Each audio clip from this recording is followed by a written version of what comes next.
Hey now. Hey now. Hey now. Hey now. Good morning, everybody. Hey now. What's happening? Yeah.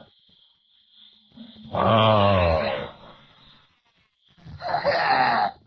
After yesterday's show, everywhere I go, people are going, are you really moving over to satellite radio? And, and I just go, I don't know what I'm doing.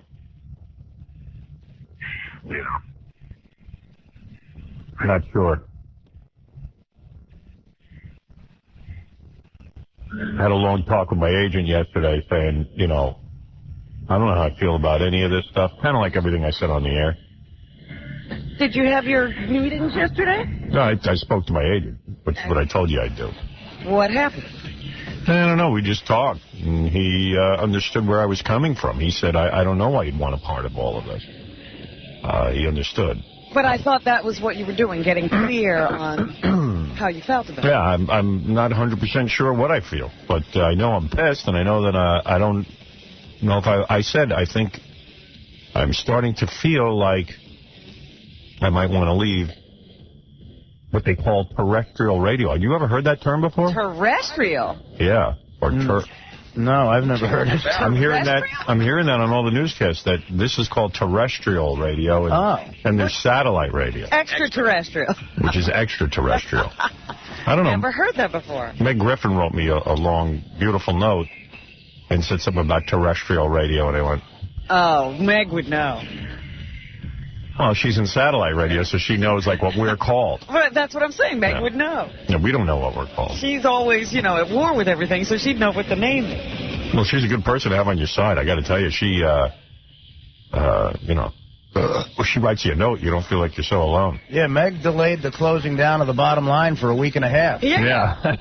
That's not easy to do. I mean, really. It was a goner before she stepped in. It was a goner. It lasted 10 extra days with Meg. Raising funds, and the girl can fight. What did she write? I love when she expressed. She might be falling in love with me, finally. I think she this is it. I think this is it. I think she might want it. I've always thought she secretly dug you. She couldn't admit it before. Not when we were in our 20s. I'll tell you that. It was hidden. That's when I needed her. When I needed her to love me. I got so many things I told them to print, I can't find one from the other. Okay. Well, I can't find anything in this file. No. I need these all cataloged with What happened to tabs. your organization? Well, it doesn't apply to this job. I can't find her note. I know it's in here, and I asked them to print it. Yeah. Oh, so much. Oh, Meg. I just, I love you. is that in here, by the way? It's in the pile? God, I can't find it. Can you see? Yeah, I can see. Let me see you find something quick in this file while you're talking on the air. Let me shuffle in the newspapers. Dear Howard, your shows have been moving and disturbing and excellent lately. I know you think your fellow broadcasters should be fighting the good fight alongside you, even if only to protect themselves, and yet they are not. You are right. For some, it doesn't even occur to them. Well, for whatever it's worth, I am. It occurred to her. Okay. Thank God. I refer to all of your problems daily on my shows on 2 channels. Yes, 2 channels. Look at her. The excuses and sacrificial lambs, the panderings to corporations who are running our lives, and to the Supreme F. Bush, Cheney, who hides his gay daughter, which I happen to love that sentence. Yes. Cheney, who hides his gay daughter, and the whole lot of them. He made her stop being gay. Yeah. Talk about power without accountability. And she goes on to say that this is the kind of compromised freedom that made me leave places like the secure K and head for public radio at a fraction of the salary. And finally, to hear its Sirius satellite. So that I can play what I believe, including artists who stand up to this bastard and his whole dirty crew with the music they make. I just got my Sirius system. I'm going to start listening to her. Oh, did you? Yeah. They offered me one, and I was like, I don't care. Well, if I ever get it hooked up. Yeah. I was like, I don't know what to do with this. I gotta get one. I got boxes sitting on the floor now going, oh, God, what am I going to do? Because I kind of have satellite at home. Over my satellite television. Yeah, but that's not satellite radio. Yeah, but I get radio channels. I get music channels. I have music channels, but those aren't the same. Why? They're just music. They're not the real satellite radio. Well, what's the difference? You have disc jockeys and shows like Meg's. You can't tune into just anything. Oh. Tune in and listen to, just music played. Oh, I thought it was just like music. No. You mean satellite has annoying disc jockeys? Yes, it has disc jockeys.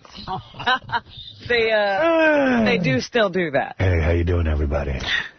This is the Progressive Channel. This is Sirius, and I am BB. What?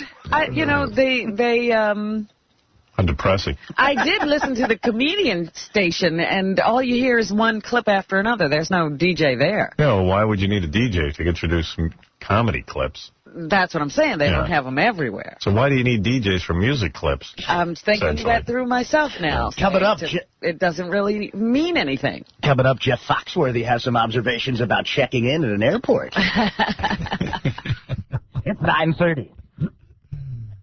Oh, man. Anyway, she said, I side with you daily on air. Yours is the rare truth on the terrestrial dial. Ah. Bless your ass. Oh, that's nice. I'm thinking I could get her. Yeah, I think she's hot for you now. How about absolutely you could get her? Let's bang her. Yeah, it sounds like she is primed and ready to go. I might have to make love to her. She didn't get you before. Now she's getting me. Yeah. I'm like Che Guevara to her. Absolutely. You know how when you were ready to play whatever the man told you, Yeah. she didn't like you, but now that the whole government is against you, she sees. Yeah, I should have been like, listen, Meg, I'm going to go on there and play what the man wants me to play, but just know I'll be doing little acts of terrorism. I'll be scratching the records that sold over 1 million copies. Yeah.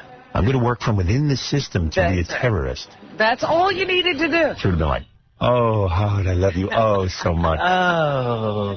I didn't know how to get her back then. Yeah. Freedom you of finally speech. found the key. Yeah. It's no longer Dante's Inferno in here. It's the ground zero for fighting Bush.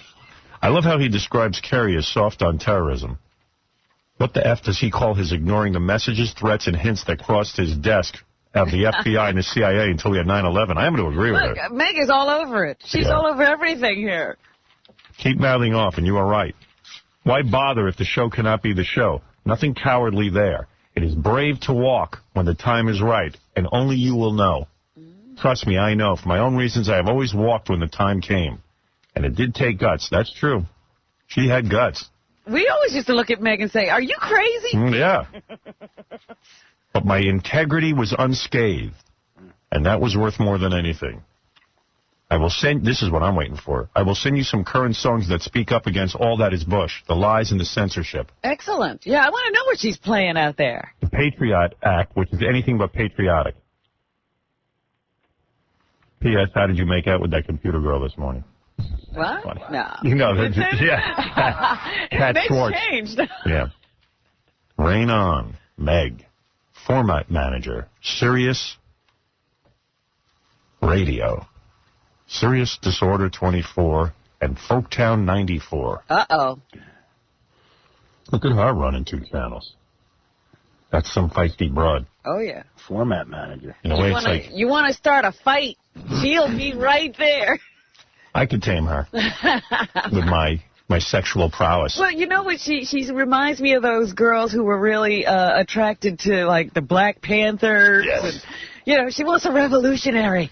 I ought to go over to her house today with a beret and a black uniform and tell her I've joined the underground. There you go. I would be banging her within 30 seconds. You're resurrecting the Weather Underground. Her legs will be right up in the air. Meg, commercial break for you. I blew off all the commercials. I'm General Cinque, and your new name is Tanya. That's your code name. I got to write her an email. Meg, our emails are getting a little too political. I've given you a code name. You are now Tanya. And I am General Sinq. You understand?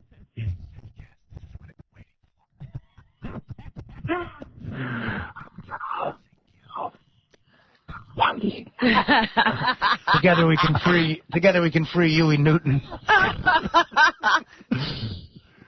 The government is monitoring our email. Let's meet in private at You're your going to place. have to work out a code and everything. Yeah.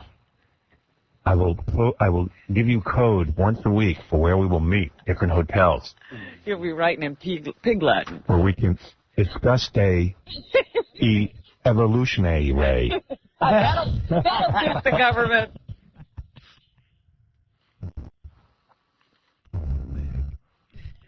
Oh, Meg. Meet me for one radical meeting. You'll benefit so much. What's that, Meg? That's my left wing sack. Together we'll free Huey Lewis. I mean, Huey Newton. Yeah. Who got Huey Lewis locked in? Together we'll free Huey Lewis in the news. The news is being held down. So much. I want a new drug. Yeah, anyway, I dig right in her. Yeah. I like that we're on the same team now. Yeah. Yeah. Now that I'm on the anti-Bush. She's right there, in the trenches with you. Yep. Me and Meg side by side fighting the man, Yes. like it always should have been. But, you know, with Meg, you're going to have to go down. Go down together. She wants to die in the revolution. Oh, I'll pull out right before I die. No one's dying. I'll be back. Something's happening here. What it is ain't exactly. This is too commercial for Meg. I can't. This is not a good I one. got to find out what's on. What's that folk radio she's running? Folk support. Yeah, this song is too catchy. She's on Folktown 94. Oh, my goodness. The artist she's going to send you, what are the chances their songs are good? Now we're talking. Songs of the Revolution. We're going to play these while we have sex. That's right. What's this, a Negro spiritual? Isn't this like a Sprite commercial or something? She won't go for This this. is Lady Smith Black Mambaza, isn't it? I'm so into Lady Smith Black Mambaza. Let's make love. LSPB. Was that Richie Haven? She's not into that. No, that's old school. We're the new records about Bush. She's into crap you don't even know about, pal. She's into music hasn't even been made yet. Right. Yeah. You Music gotta, that's hardly music yet. like, if I was courting Meg, I would have, like, one of my hippie friends find out, like, 20 songs that are, like, not even on signed Right. labels or, like, small labels. Yeah, those underground bands. Like, oh, Meg, I want to share something with you. I had a girlfriend like that. My first girlfriend, Robin, who you've met many times. She was into Yeah. that stuff? Yeah, she knew all the... Like, she turned me on to Seals and Crofts when they were, like, an underground band. Right. You know, now it seems like they're a bunch of pussies, but she turned me on to them. And Back then, it was radical. I was like, wow. And I turned her on to, like, Cream. And she go, Cream? That's 2 years ago. What are you talking about? Right, you're always trying to find something that would impress her. Yeah. You ever hear of the Jay Giles Band? When Meg and I were disc jockeys at that progressive radio station, her distaste for me was apparent because not only was I not cool, not only did I work for the man and put up whatever the man told me to do, Right. I just figured that's the only way I'm going to get another job. And what did I know? And then on my show, I played like Crosby, Stills and Nash. Right. And even her and her boyfriend used to put me down and go, "You play such commercial music." I go, "Well, yeah, that's like kind of what I hear on the radio, and people seem to like it." No, they don't like it. They're being force-fed that. Oh. So they put me on like mornings or middays when more commercial music was acceptable. Right. I might have actually had 3 listeners. Played something you can recognize. When Meg would get on and she played music, and I'd listen to it, I'd write down some of the stuff she played, so the next morning I'd play it, and then they'd think I was cool. What did I care? It just never sounded right. I used to love to listen to that one show she got to do a year where she played whatever she wanted to. Yeah. That Christmas show. Yeah, well, I had to listen and write stuff down. It's always fascinating. In the station we worked at, nobody could pick up, so I couldn't write down the songs because I couldn't hear the You couldn't station. hear it once you left? I also couldn't last through 2 songs because it was so horrible. I'd be like, I got to listen to this and write it down. Right. But boy, she was hot. Well, that's why we need to find out what she's playing on Folktown or whatever it is. Folktown 94. So you can have it playing in the background when you talk to her. Like, here's a song Meg would play. I am a mechanical man. Like, this is this kind of stuff you hear. I'm a mechanical man, and I do the best I can. Like, if I played this, she'd make love to me. What's that, Howard? What are you playing? What are you playing? I've never heard this. I am a It mechanical was so profound. Mechanical man. That's so cool. The anti-Bush, baby. He's a mechanical man. You know it. backyard sometimes. The only way we can cope in our society. He's really talking about the president. He just can't say it. Baby, this is Charles Manson. He's the coolest. I gotta listen. Yeah. This guy was ahead of his time. I gotta listen to some of the stuff she's playing, but it's like classic folk. So it's Tracy Chapman, Sean Colvin, Indigo Girls, Suzanne Vega, Yeah. Joni Mitchell, Bob Dylan, Any guys show up? Woody Guthrie. Nice. No John Prine? No thirsty boots. No, that's too commercial. Thirsty Boots. Thirsty Boots is too commercial. He sold 4 records. That's beyond obscure. No Thirsty Boots. Who is Thirsty Boots? Sean Prine. Oh, It's like one of I those. thought it was a dude. It's like Really? Would she play like Flying Burrito Brothers? Would she? I don't know. They became the Eagles, man. Yeah, they're too commercial. No, in Firefall, no. No Poco. Coco first album, yes. Poco first album. Before they caught on, yes. Anything more commercial, no. You could get her with some Yeah. Joni Mitchell. I see Levon Helm, Richard Thompson, and Roseanne Cash have all stopped by her show recently. Whoa. Levon Helm, how'd you get him? And Phil Roy, I don't know who that is. He stopped by the dentist. Phil Roy's just a buddy. We had hemorrhoid. Here's hemorrhoid.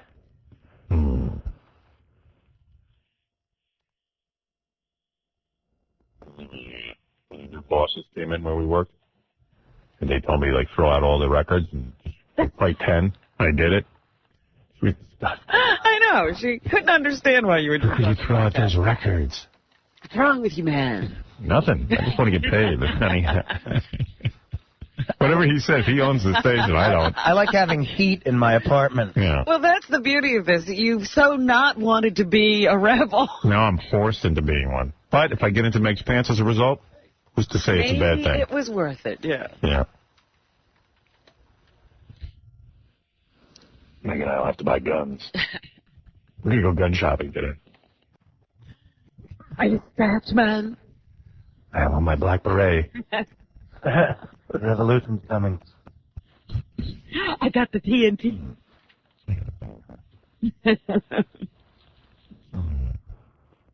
It's for Robert Banks. Man. I do some terrestrial radio. I didn't know this was good because this is the terrestrial radio. In other words, it's open air. Terrestrial. And Terrestrial satellite has is something to closed. do with the Earth. no, extraterrestrial means the space.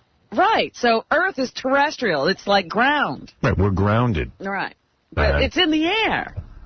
I think terrestrial means the air. No, terrestrial air. has it's terra firma, terrestrial. Shoot, I didn't know that. I thought terrestrial meant like No, alien. land. Extraterrestrial is above the land. Outer space. Yeah, because our transmitters are on the ground, man. Ah. Their transmitters are up in the space. We're terrestrial, they're extraterrestrial. You don't know what kind of radio this is until you get kicked out of it. Yeah. So Meg has gone into outer space, which what we always do. Hey, you know what? I dig her. Stop making fun of her. I'm not making It's my fun. girlfriend. I've always enjoyed her. Her and Beth are my girlfriend. Hey, PJ, you're on the air. Hey, how you doing, Howard? Meg, meet me in Uranus. Howard, Yeah. how you doing? Hey, now. How come you're not getting your people to get out to Long Island today to meet President Bush at his 911 memorial? Yeah, you know, as Meg said in her email, the nerve of that dude. He's the guy who had info on his desk and didn't do a goddamn thing. And then when they struck, he sat and read to school children. He didn't even get out of his chair. Second tower went down. What? You see his face when it happened, like he knew it was coming. I don't buy that. You're getting screwed around exactly the way Bill Gates got it. Hey, so you got to hear this. So yesterday, okay, remember I told you I got a source inside the FCC? Yeah. And now they can't figure out whether to fine me before the election or after the election? Yeah, there are two factions. Some want to do it now, and some want to do it after. Well, yesterday there was a bunch of articles about how Colin Powell's son, the head of the FCC, is now having second thoughts that this new bill where 3 strikes and you're out and they take away your radio station if you have fines and fining the disc jockey as well as he's starting to think that this may be an infringement on First Amendment speech. Really? Yeah, It's just hitting him now. It just hit him all of a sudden. You know why? Because so many of you are now not going to vote for Bush. His whole campaign is collapsing because not only our audience, but other people are getting the word. They're getting scared from this guy. So they had this big meeting at the FCC, and now they're going to try and look like, oh, we're normal, we're We sane. don't want that, Bill. Well, the plan is to... power that you don't realize that you have that you could use. All our people in real estate, guys I work with in the stock market, they all listen to you early in the morning. Every time you start to get fooled and think, oh, well, like Bush is the only guy who can run the war on terror, Bush is the only guy who can protect us, remember a couple of things, man. The Christian right owns him, lock, stock, and barrel. You will never see stem cell research in this country. The economy is not going well. And we're so behind. Listen, you go into Thailand, you got kids talking on their watches. They got cell phones and full video on their watch. We don't have anything here. Everything is held back from us. Yeah, we don't have anything. I don't have a cell phone, and I can't watch TV on my watch. Yeah, these kids in Thailand are watching television on their watches. I'm sick of it. Yeah. All right, thank you. Yeah, we have nothing. In Thailand, they're watching on their watch. In Thailand, you can get a whore for 50 cents. Yeah, they'll tell you their daughter with that watch on her wrist. Yeah. Hey, Ed, what's up? Ed? Oh, so much. Yes, Ed, what's up? Hey, you were just wondering about terrestrial and stuff like that? Yeah. Terrestrial means on the Earth. Celestial means in space, so satellite would be considered celestial. Excuse me, isn't that celestial? Celestial or celestial, maybe. I don't know if that's a Or word. celestial or trial, something like I that. think, I thought terrestrial meant space. No, No, terrestrial means Earth. of Earth, and celestial means of space. Celestial. So Yeah. maybe they're celestial. Yeah. Or extraterrestrial. Maybe they're extraterrestrial. Well, I They're don't not know. actually in space. Oh, yeah, maybe the satellite is in space. It is celestial. Yes. But celestial refers to the heavens. Well, yeah, space. Heaven. Heaven. It's up there. So, Sam. Yeah. We're not sure. I don't care. I just want to go. I just want to broadcast where they don't censor me every 10 minutes. Well, That would be terrestrial is censored. That's what we're finding out. I was like sitting there talking to Don yesterday. I said, Don, I don't know that I just want to go on here anymore because I'm being censored to death, and it's just getting to be a drag, and I don't want to be this anti-Bush free speech guy. So he was just like, well, the shows have been fascinating. Oh, and I go, yeah, but I said, this is my life. I said, I'm not interested. That's coming out of your pain. Yeah, I said, I didn't get into radio to sit and do the anti-Rush Limbaugh show. Who's a total fat creep. Rush Limbaugh. He wrote this article somewhere. I don't know if it's his webpage or whatever. I mean, this guy has apparently free time up the wazoo. Well, when you're, just waiting for your pills to come. Obviously, what are you supposed to do? obviously he doesn't have to get to the gym and work out at all. I mean, he's just a big load who wrote this article about how delusional I am, in essence, for saying that any of this is tied into like Bush going after me. That he can't bear. I'm like, well, wait a second. Guess what? The FCC's and Congress's new plan to censor and fine 3 strikes and you're out is on Bush's desk today. What are you talking about? It's not tied into Bush. Well, I mean, the decision to go after you. No, it's tied into Bush. It's this whole religious right thing. Bush could put a stop to it. He's allowing Colin Powell's son to go berserk. You know where Colin Powell flies mostly? The whole FCC staff? Las Vegas. Las Vegas and New Orleans. Yeah. That's the majority of their budget. They go to Las Vegas. What's there? Oh, they have to speak to broadcast conventions. Who said they have to? Who needs that? You're a government official. Sit there at your desk and do your job. Why do you have to go all the time? They go a lot. And they're such pussies. They really should just find me already. Do it. Come on. Let's go. They're waiting till after the election. You want it? You've got your case all prepared. Plan. Yeah, come on. Let's go. Find me already. Let's get it over with. You're about to win. Come on. You're going to get me. I'll leave the air. Just find me. I'm not going to let this company go down. You can get rid of me easily. I wish they would get rid of me. And why are you carrying on about what a drug addict would say anyway? Yeah. A guy who hates drug addicts but is one. Ladies and gentlemen, I was waiting in the Denny's parking lot for my next shipment. And I wrote this article about Howard Stern. I'll read it to you. I'll read you all this stuff today. Yeah. Everything. By the way, on howardstern.com, there is 3 pictures from my movie, The Passions of Stern. You can see me. Oh. I got to take a look at that. Yeah. I got to check that out. I got those. One of our good friends sent that in. Click in here, you can. Check you out. Yeah. You take a look. Hey, you guys, put that up. The Robin C., my movie. Passions of Stern. There's one where you see the entire FCC persecuting me. All right. They're all staring at me. I like that. They're all in their robes. I don't know.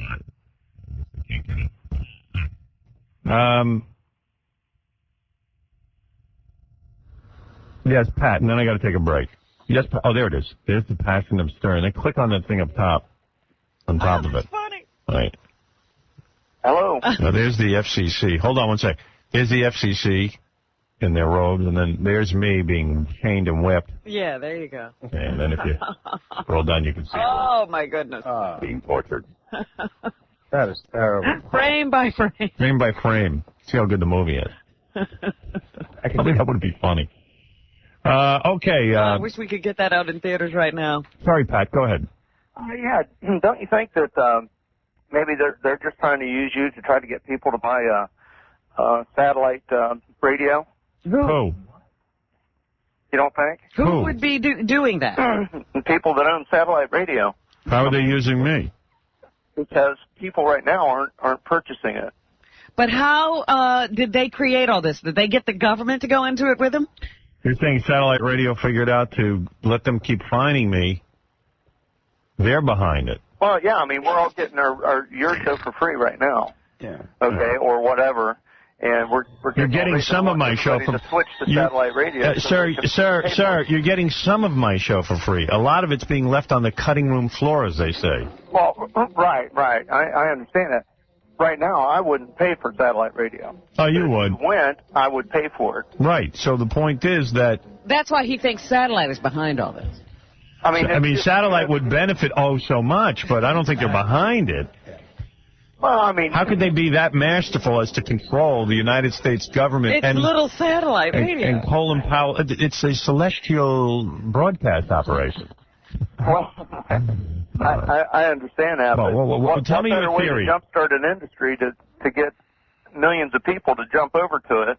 First of all, I'll tell you, satellite radio, if I went there tomorrow, they probably have about 50,000 receivers, and that's it in production. So you couldn't even buy satellite radio. It would probably take you 10 years just to get it. They'd have to crank up production. For some reason, in this country, We can mass produce anything within 5 minutes. But satellite radio can't seem to manufacture radios. People haven't decided that, we need to pay that much attention to satellite radio. If I went to satellite radio tomorrow, you'd probably hear my show in about 7 years. Because they're completely ill-prepared for the demand that I would create for satellite radio. But that would be great. That's my point, though. People standing around radios listening in groups. Right. But the fact of the matter is, sir, I don't believe that they are behind the government's crackdown. Yeah. They wouldn't be... They just How did they get control of the government? Well, they all aren't Clear Channel and Bush. They're all kind of connected. Right. The FCC regulates... Okay, I got to go. Yeah. Sir, with all due respect, that's one of the most ridiculous things I've ever heard in my life. I'm beginning to smell something burning. And brain kicker. All right, we got to take a break, and we'll be back right after these words. Hi, I'm Jimmy Kimmel. Howard Stern is more than just my favorite morning radio host. He's somewhat of a father figure to me. A father that molested me when I was very young. And I'll never forgive him for that. You're a sick bastard, Howard. 95. It's so nice to have Robin. I feel naked. God, my fantasies come true. Ladies and gentlemen, please welcome Howard Stern.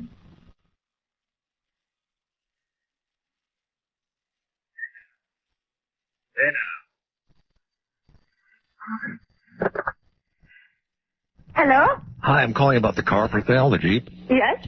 I wonder if you could tell me a little something about it. It's a 1996 Jeep Cherokee. It's got power locks and windows, four-wheel drive, 97,000 miles. It has a 10-disc CD changer. It's located in the trunk. What about the, is it loaded? What does it have inside of it? It's got, I don't know quite what it's called. It's like a tow or a hitch in the back. What else? How about the material? What is the fabric? Yeah, it's got regular, gray fabric. The front part, the part that you sit on, is fabric, and the back part of it is a gray, it's either, I think it's vinyl or leather or something. And the spare tire is inside the trunk. And what type of driving is mostly done with it? Mainly in town. And then occasional, just freeway, to go to Portland or something like that. Did you buy it new, or was it? No, I bought it about a year and a half. And has it been driving well for you, or is it? Yeah, it does real well. All right, and so how much is the price again? That's $6,500? Yes. Okay, and is there any rust underneath it? Rust? Yeah. Not that I've seen. Okay. All righty. I wonder if I'd be able to take it for a test drive, or... Yeah. All right. I could take a look at it, say, tomorrow. Okay, that'd be great. And is it a standard, or is it automatic? It's automatic. All right. Is there anything wrong with the car at all? Is it in pretty good running shape? Yeah, running.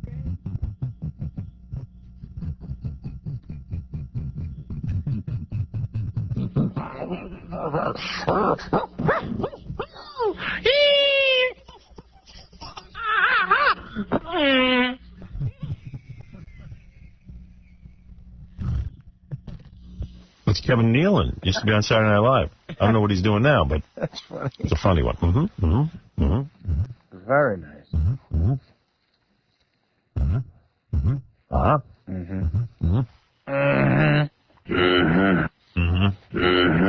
Right on.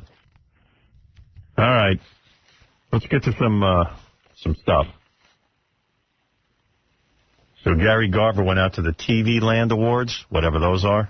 TV Land's a TV station, right? Yeah, it plays old television shows. Yeah. Gary Garver was out there at the TV Land Award show. And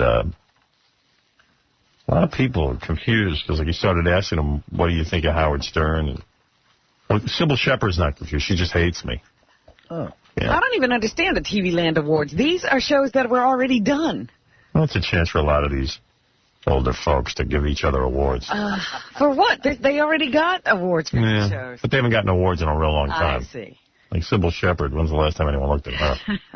How you doing, Ms. Shepherd? Hi, good. Do you think the death of John Ritter will cast a shadow on this year's awards? It certainly will cast a shadow for me. I love John Ritter. That was one of my favorite shows. This chick used to be the hottest chick I ever What saw. happened? She got old. She got ugly. What? But she can't even talk.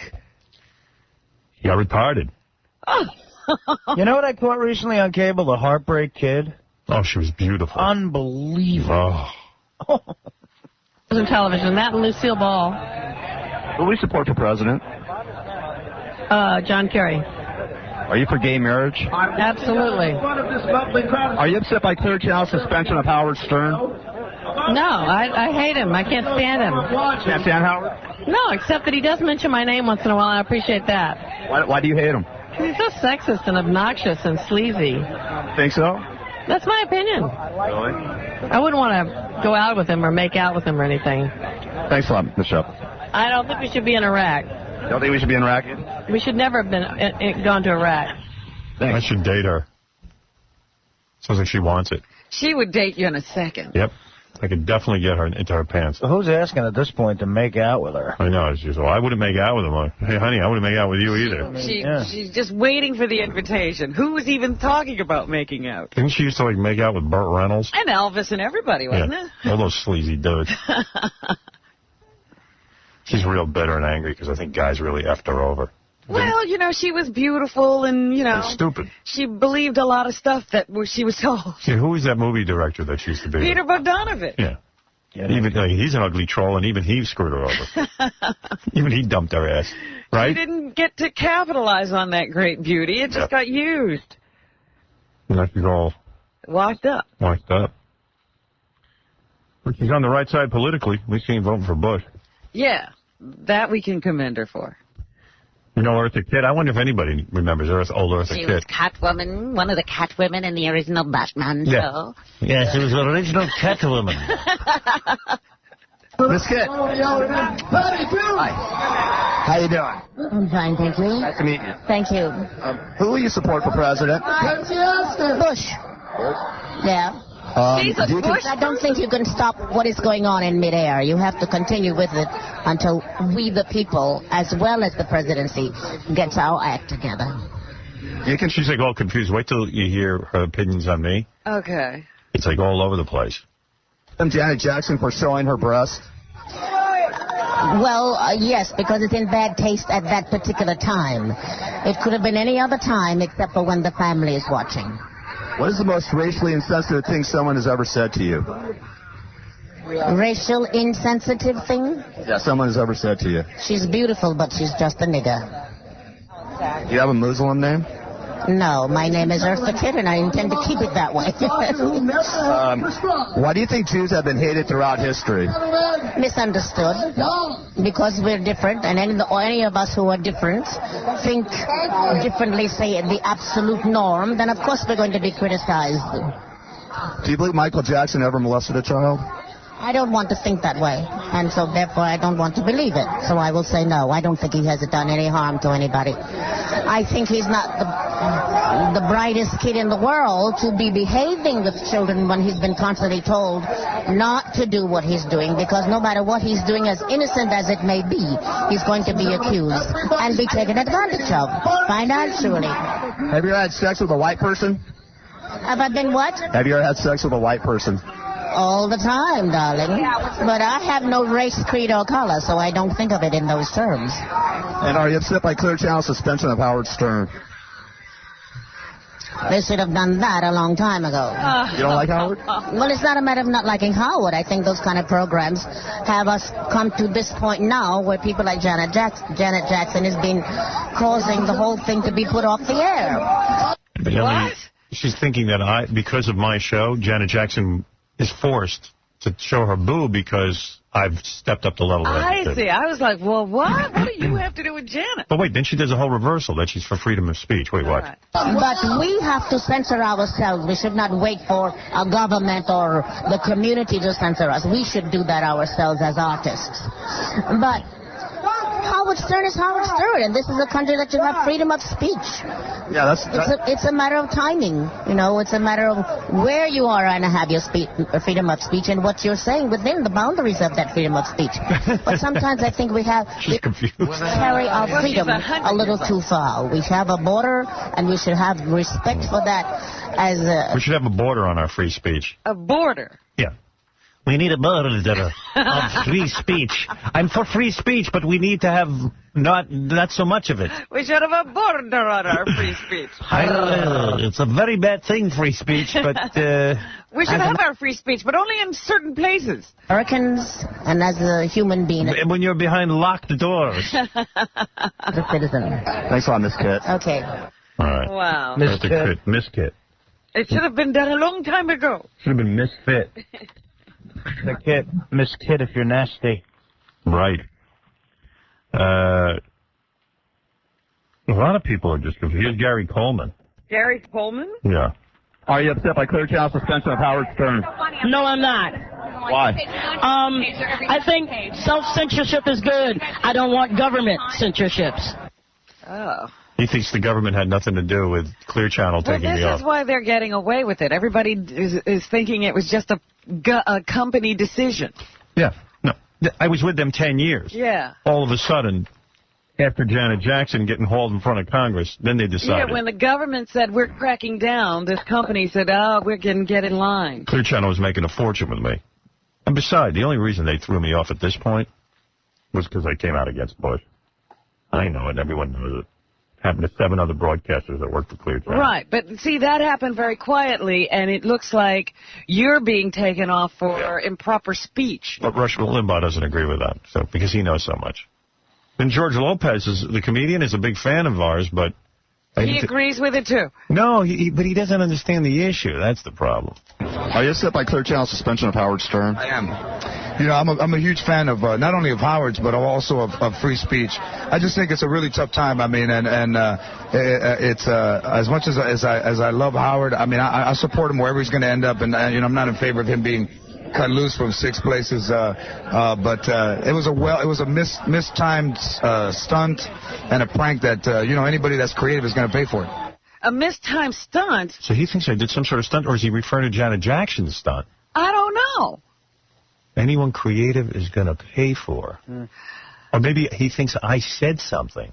That's what I'm wondering. Does he think you did something, or is it the Janet Jackson thing? No. Never really explained it. You know Gary Garver doesn't ask him follow up. Yeah, Gary's not even listening. No. He's just sweating, hoping he doesn't get punched.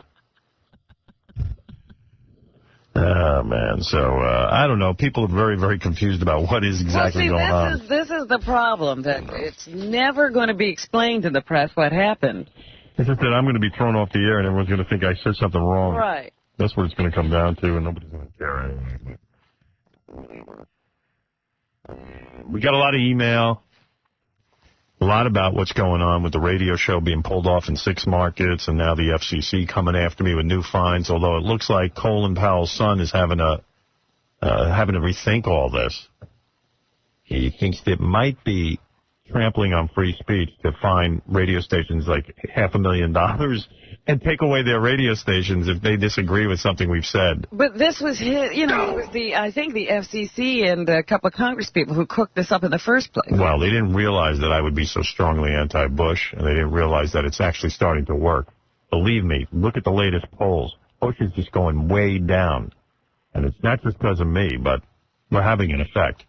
It's the best thing we could have done. It's made this guy halt. He said in an article he's having second thoughts.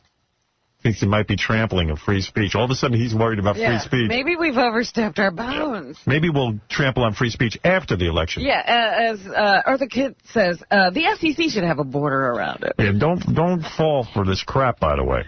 They've got their case prepared against me. It's still going to happen. Yeah. It's just going to happen after the election or before the election. They're hoping to survive the election so they can continue their efforts to get us off the air. Hey, Colin Powell's son, you've been living in your dad's shadow. Why don't you make your move and be brave and put out the fines now? Yeah, make your mark. Do it now. Let's go. Why hide in the bushes? Why wait till after the election? Why not trample all over the freedoms your father fought for? Yeah, show the true colors now. Why hide your feelings? You're not worried about free speech, dude. Just as long as you have it. Yeah. As long as you get those junkets to Vegas. Speaking in Vegas in 2 weeks, he's going to get that first-class air travel right to Vegas. So his bad back won't bother him. So important that he gets there. So important that he got to go to Vegas. Why don't you teleconference? Yeah. You know what? I like going to Vegas, too. I wish I could get somebody to pay for it. We don't get to go nearly as much as he does. No. Hey, could somebody keep an eye on him in Vegas, find out if he gambles or what he does, what's he's up to? You know, all my fans in Vegas, we're still on there. Right. Tell me what goes on. Keep your eye open. Mister, I couldn't watch the Super Bowl with my kids. Yeah, I want to know about this guy. I want to know what he's up to. Something tells me there's more to this guy than we know. Yeah, you know, you don't go to Vegas that often if you really don't like what goes on in Vegas. Yeah, I mean, what's the attraction of Vegas? A lot of temptations in Vegas. Keep it up, my man. Because of what you said about Al Franken's book 2 weeks ago and what happened with the FCC, I've totally switched my tune from being pro-Bush to anything but Bush. I read Al Franken's book. I've listened to your show. I listened to you talk about what's happening to you, and it's changed how I view politics. Well, thank you for keeping an open mind. Please keep it up because you are making a difference. As you change, someone like myself, then that individual goes out and spreads the word about the harsh realities of government with Bush. You're making a difference. Well, thank you for that. That's right. It's like that shampoo commercial. Yep. You tell one person, how's that go? And so on and so forth. Tell someone, and I'll tell someone, and then they'll tell someone, and so on and so on. Yeah, I hate that commercial. That was a horrible commercial. Yeah, about shampoo. I think that was for Pantene. That's right. Or Pearl. Oh, Pearl. I don't remember which shampoo. Hey, if anybody works for the hotels, let me know if Colin Powell Jr. watches dirty movies in his room. Yeah, where does he stay? What does he do? Yeah, I want to know how moral he is. Let's keep an eye on him. Is he got a little one-armed bandit action going? Yeah, with a little bucket, like that other maniac. Like William Bennett? William Bennett. I'm going to tell you how to live, but meanwhile, I've got major problems. I'm spending all my family's money in Vegas. I think he chimed in on me, too, on some talk show. I think I have a tape of that. I'm sure he's still doing it. He has a big problem with me. Didn't he chime in? Yeah, listen to this loon. I didn't get to hear this. I read a transcript of it. Sounds like he's on fire. I love all these idiots who can't keep themselves together. In addition to 9/11 and the rest of the news, we're talking about, of course, we've been talking about cultural issues. Let me throw... This must be C-SPAN they're whispering. Yes.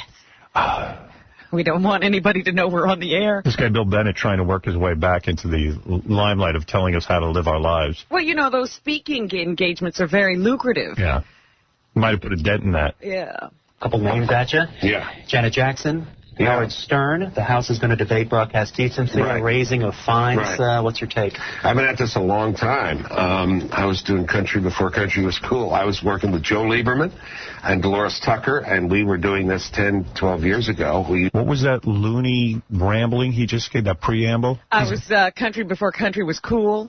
Or was he a DJ? No, he's just saying, you know, that was what the whole deal was. Country's a very big thing now, and some people were listening before it became such a mainstream thing to do. What did that have to do with Janet Jackson and Howard Stern and indecency? That he was out fighting indecency long before these people jumped on the bandwagon. They're the new ones. Gee, I'm not following that. It's an awful analogy. The Colin Powells and the Congress now getting on the bandwagon. He was fighting this fight long before they got into it. Oh. That's what country means? Yeah, well, when he's saying that, he's saying, well, remember when country wasn't cool? I used to listen to country before everybody else got so now it's cool to trample on people's free speech. Now it's cool to trample on free speech. I was doing that long before they did it. Gee, I never thought that someone would be cool for being into country music and trampling on free speech. Man, I'm way ahead of the wave. I've been trying to destroy your rights for years, way before Colin Powell's son got into it. to give out Silver Sewer Award for the... he gave out a Silver Sewer Award while he was gambling on junkets. Right, between buckets of coins. Between Atlantic City and Vegas. Yeah, he's a pisser, this guy. The host just sits there like a bobblehead. Person or organization that most contributed the most filth to our culture. We gave it to CBS once, having Howard Stern in mind. We gave it once to Fox Television. What a hip. So that's garbage shows, not Fox News Channel, the other one. And we gave it to other notables. The pollution of the culture is a very serious matter. And by the way... The pollution of the culture. In other words, there is a cultural war. He just pointed it out. Right. The religious right, the minority, is taking over. They're going to tell you what to listen to. You heard Bill Bennett. He's been fighting this fight for a long time, and now it's finally his dream is coming true with the Bush administration. Yeah, everybody is on his bandwagon now. Keep voting for Bush, dudes. I guarantee you, you'll have no stem cell research. You'll have no science. That loon will take away every stem cell strain that we have left. Then they'll start looking at the books you read. That's next. Patty Davis Reagan wrote a great article I'll read later about, she remembers the book Tropics of Cancer being banned. And much about sort of the same fuss. And now here you got these maniacs all parading around, applauding themselves, the Bush administration. Cleaning things up. Cleaning things up. Everything will be nicely cleaned. It's Democrats, it's Republicans. If you are a parent, you're concerned about the pollution of the culture. What happened at the halftime? The only reason I don't resign today is that I just don't want this jackass thinking he got me off the air. Even though I do want to leave the air and go on to satellite. I mean, there's a lot of that. Remember that? There was a woman who used to call in here every once in a while.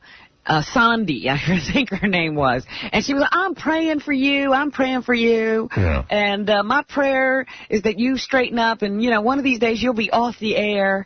And I said, Sandy will think that she prayed us off the air if we ever get thrown off. Yeah. I missed it. I was, in the kitchen with a lot of... I was in the kitchen gambling. I was trying to call my bookie.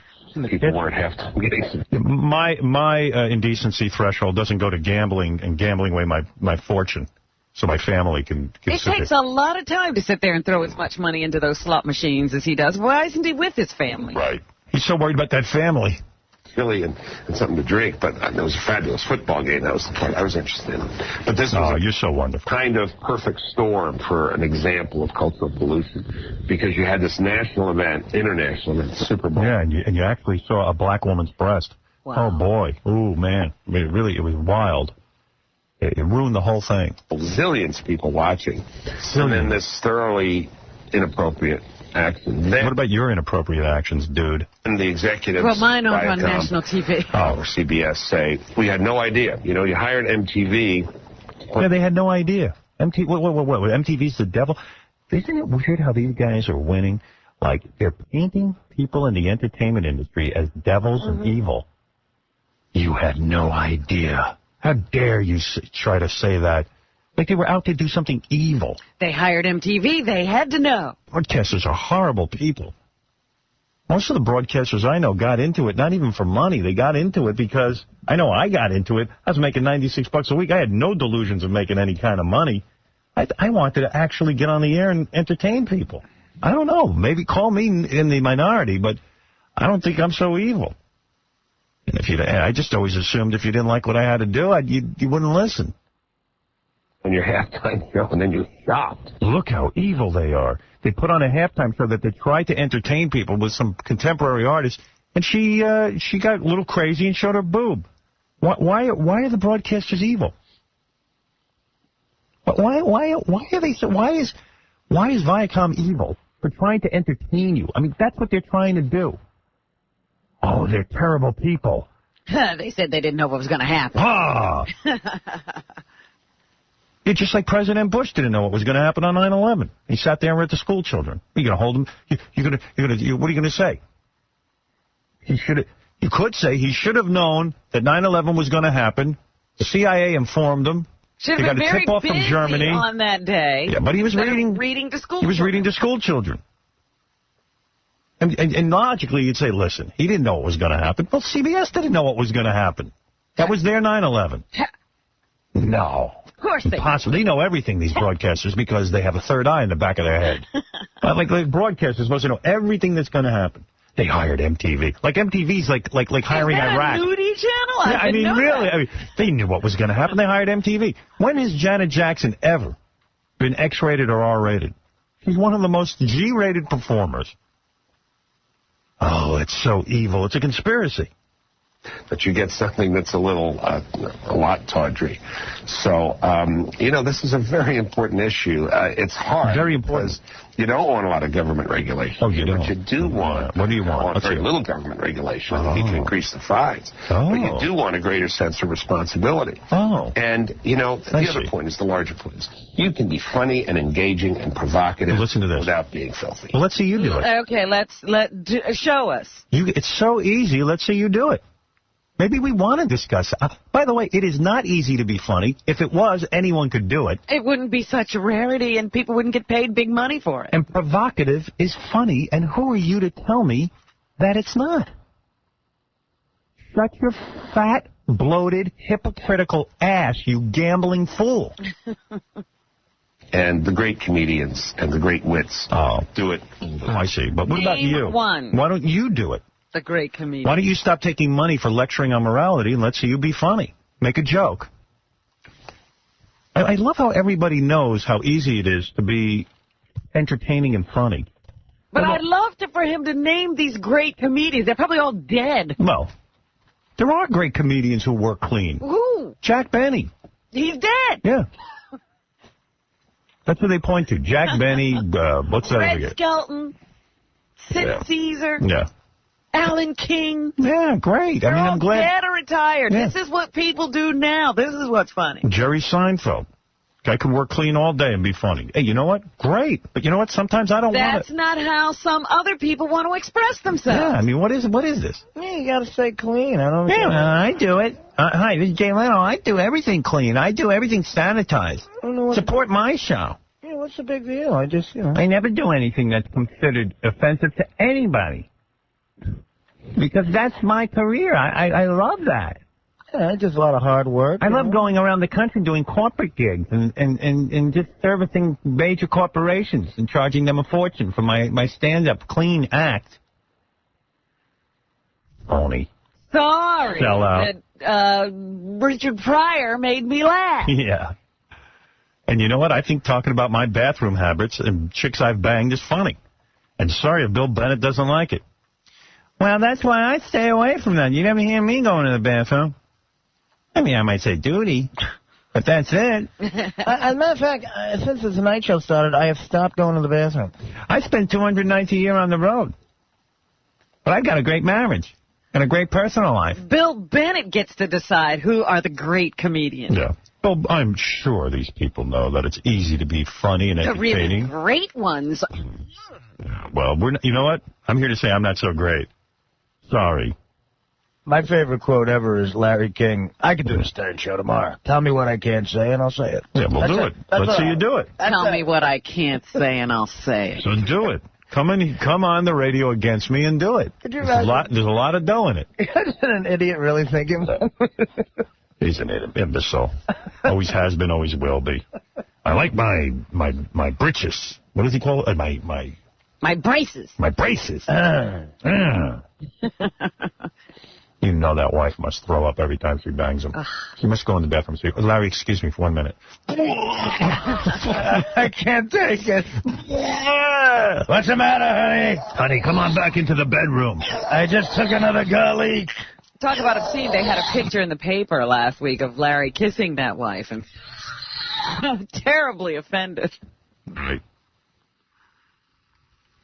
Nobody needs to see that. Now, here's another one. This is way past you, Howard. Do you deserve to have to go through this? No, but you and only you right now are in a key position to remove this moron from the White House. If you do not want to be bothered by it, then do it for your children. Well, hey, you know what? I really didn't get into radio to remove morons from the White House.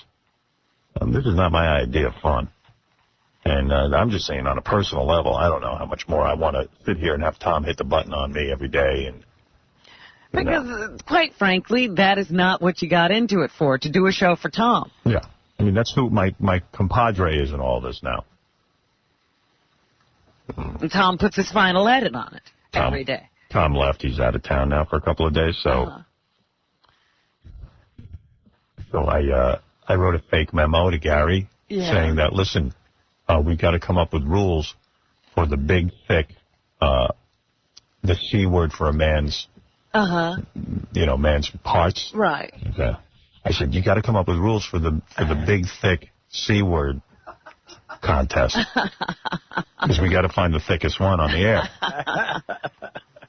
So I left it on the floor, and he freaked. Is there going to be a big, thick C word contest? Oh, did it work? Gotta get the... Gary! Gary, and then we went, no, Tom. No, not at all. It's like everyone said, well, why are we doing this? It's not on the air. It's not fun. I go, I don't care. Let's just screw with them.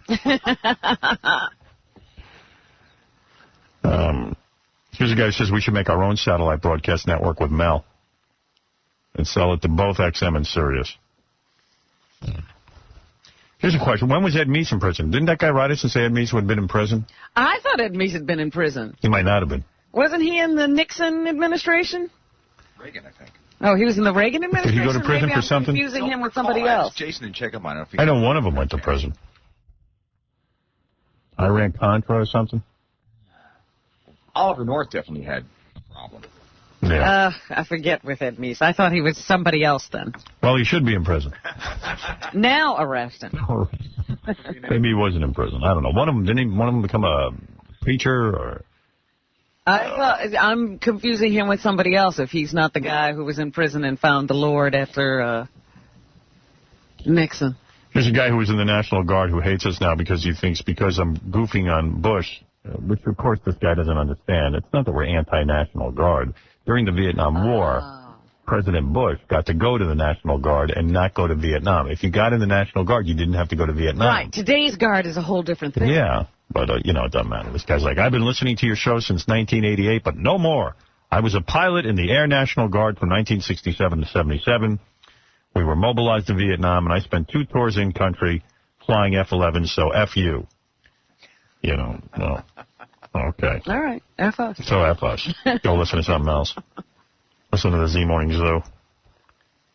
Here's one from a former National Guardsman who still listens and agrees. You are correct in your thoughts regarding the National Guard when Bush was in. It was a ticket out of going into a combat zone. I was just honorably discharged from the Guard after 6 years. I was in Saudi Arabia, as well as other places. Today's National Guard is no longer Mickey Mouse. With Bush's oil war, as well as Afghanistan going on, the National Guard makes up over 50% of the military. I'm behind you 150% in the fight against the government dictatorship. I wish I could vote Bush out today. So, this guy gets it. Now, here's a guy who backs up what Corey Eubanks said yesterday, Bob Eubanks' son. Yes. About Tom Cruise. Tom Cruise was on the Oprah show yesterday claiming he does all of his own stunts. And Corey, who's a stuntman out in Los Angeles, said that he, in fact, did Tom Cruise's stunts. In several movies, and Tom has stuntmen on all of his movies. Yeah. He says Tom Cruise is not being honest. So he does take credit for everything. Here's another one. I just watched the Korn video on the Internet. I'm not a Korn fan, but I've got to say that the video is pretty powerful in its message about the music industry and what's going on. It's certainly going to inform and wake a lot of people up. No wonder the record company and MTV don't want this video broadcast.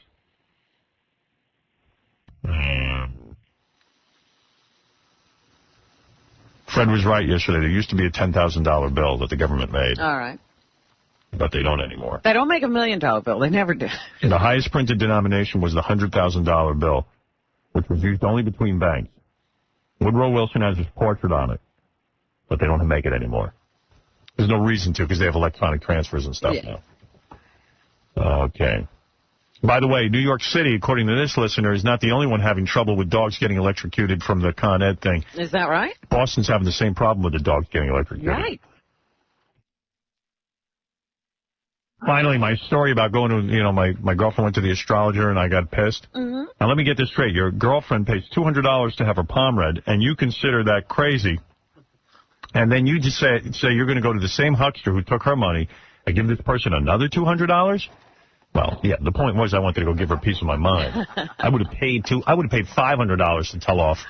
You know what's funny? I went home after the show yesterday and that story, and I turn on the Montel Williams show, and he has that woman, Sylvia somebody, sitting there. And, I mean, first of all, she looks like a ghost.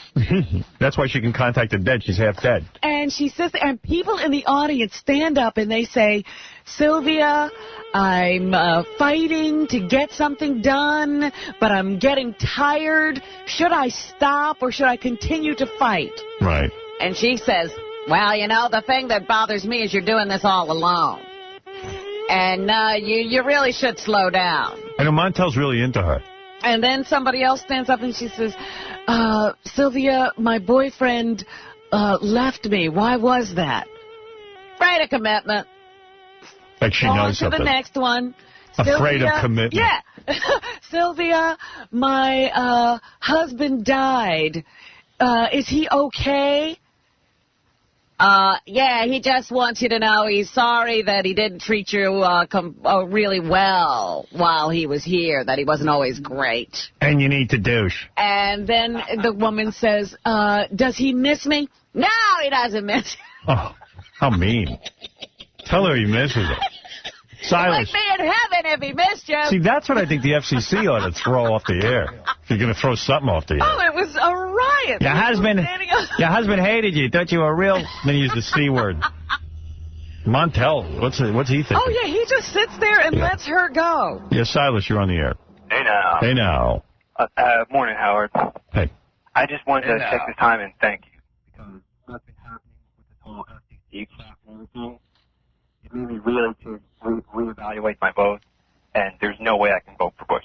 Yeah, thanks. And by the way, no matter what happens to us, if the FCC does the fines sooner before the election, and we're taken off the air, just please remember your feelings today. Don't get bamboozled during the election. Oh, not at all.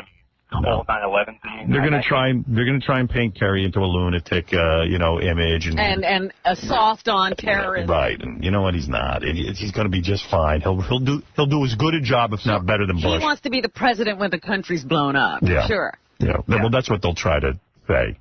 Conservative talk radio is already doing it now. They're trying to paint him as a flip-flopper. Well, yeah. You know what? He has flip-flopped, and you know what? God bless. So have I. Yeah. Look at everyone this does. Any person who thinks with half a brain flip-flops in their life. Have you ever been mad at someone and they come to you and they explain something, you think it through and you go, you see it differently? Yeah, that's called a thinking person. Yeah, it's like... These guys with the, I found Jesus and the right wing, I can't deviate from my course of action no matter what. And they flip-flop all the time.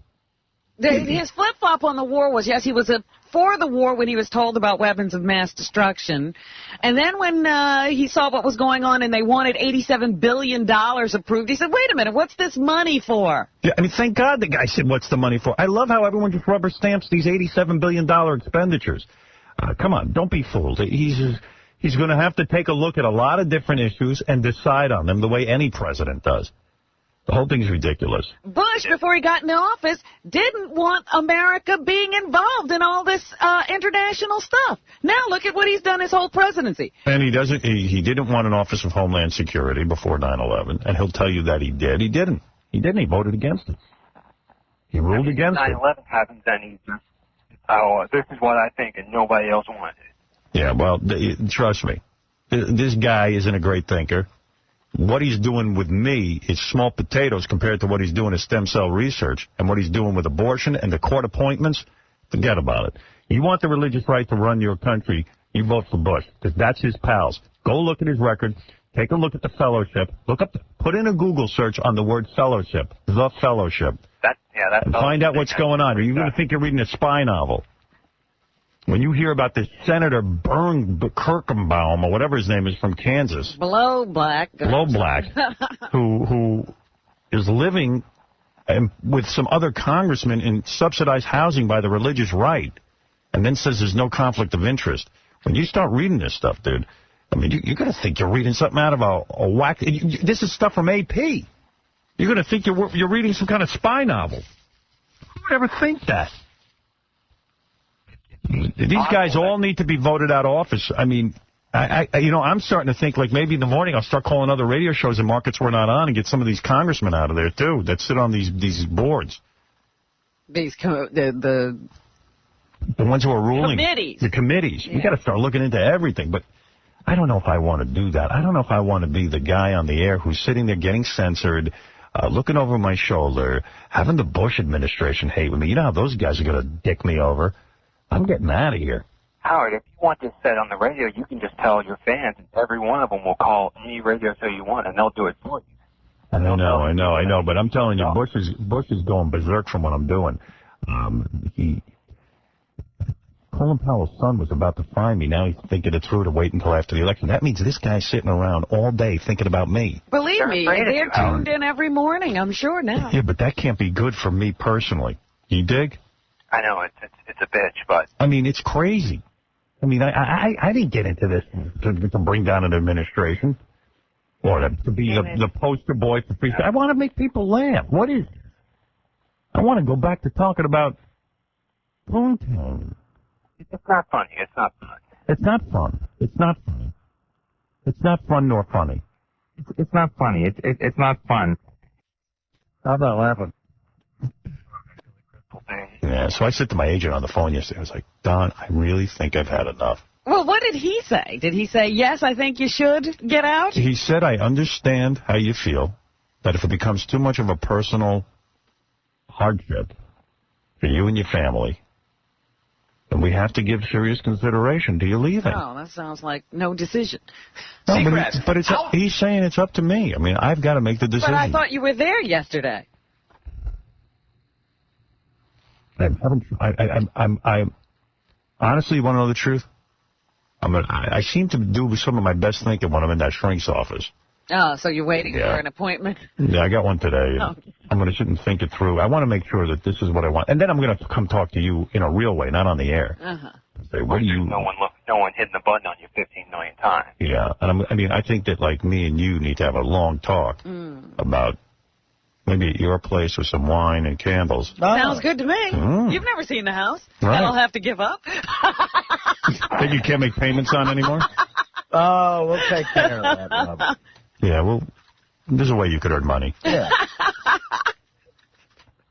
I'll tell you now, Howard. Whatever decision you go, I'll follow. You go to satellite, I'll get the money together and I'll pay the $2. To get the money, I don't even know that these satellite dudes have the... See, this is the other thing. I'm looking into the satellite thing. These guys... Are they ready for prime time or not? They're not. They got maybe at most 50,000 units ready to sell. 50,000 units. We need 5 million the first day. You know, if you announce that you're going to satellite radio, they'll produce them out real quick. For some reason, you can get these Indians and Chinamen to produce anything fast. And for some reason, they can't produce these satellite receivers They fast. must have the same people who do the animation. They need 5 years. Yeah, it's like doing animation. Like, they can't get these satellite things together. That really seems odd to me that they wouldn't be able to get that together quickly. Well, it all depends on demand. Me too. They did not expect the demand Right. to go up exponentially, which would happen if Howard announced he was going into satellite radio. If I said I'm going into satellite radio, you would think they'd be able, within 3 months, to turn around and manufacture 1 million radios. That's not how it works. You know, those things are years in advance. You know, it's like we want 50 now and 50 later, and, you know, they've already planned out how they're going to roll it out, and then you come and throw a whole monkey wrench in it. No, but don't forget, I had conversations with these guys 3 years ago. And you said no. And because they couldn't roll them out fast enough. Ah. I know something about this. They don't have the money then. It's not the money.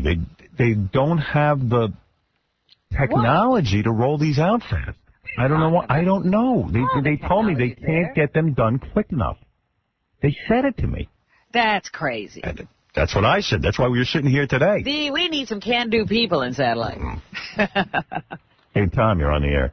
Hey, Howard. Hey, brother. You're great.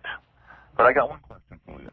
How can you square away, like, telling people that they can't smoke in restaurants, which is a privately owned business, privately owned building, But then you can say, you know, the government shouldn't be, you know, trampling on your free speech, but they can be trampling on my Very property easily. rights. Very easily. My free speech doesn't affect your health. You can turn it on or off. If I go to a restaurant and a guy's smoking, he can affect my health.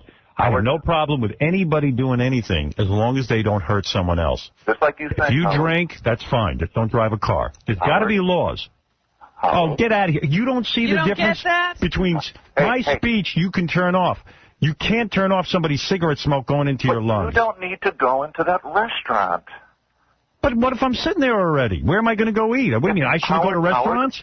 If you know, just like on your radio station, if I know what I'm getting when I listen to you. That's ridiculous. If you know. There is absolutely, you can't equate the two. Of course I can. Apples and oranges, dude. It's my building, my business, and if you know there's smoking going on there, just like if, you know, people listen to you know that anal is happening, don't listen to Howard. You know there's smoking in my restaurant, don't come in.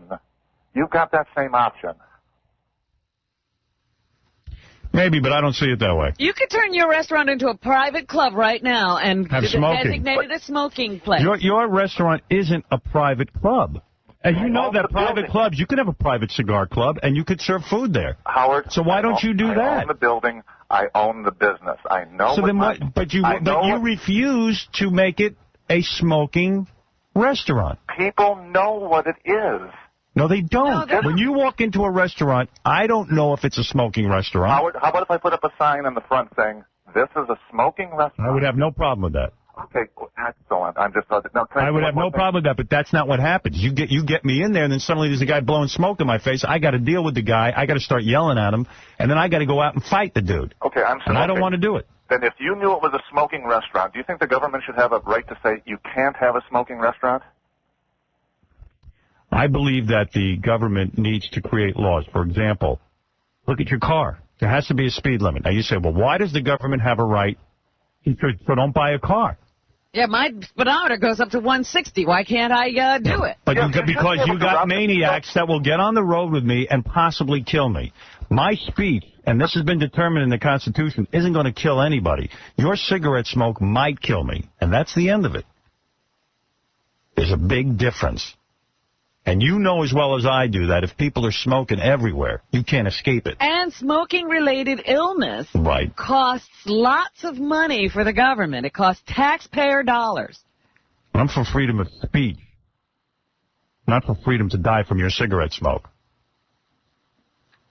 You know, I'm not that uptight. I mean, there should be designated area. You want to smoke in your house, smoke in your house. You want to smoke in a designated area, work fine. Yeah, you want to have a full smoking facility and you want to make sure that everybody who works there wants to breathe in smoke, that's your business. Yeah, but I don't want to breathe in smoke.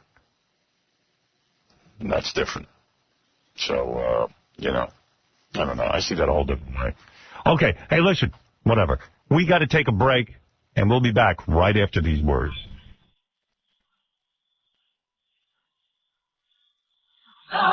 We get your phone calls.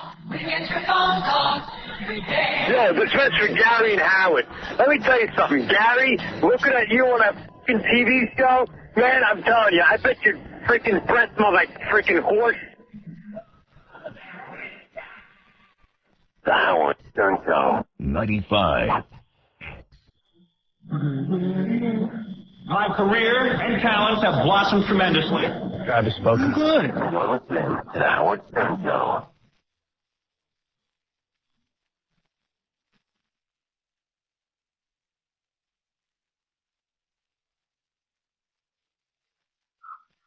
Yeah.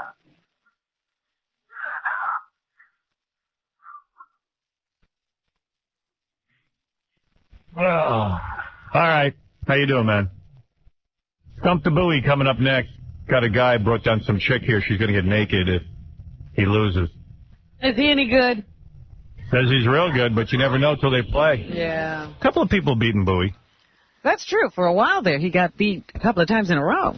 There's a website called Consumption Junction. They got this pretty cool tape. I was watching it yesterday. I brought it in. I mean, you can picture what it looks like. Zsa Zsa Gabor, remember her? Oh, yeah. She's still alive? Yes, she's ill but alive. Well, I guess when she was a big star and she was a hot chick, she was shooting a TV commercial. And you know how they have that, like, what do they call that, clapboard? Right, the thing that they say, all right, and they're setting up to start shooting. Yeah. They go, action.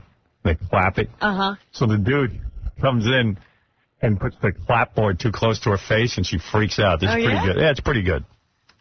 1, 2, and 3, and 4. And darling, I love this seat with powder. Wait, and Marcus? Wait a second, don't do that. They let him do it from there. I can't do that goddamn f***ing commercial. I have a claustrophobia. I don't work like this. Why didn't you put it on my head? I don't wish to work like this. I have a claustrophobia. I don't wish to work like this. The dude put the clapboard, they jammed it like right in front of her face. Why don't you put it on my head? Is she saying, I love the seats, they're corduroy, but she can't say corduroy? I love the seats, they're corduroy. That's what I spent 15 minutes trying to figure out that she was saying that. 1, 2, and 3, and 4. And darling, I love this seat with powder. Wait, and Marcus? Wait a second, don't do that. They let him do it from there. I can't do that goddamn f***ing commercial. I have a claustrophobia. I don't work like this. Why didn't you put it on my head? I don't wish to work like this. Wow. It's funny, but it was kind of funny, too, because the dude practically slammed her right in the head. It really was close. Because she's sitting in a car, and the guy has to stick his hands through the window and put this big, giant clapboard in front of her face. Yikes. Don't do this. I don't wish to work like this. Yeah, well, you know what? Then get out of the car, you fat ass. You don't wish to work. This is the way we're going to work. Corduroy. Corduroy. Padala. The tabloids are chock full of good stuff. There's a story in the Globe about men who love strip clubs. Oh, you're pictured in there? Yeah, it's a real bad picture of me, too. It's from when I was out in the Hamptons and my hair had that wet look. They loved showing you with the wet look. That picture shows up everywhere. Yeah, I'm next to Leonardo DiCaprio and Tommy Lee and stuff. Yeah. Thank God Not bad company. Well, thank God for Vin Diesel, though, because he looks bad and I look bad. I don't know. I don't mind if an article's bad about me as long as the picture's good. I love these rags because they show you pictures of Patrick Swayze and you're like, do you think he had facial surgery? Or they show you before and after pictures. Right. It's pretty obvious he had something done. Somebody told, he showed up in that Whoopi show not too long ago. He was a guest star. Yeah. And they said he looked like an elf from Middle. And he was like the best looking dude ever. No. Oh, man. Yeah, I like this story. There's a new movie being made with Will Ferrell and Robert Duvall. Yeah. And they're not getting along because Robert Duvall's old school and believes in sticking to the script, and Will Ferrell's ad-libbing all over the place. No. And Duvall's going berserk. Bobby D. Yeah, he don't want that. He's like, come on. What are you writing a script for? What am I memorizing this crap? Yeah. You don't want to hear about it. Yeah.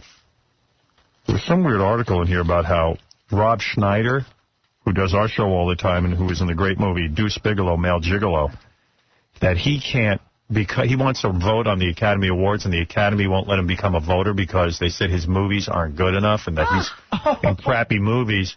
And I'm like, well, who, Is Adam Sandler allowed to vote? Well, what about Elizabeth Taylor? But my point is, what are they talking about? Everyone in that Academy's made crappy movies. Jack Black gets the vote. What about 90% of the people in SAG? Everyone's made a Howard, the big cut against him is that they say he plays the same character in all his movies. What? And just what does Julia Roberts do? What did Mickey Rooney do for 50 years? Well, Tom Hanks gets to vote, and he's even been in a Rob Schneider movie. Which one? I don't know. But they point that out. Right, Gary? What movie? I think they say that Kathy Bates was in one of his movies, but that Tom Hanks has worked with him on shows. I guess they were on SNL together or something. Oh, okay. Yeah, so.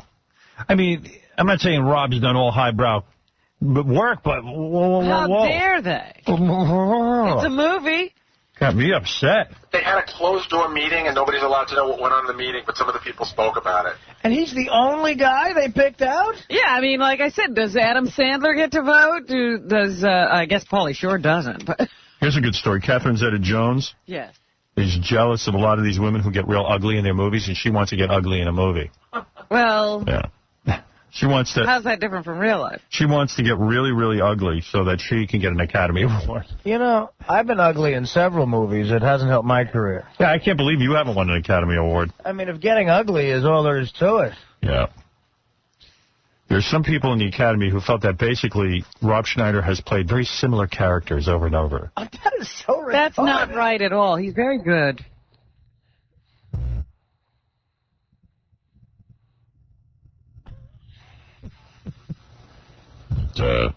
Ed Begley Jr. has gone to bat for Rob Schneider, supposedly. Oh, that's good. Now, that's sad. I mean, like, Ed Begley Jr. can vote. What has he been voting? in? Yeah, I mean, what movie did he get in? They're bringing out the big guns. Yeah. That's pretty funny. The committee that votes on membership is headed by Tom Hanks and Kathy Bates, who have both worked with Schneider in the past. Maybe that's why they won't let him in. Maybe they didn't like working with him. Yeah, I don't know. Kathy Bates, you know, the movie I think that she's in with him is The Waterboy with Sandler. Kathy Bates is like a lead role in it. Yeah, and that was okay to do, right? Yeah, for the paycheck. Hey, let's meet this dude with the broad. Let's get some nudity going here. Hope Papa Booey wins. Stop the bullying!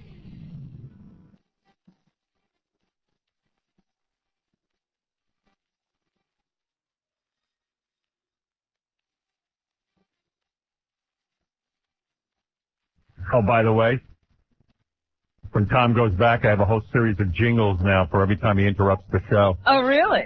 You know how he's always running in now and, like, commenting on he the shows FCC and... Every morning during conversations we're having. Yeah, I got jingles now. Let me hear him. Hey, what's up, Howard? Here comes Tom, time to stop having fun. Those are good, huh? Yeah. So every time he walks in, we'll play that. Beautiful. Where's the Tom? I got a bunch of them. It's Tom. All the show has grinded to a halt.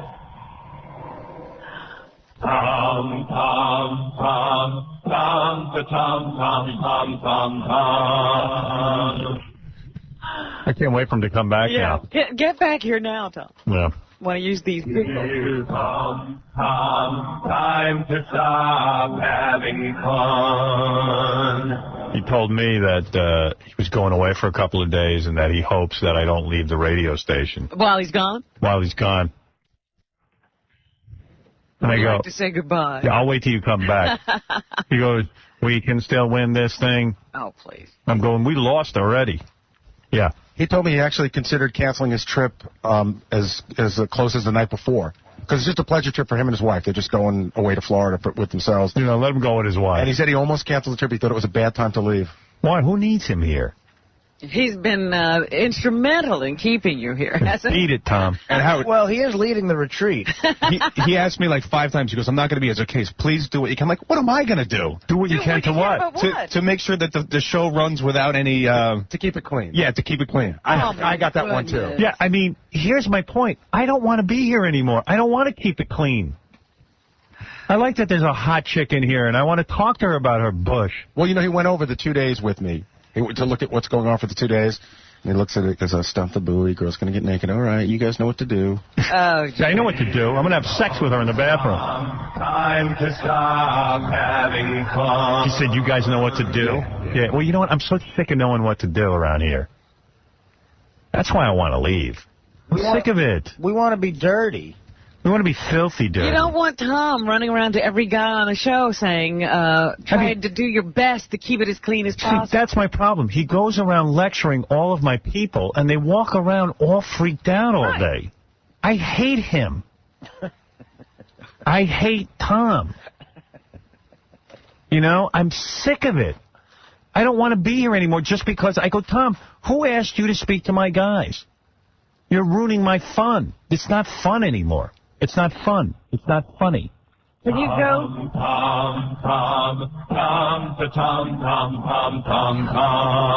Can you go back to the jingle makers and have them sing "I hate"? Yeah, those aren't strong enough. I hate Tom. I want Tom to quit. You know who Tom has the biggest beef with on the whole show? Who? Benji.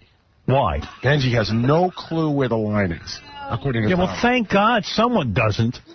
What is it? You know what? I don't have a clue either. I hate Tom.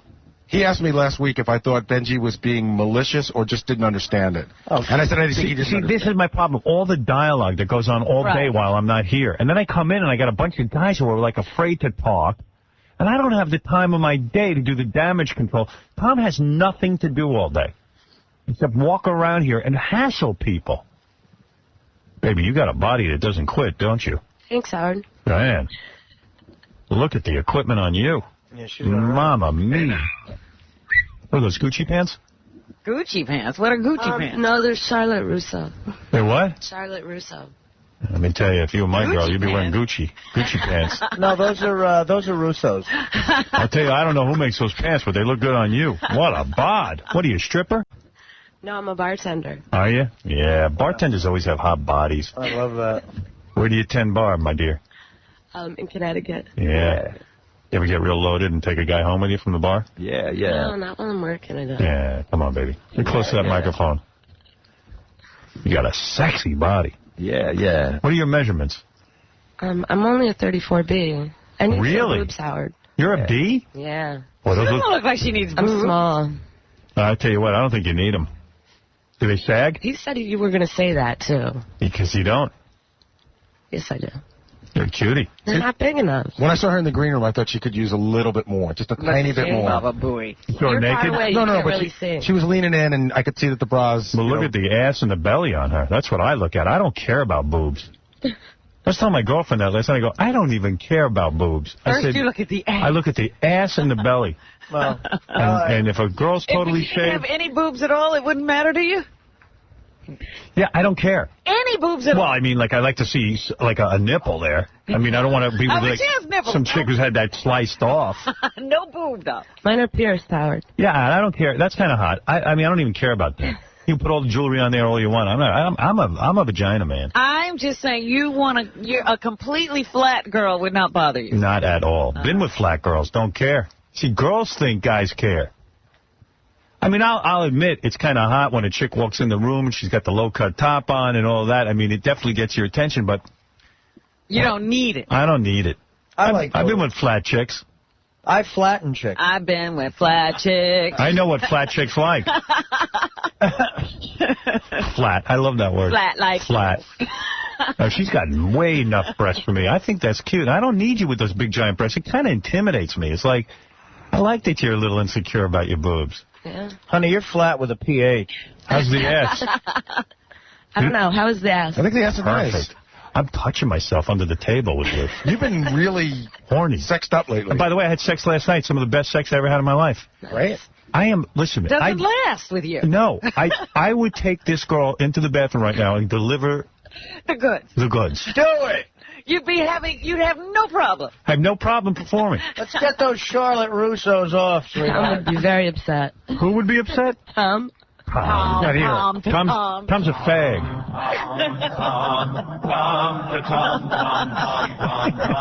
Tom is a fag. Yeah, make one. Tom is a fag. Fag. Fig. Boy, I would deliver a heavy payload to you, my dear. I don't know if you've ever seen a payload, but my payload would be green. Why would it be green? Yeah, why? Because it would rip out my inside. It would be like bile, intestines, everything. Ooh. A bile load. That's how intense our love would be. Trust me, baby. I don't mean to embarrass you, but it's true. It's what you bring out in him. I'd give you my bile. You'd be like, oh my God, everything's green. Here's my spleen. I'd stump your buoy. 10 blue, huh? That's hot. You make a good Jack and Water? Yeah, that's a How tough one. hard is that? Well, there's actually, an art to it. Where do you tend bar? In Connecticut. You want to say the place or no? No. Why not, baby? I don't How am know. I going to come visit you? God forbid it should do some business. I'll let you know off the air. All right. Okay. How old a broad do you think we're dealing with here? I don't know. How old are you? Did you ever say? I'm 29. Really? Yeah, I'd give it to you. Very, very clean and swift. What's she doing here with this guy? He doesn't know her. Hey, what are you doing with him? I love you. Did the guy leave? I've known her for years. You know her? You ever get her? No. Yeah, you ain't getting her. I can tell. He came down here to lose so he can see her naked. How'd you hook up with this dude? He's like good friends with my brother. I've known him for years. You're not going to give him any, though, right? He's my brother's friend. Yeah, you're too good for him. I think last night would have been the night because they had to come down from, way up in Connecticut, and they had to share a hotel room. Oh, what I was figured she that was sleeping going to in? be it. Did you share a bed with her? Yeah. Did you really? Yeah. And you didn't do anything, you homo? This guy. What happened? Her brother's listening. Come on, I can't. Nothing happened? No. Tell me the truth. Honestly, Howard. Who cares about her brother? Where'd you sleep in? Sweatpants and a sweatshirt. Actually, no, I changed it to a T-shirt after it was hot. No bra? No. Was she looking good in it? Yeah. Yeah. You've never seen her naked, though. I'll never tell. Are you a little slut in bed? Am I? Yeah. Not you. Shut up over there. Yeah, I have fun. Yeah. Yeah. You know what a man wants, right? Sure. You know how to please a man. Yeah. Right. Is there anything off limits for you? Yeah. Yeah, Like- that guy over there. What's your name, dude? Frank. Frank? Yep. Think you can beat Bowie? I hope not. I'm going to do my best. Have you ever seen her naked? Seriously. No. You haven't. You know what I'm going to do if you lose? I'm going to make you leave. You're never going to see her naked. That's fine. You know what? We're going to look at it. I wouldn't look at her the same if I did. So. Yeah, well, you want her. Admit it. Oh, you're a liar. You got a girlfriend? Are you married or hooked up? No. No? No. I'm having too much fun. I don't want to hear. You haven't. You're not having any fun. No, you know what? I hear you talk about marriage all the time, and I agree 100%. I don't. You should get married. What? It's okay for you. You kind of look like Baba Booey's brother. It's the eyebrows. Hey, baby, that's a smoking little outfit. What kind of shoes you got on? Little boots. Yeah, I bet you're a little whore. I mean that in the nicest way. Is that a little whore outfit? That's a little whore outfit for sure, right? Sure. You put on your little Yeah, whore I love outfit. that. Yeah. Is that what you wear at the bar? Sometimes, yeah. What else you wear? Little skirts? Yep. Yeah. You get a lot of tips. Tips are good. Belly shirts? Yep. Yeah. Man. What do you got over there? The nachos at the bar? You get the nachos? No, actually, we don't serve food. Oh. There's None. a food place right You got a boyfriend? upstairs. Do I know? Really? Nope. What a waste. When's the last time you got laid? By a real man? I'm going to say less than a month ago. Oh. You into chicks at all? You look like you might go both ways. Not really. You've experimented. Yeah. Yeah. Yeah, that must Was be it hot. for you? What, Robin? Was it for you? That No, I wasn't really into it. It was all right. Where'd you meet the chick? At a friend of mine's house. We just, What? kissed and stuff, you know. It Were you didn't really naked? go. It didn't go all the way. Were you nude with her? No. What were you wearing? I don't remember. I should Strap make on? something up here, huh? No, I don't remember. It was actually a couple years ago. Yeah. But why did you bother to kiss her? What was going on there? I think I was really drunk, and I don't know. She came on to me a little bit. Howard, have you ever been so drunk? Was she hot?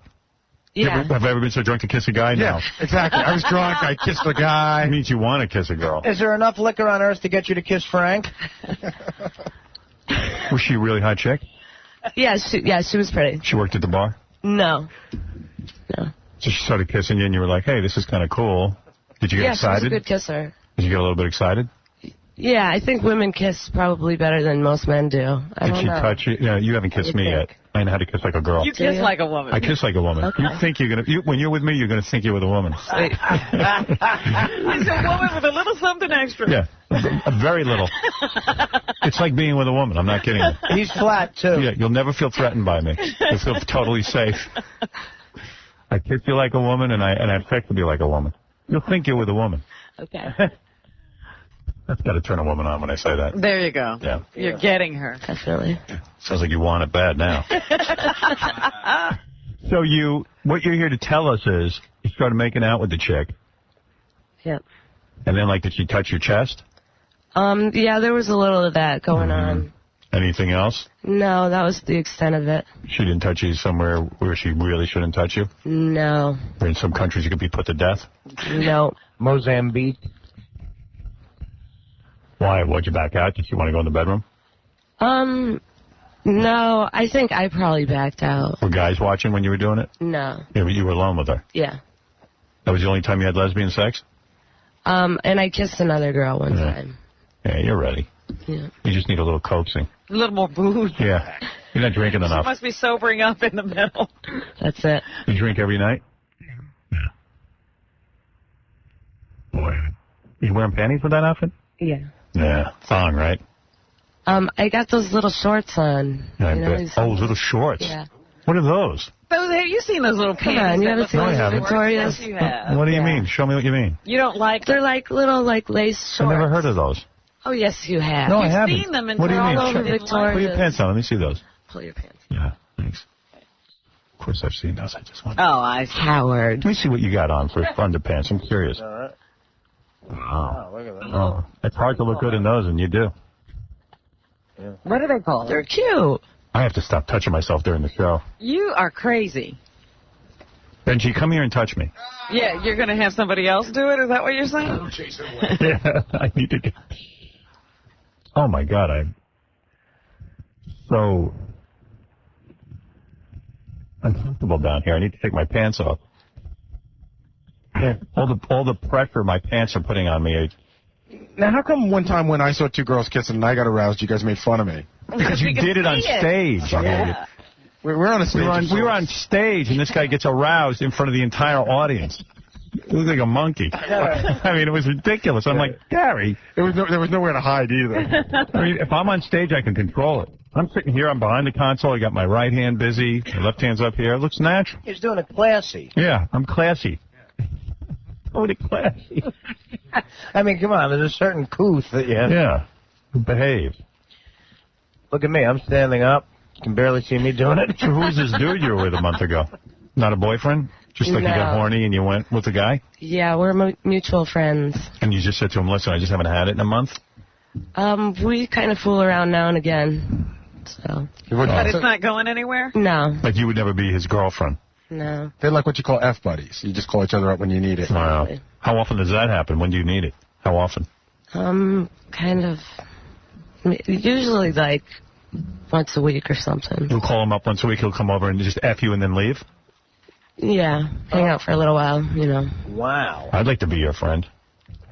Do you just, I'll come over and do F you you. have to pretend that you're just hanging out, but you know? Yeah, I guess we both kind of know what's going on. Yeah. Yeah. You call him up and go, look, you know what's going on, right? And he goes, okay, I'm coming over. He comes over. Would you bring some weed? No, I don't smoke weed. But do you guys make up lies? Do you say, like, come on over, I got a movie? Or do you just say, come on over? Yeah. He's always let's just hang out tonight. And then, like, 2 minutes Go out in, to eat and then 2 minutes you're doing it. How often you do it? Like, in other words, like in that session, just once or like 2 or 3 times? Usually once. Once. That's what I do. Yeah. Frank's like, I paid for a room. You go over to his place or he comes over to your place? Usually my place. That's great. And then he just leaves as soon as he's done?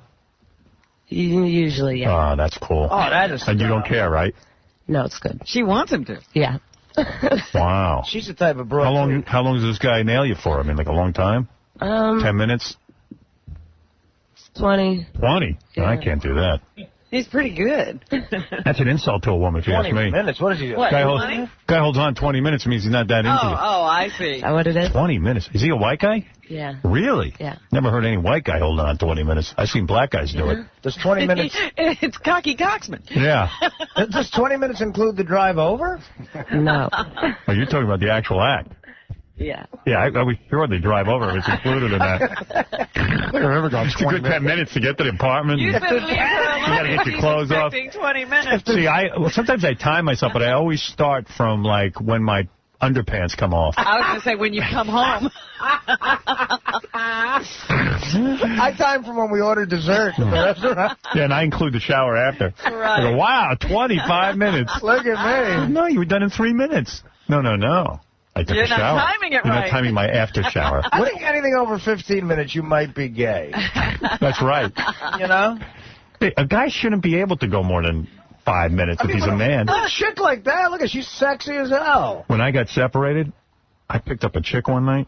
This chick had somebody We go into my bedroom. Yeah. Takes off her clothes. My buddy, meanwhile, is on a couch with another chick in my living room. Really? Takes off her clothes. You're in the bedroom. I'm in the bedroom. Takes off her clothes. I'm like, whoa. I hop on, and it's over. Hop on. Like, I mean, barely did I get going. And what do you say? I said, wow. I said, You're good. You're good. And she said, you're not. Yeah. And I went, I swear that never happens, you know, blah, blah, blah, blah, blah. Lie. But it does happen, but I couldn't believe it. So then I said, that's it. I'm going to second round because now I can do you. I'm an older guy. The second round's going to really knock this girl's socks off. So I wait 10 minutes, and I'm ready to go, which is amazing, right? Yeah. That's how hot she is. 10 minutes is pretty good. And I go, okay, here we go. Boom. Again? Maybe 30 seconds this time. Literally 30 seconds. And I'm like, I'm ready to die. I said, you know, if we did it more, like if I was used to you, I mean, you're just too hot. I'm telling you, I said, I'm telling you this doesn't normally happen. And she goes, I know, don't worry, I'll come back. She was understanding? She was great. But I never had her back again because they're too embarrassed. You know, I'm glad you told that story because I've been in that same position and I always felt embarrassed by it. Let me tell you something. That's a compliment to the chick. I told the woman once, we were flirting for like a month, and I told her we were at my apartment. We started heading down to the bedroom. I said, I'm warning you in advance. This is not going to be long. So you see this girl's, what's your name? My name? Yeah. Teresa. You see Teresa's body? Mm-hmm. 30 seconds the most. That's all you could do. Yeah. If this chick But in a year, look at her bod. In a year, it'd be like a half an hour. If this chick called me up and told me to come over to have sex with her, I wouldn't make it out of my house. You'd come over and just have a shower. Well, I'd have to mail it to her. I've done that, by the way. I've pleasured myself, you know, before being with a woman, yeah, so that to ward off any... And you didn't have that opportunity in this one situation you were talking about.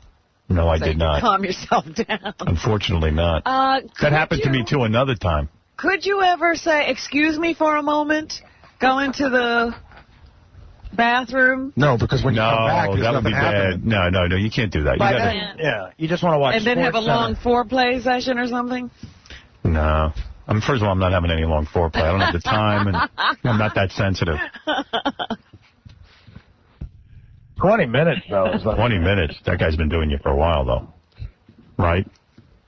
A little while, yeah. Yeah. You got a sexy little voice, too. Thanks. I was going to say that. She's got like a Carol Miller type radio sultry thing going. She's got a way about her. Yeah. I tell you what, we'll take a break, and we're going to throw you behind that curtain, and you got to get naked.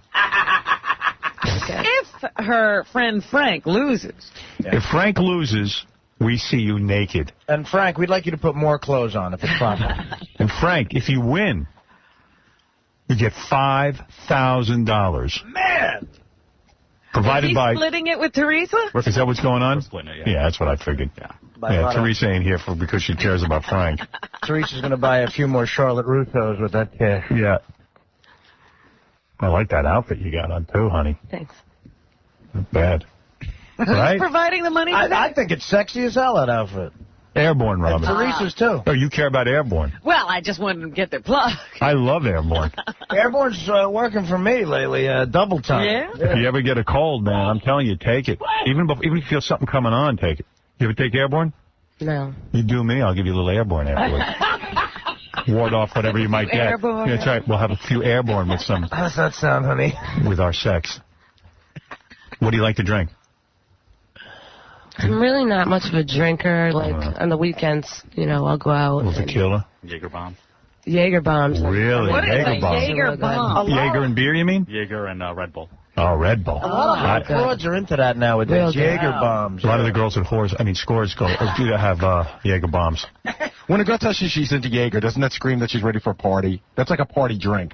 Yeah. Jaeger bombs taste like Kool-Aid, though. Honey, you're a player. Jaeger bombs. Yeah. Good. Anything with a bomb in it. There's a Jaeger bomb in this bomb. room, by the way. I don't know if you know where it is. It happens to be in my pants. I think you need to dismantle it. Yeah. Watch me explode! All right. Someone get her a Jaeger bomb. Come on. Why don't we just... It's after 8. Let's start drinking. All right, what I'm going to do is take a break. When we come back, Baba Boo, you'll play your boyfriend here, Frank. When Frank loses, we'll drop the curtain and see you in all your glory. The only way I'm losing if it's rigged. It ain't rigged, dude. Frank says we would go to jail. Frank says he's either beat me or tied me every game so far. All right. To see how you do under pressure, dude. Right. It's different. It's a whole different thing. Yeah. The chick here last week was like, I beat Baba Booey all the time at home. She didn't get one right. You're going down. And your friend's going to be nude. How much you paying me? I'll lose on purpose. It might be worth it. Yeah, why doesn't your friend just get naked and we'll give you some money? Yeah, exactly. Why play this stupid game? Who cares about the dumb game? All right, we'll go through the motions of playing the game. All right. See how we turn out. Teresa, you just calm down, okay, honey? All right. All right. I'm your man here. No one's going to be doing anything weird while I'm in this room. All right. Except for me. All right, we'll take a break, Robin, and then the big Stump the Buoy tournament. Yes. And at some point, I'll remember the fact that we're almost being thrown off the air everywhere. Yeah. Because right now, you don't really care. Right now, I could care less. Throw us off the air. You're having a good time. Yeah, I got my plan.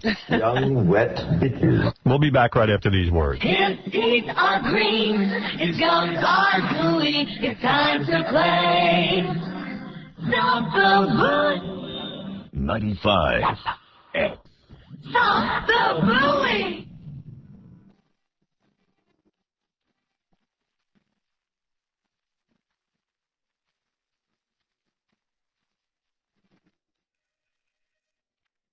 Is that Karen? Hi, Karen. My name's Dan. Yes. I'm calling about Lamaze classes. Called the right place. How can I help you? My wife is pregnant. I am so nervous about this, and I'm really trying to bite the bullet and go through this. What is the part that you're having the most difficult time with? When I get nervous, all my anxiety goes to my stomach. So my stomach, the closer she gets to her due date, you know, the more nuts I get. And when I get upset, she gets upset. You can talk it out. You already know what's bothering you. If I feel like if I know some of the things that could go wrong, that at least I'm prepared. You know what I mean? The water breaking. What is that? There's a bunch of stuff that might be very little, but, for instance, if it breaks and there's a yellowish tint to it or a little bit greenish, it means the baby's movement. Oh, I can't. This is too much. I can't. You know what? Let me tell you. It's okay. You don't have to be down watching all this. I do. You don't understand. What you're going through is very normal. Yeah. But let me ask you, the episiotomy, is that always done? No, it isn't. What exactly is it? Why do they... What they do is they just do a little incision just to make the opening a little large. But can they make it back the way it was before? Absolutely. Okay. What about what is the afterbirth? I mean, what else comes out? And you know. Well, inside the mom, in her uterus, as the baby grows, the placenta grows, and it kind of looks like a liver. Liver? It looks like... Kinda. But you don't have to see that part. I tell my coaches, if you don't want to see it, all you do is stay by her head. Okay. All right. Well, thank you so much. Thank you. I would love to have you in my class. Thank you. One last thing. How much are your classes? How much do they cost for the 6 weeks? They're $65.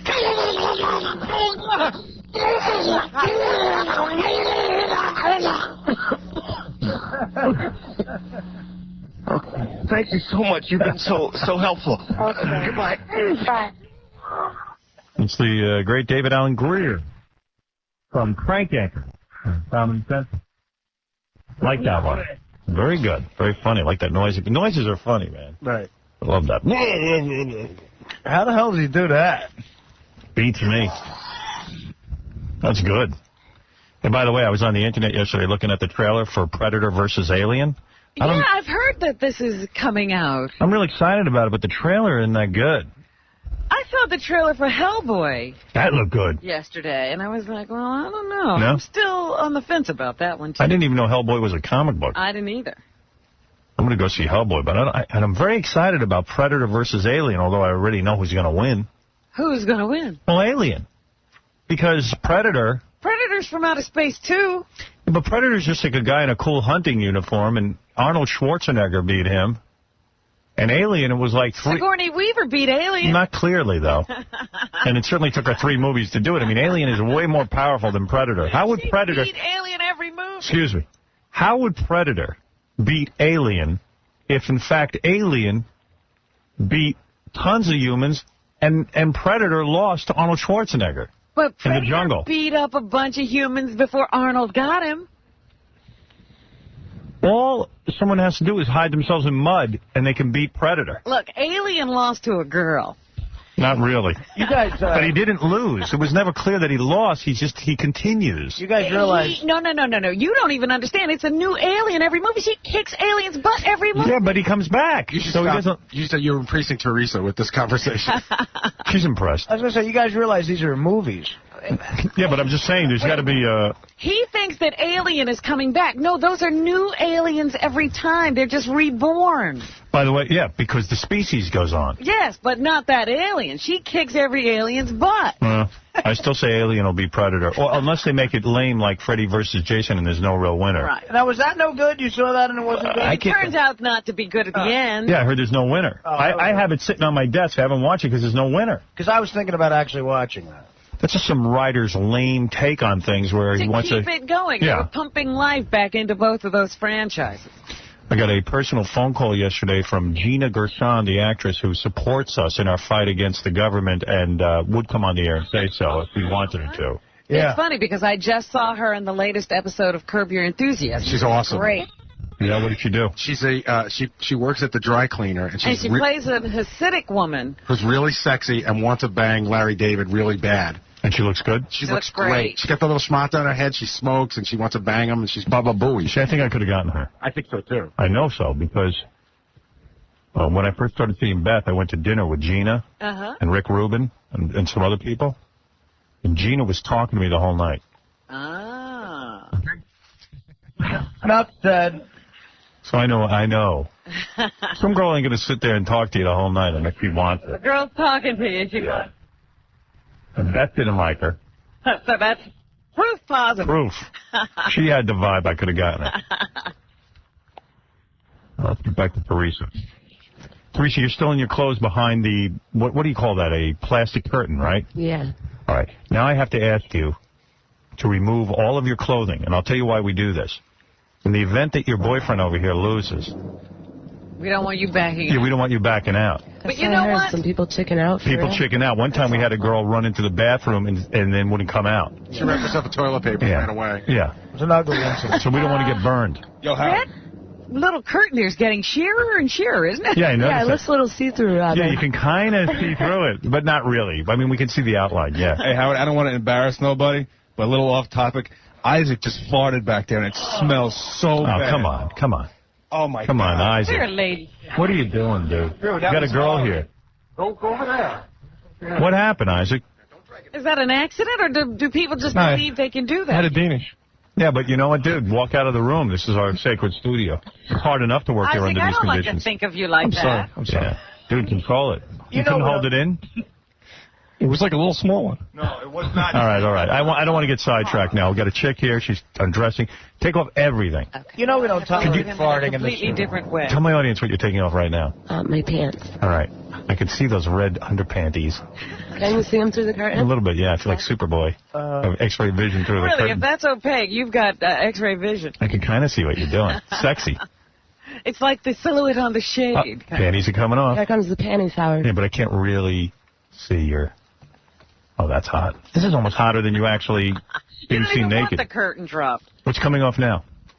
The headphones. My shirt. Your shirt. Sit down, Artie. Frank, you're not the boss of me.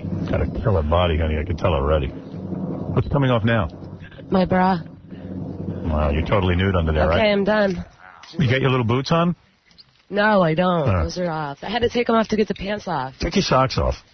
You don't Socks like the too? socks. Yeah. I like the socks. I like her bare feet. She's got nice feet. What you peeking? What Baba Booey peeking? So you're totally nude behind there now? Yeah, I'm All nude. right, good. Did Baba Booey get a look? I saw the back of her neck. I'm up 1-0. Hey, wait a second. I got to break in because Congressman Ackerman's on the phone. Yeah. We need to do I need to this. support this. Yeah. Everybody act like nothing's going on. All right.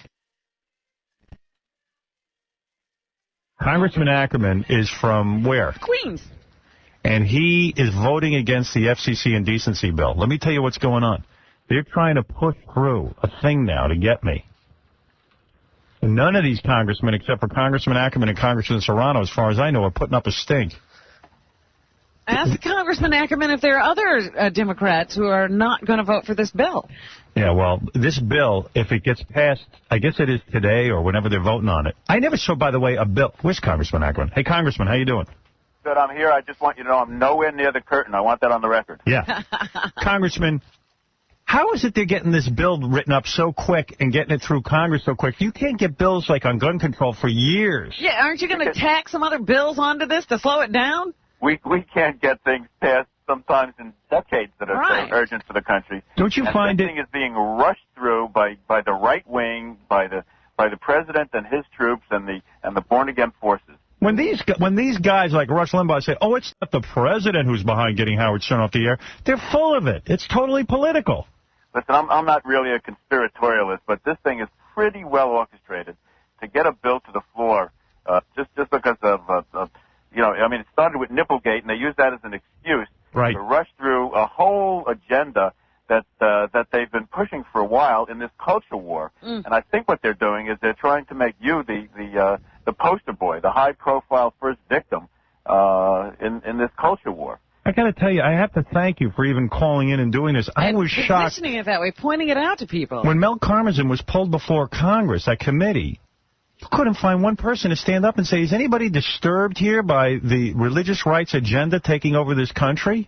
Let me tell you something. There are some of us who are absolutely troubled by this. It is one of the most important things that are happening that we have to try to stop in all of American history. This culture war. You know, we used to be opponents in politics, Democrats and the Republicans. You're no longer the opponent. You're the enemy. Right. And you're evil. Destroyed. You're either with us or against us. Yeah. If you don't support exactly what they tell you they want you to support on terrorism, and we're all against terrorists. I mean, no question about it. But you're not bad. You're evil. When is the vote, by the way? Good versus evil. If you're not with their brand of patriotism, you're regarded as a traitor. Congressman, when is the vote?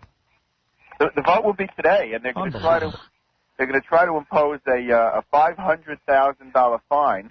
Right now it's $27.5, as you know. Right. It's on a station or a network. Right now they're going to try to make it personal, so that any individual person or entertainer or commentator is going to be responsible and personally liable, and that's per incident. So if you're on 300 stations times $500,000, you're talking about a lot of money here. So that would be and that's not going to have a chilling effect. It's going to have a freezing effect on free speech. Absolutely. So that would be against me or Robin or anyone on the show. Absolutely. Yeah, well, let me tell you something. If that bill goes through today and the president signs it, I will resign immediately. Well, it would also have to go through the Senate. It doesn't become a bill unless. Howard, we need a fight. We need to stand our ground. Congressman, I will resign. This will be the great. They will make me a martyr. They will make me bigger than ever. Let me tell you something, Congressman. Are there any Republicans who are against this? We don't know. Usually we get a small handful. But Howard, you have been a real tower of strength. I remember I was on with you just as the second plane hit that tower too. Right. And what serious business you took up that day on the radio, giving people solace and assurance and informing them what was going on. Hey, by the way, Congressman, entertainment. This was an essential part of our democracy. I'm drawing a blank right now, but there is a congressman who's against me now who was the one who invited me to testify about the good work I had done during 9/11.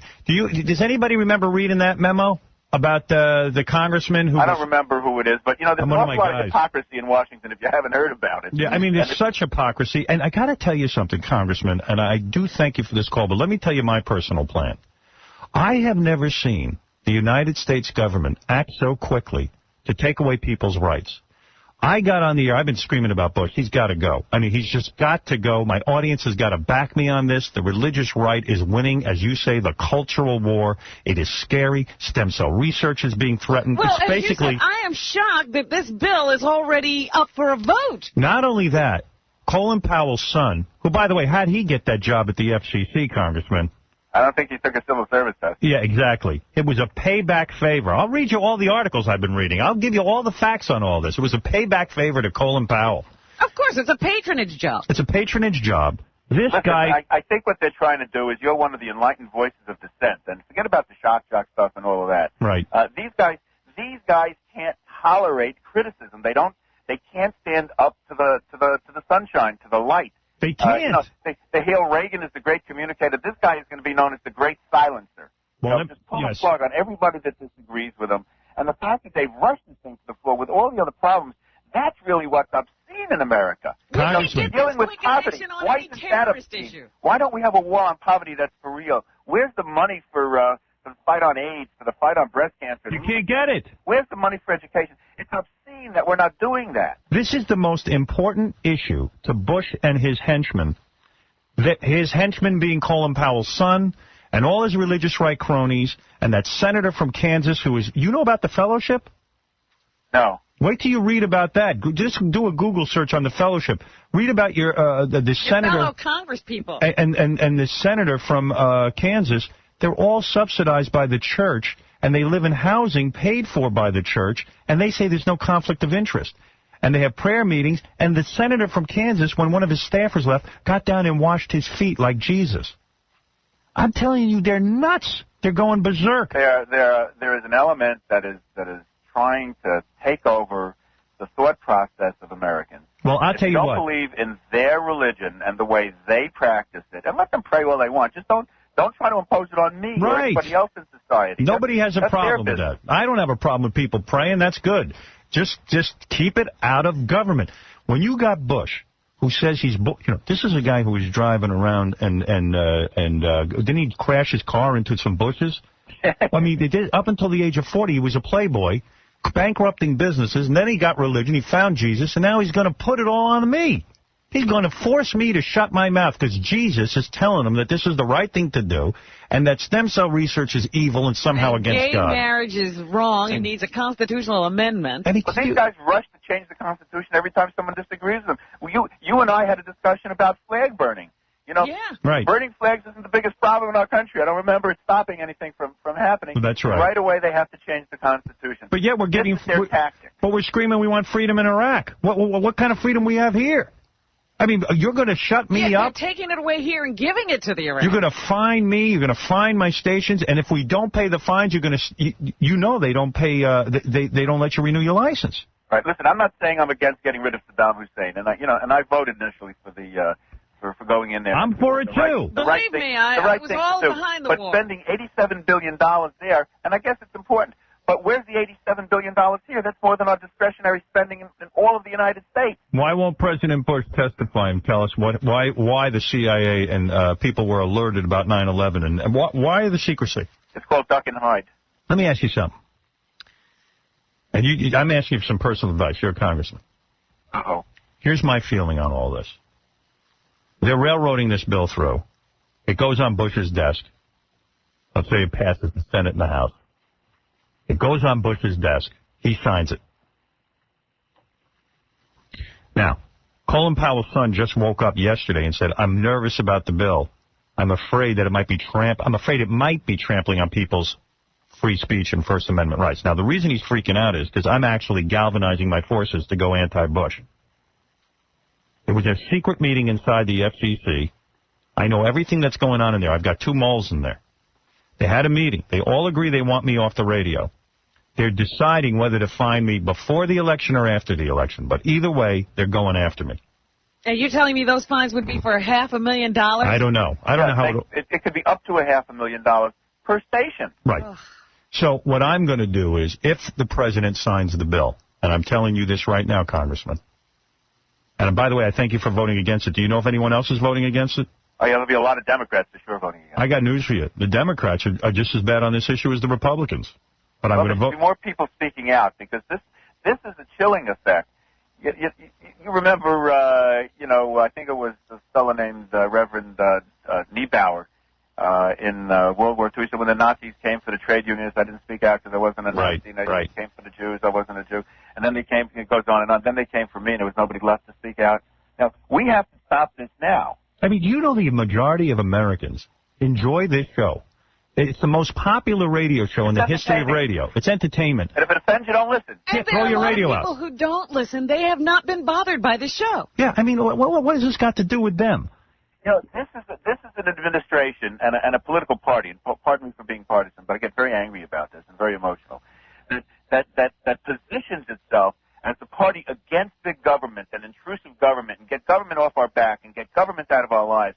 And then as soon as somebody does or says something they don't like, they have to interfere. They want to put government in your bedroom and in your bloodstream. What happened to get gallbladder and everything you do. I thought the Republicans were against government. Now, listen to me. If the president signs this, I will effectively resign. As soon as this becomes the law of the land, I will not do it.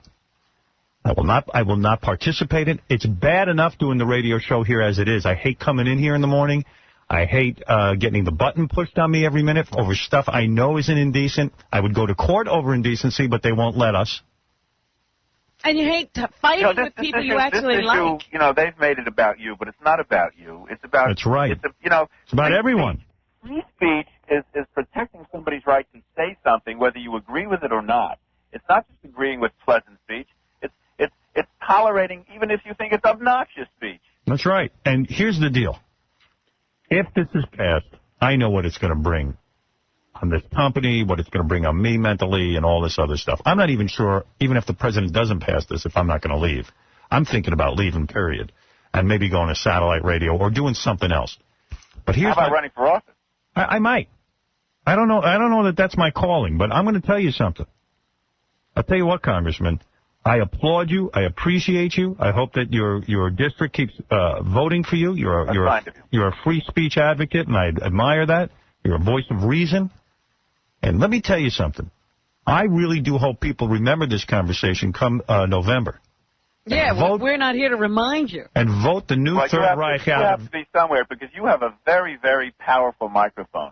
And you'll have that microphone wherever you are. It'll become powerful. And I will be more powerful once these guys get rid of me. Trust me. I will turn it into I will become a beacon. I will attract all kinds of people to my cause. And I'm going to tell you something. I never got into radio to be political. I don't care about politics all that much. I'm here to make people laugh and have fun.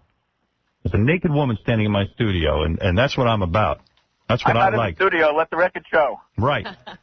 But I will have my own radio jihad, and I will go on a campaign that is as fierce as can be to get rid of this maniac in office. We need people with the fighting spirit, Howard, and you certainly have that. And they're silencing this one. They're silencing this one. And I'm going to tell you something, Congressman. If they pass this bill, now you'll vote on it today. It'll probably pass through Congress. Was that your guess? It'll pass through the House. They have the votes. The right wing controls the House no matter what. And what about the Senate? What the vote? The Senate, it may not get through the Senate this way. That may be what we have to hang our hat on right now. Well, the Senate has another bill before it, though. Yeah, the numbers are the fines are less staggering, yeah. But it's still chilling. They shouldn't be doing this. There's no reason for this. If Bush signs Howard Stern is not the threat to our democracy. Well, if Bush the signs... people that are changing the rules are the threat to the democracy. If Bush signs either one of these, I will effectively resign that day.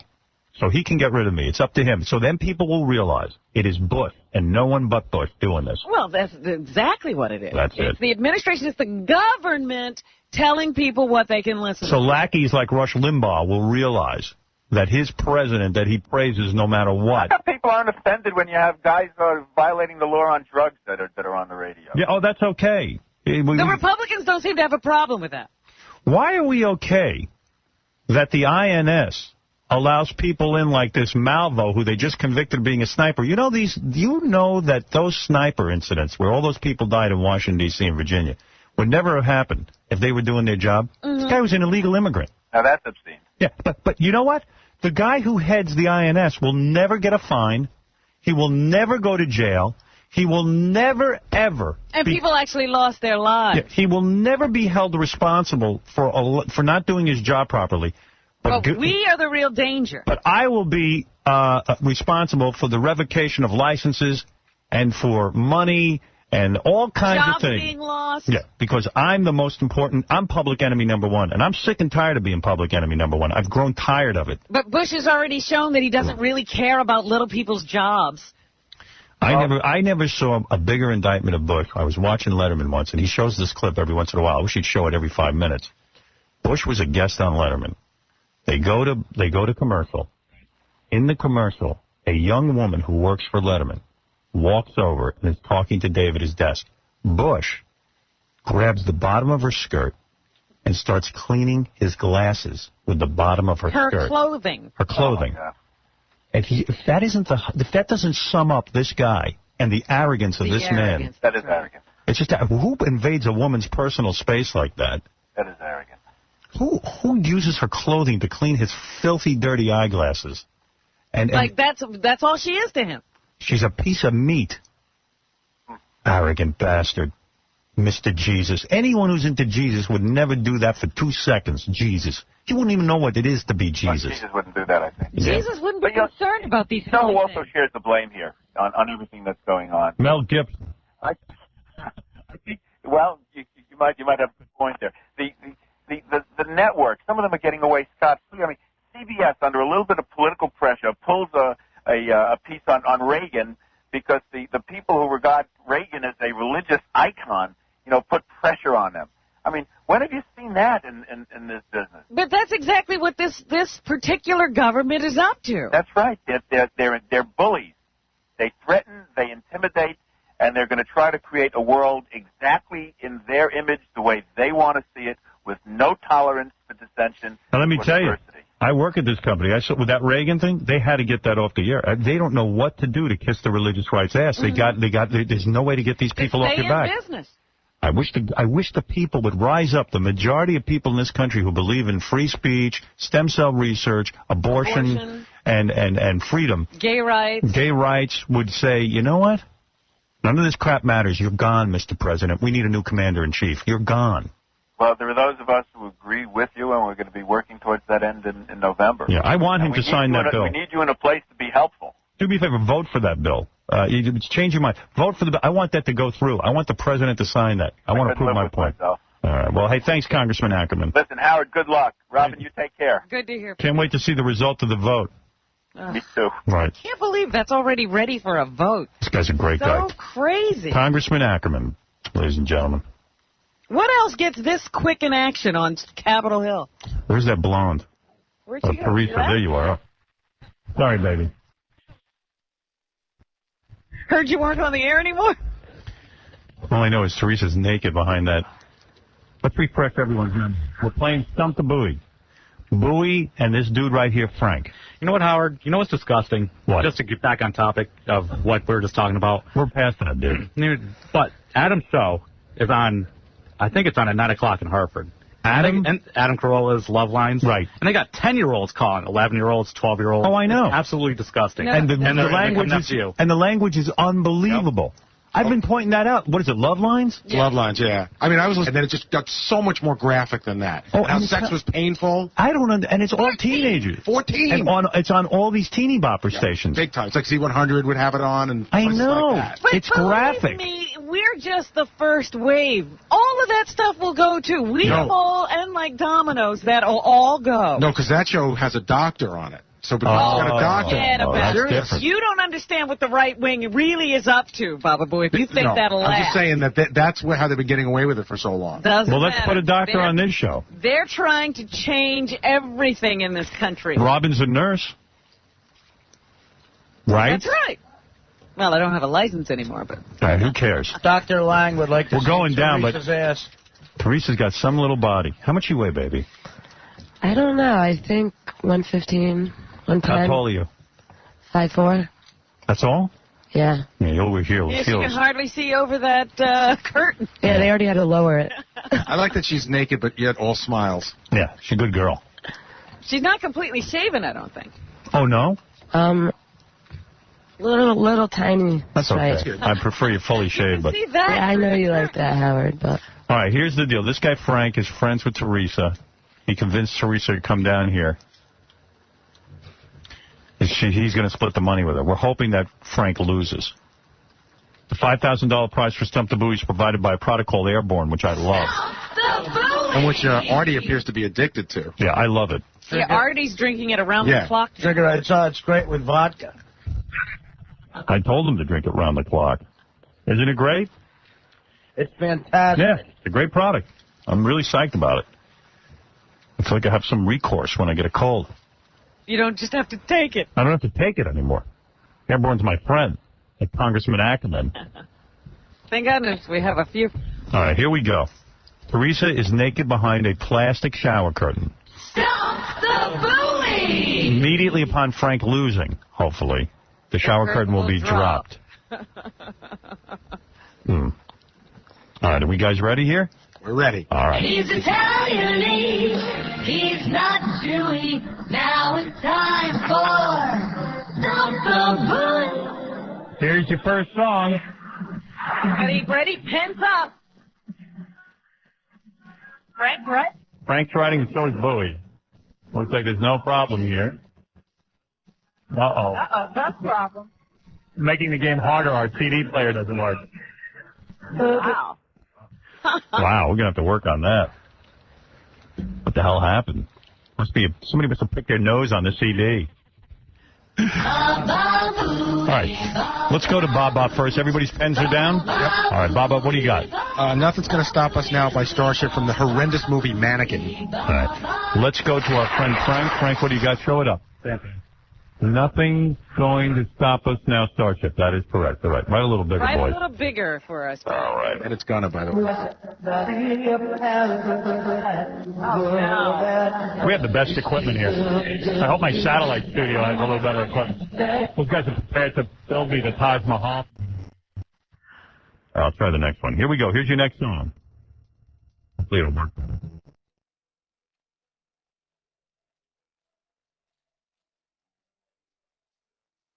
Neither guy writes. Neither guy writing.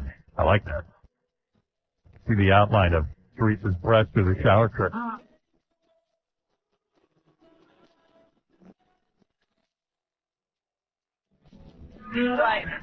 right, both are writing. So stop it. Yeah. Frank's writing. He looks a little nervous. Frank, who beats Baba Booey at home all the time. Baba Booey saying he needs more time. Frank need more time? We hear a little more. All right. Song was a hit. I think I know it. Yeah, I think I know the grouping. Teresa looks good. Even through the shower curtain. Can't wait to see her naked. Look at Frank struggling. Frank, you're first, so it's time to put up or shut up. Let's see what you got on the piece of paper. Time to hold up your piece of paper. I got Boston, but I don't know the name of it. Boston is correct, but you do need the name of the song. Let's go over to Baba Booey. Hopefully he fared better on our quest to see Teresa naked. I don't think I have it, but it's Boston. Ready for more? It's Boston. Ready for love, right? It's We're Ready. Oh. We're ready. Sorry, Gary. I'm going to say you both got it wrong. On now. You were pretty close, Baba. I was thinking Ready for Love, but that was Bad Company. Right. I thought it was Toto. Teresa seems to be pretty good at this game. I'm awful, really. If I was writing, we'd be in trouble. What's it going to take for me to spank you? Another $5,000. No. Sure. You ever been spanked by a man? No, not really. No, I can't say that I have. Really? Do you want to spank me? I thought you were a wild player. Nobody's really I don't know. Who are you with? Must not be that great, huh? One guy that comes over once a week. No guy ever has sex with you and pulls your hair and spanks you? Yeah, I've had my hair pulled, yeah. Yeah, sure. Do you like that? No one ever slammed your head into the wall, choked you, till you almost passed out? Nobody killed you? Nobody killed you? Chopped you up in a plastic bag and buried your body? Not yet. What, are you dating a priest? All right, one right, one wrong. You both are tied. We're going to go to the next song now. Let's see how you guys do with this. Tight round. Yeah, so far.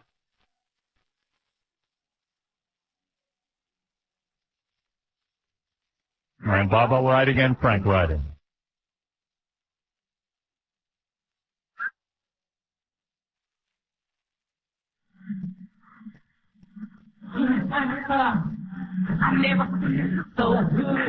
Yeah. What? Where'd you find? Where'd I find these? I don't know. All right, Baba Booey is done. Frank finishing up, I hope. Frank, put the pen down, will you? Frank, we're going to have to go on. Frank writing a book, story of his life. Ba, ba, ba, ba, ba, ba, ooey. All right, come on, Frank. You're going to be disqualified. Put your pen down. Put the pen down. Let's go, Baba. Down, Frank. Sure. I'll tell you right now, this is my weakness, these hair bands. I think I know. I'm just guessing. Is it Hot Girls in Love by Poison? No. It is Poison, but it's not that. Go ahead, Frank. What do you have? I choked on the name. Poison. But The song is called Talk Dirty to Me. Yeah. Talk Dirty to Well, Me. so far you're still even. Yeah. And I know you like it good. The way that I... Two wrong, one right. You're both tied. So Frank, I anybody's- think, was looking up for an opportunity to go ahead. Here's where I pull away. Look at my rearview mirror. Here I go. Okay, here we go. Right. Baba Booey riding confidently, trying to pull away. Frank riding confidently.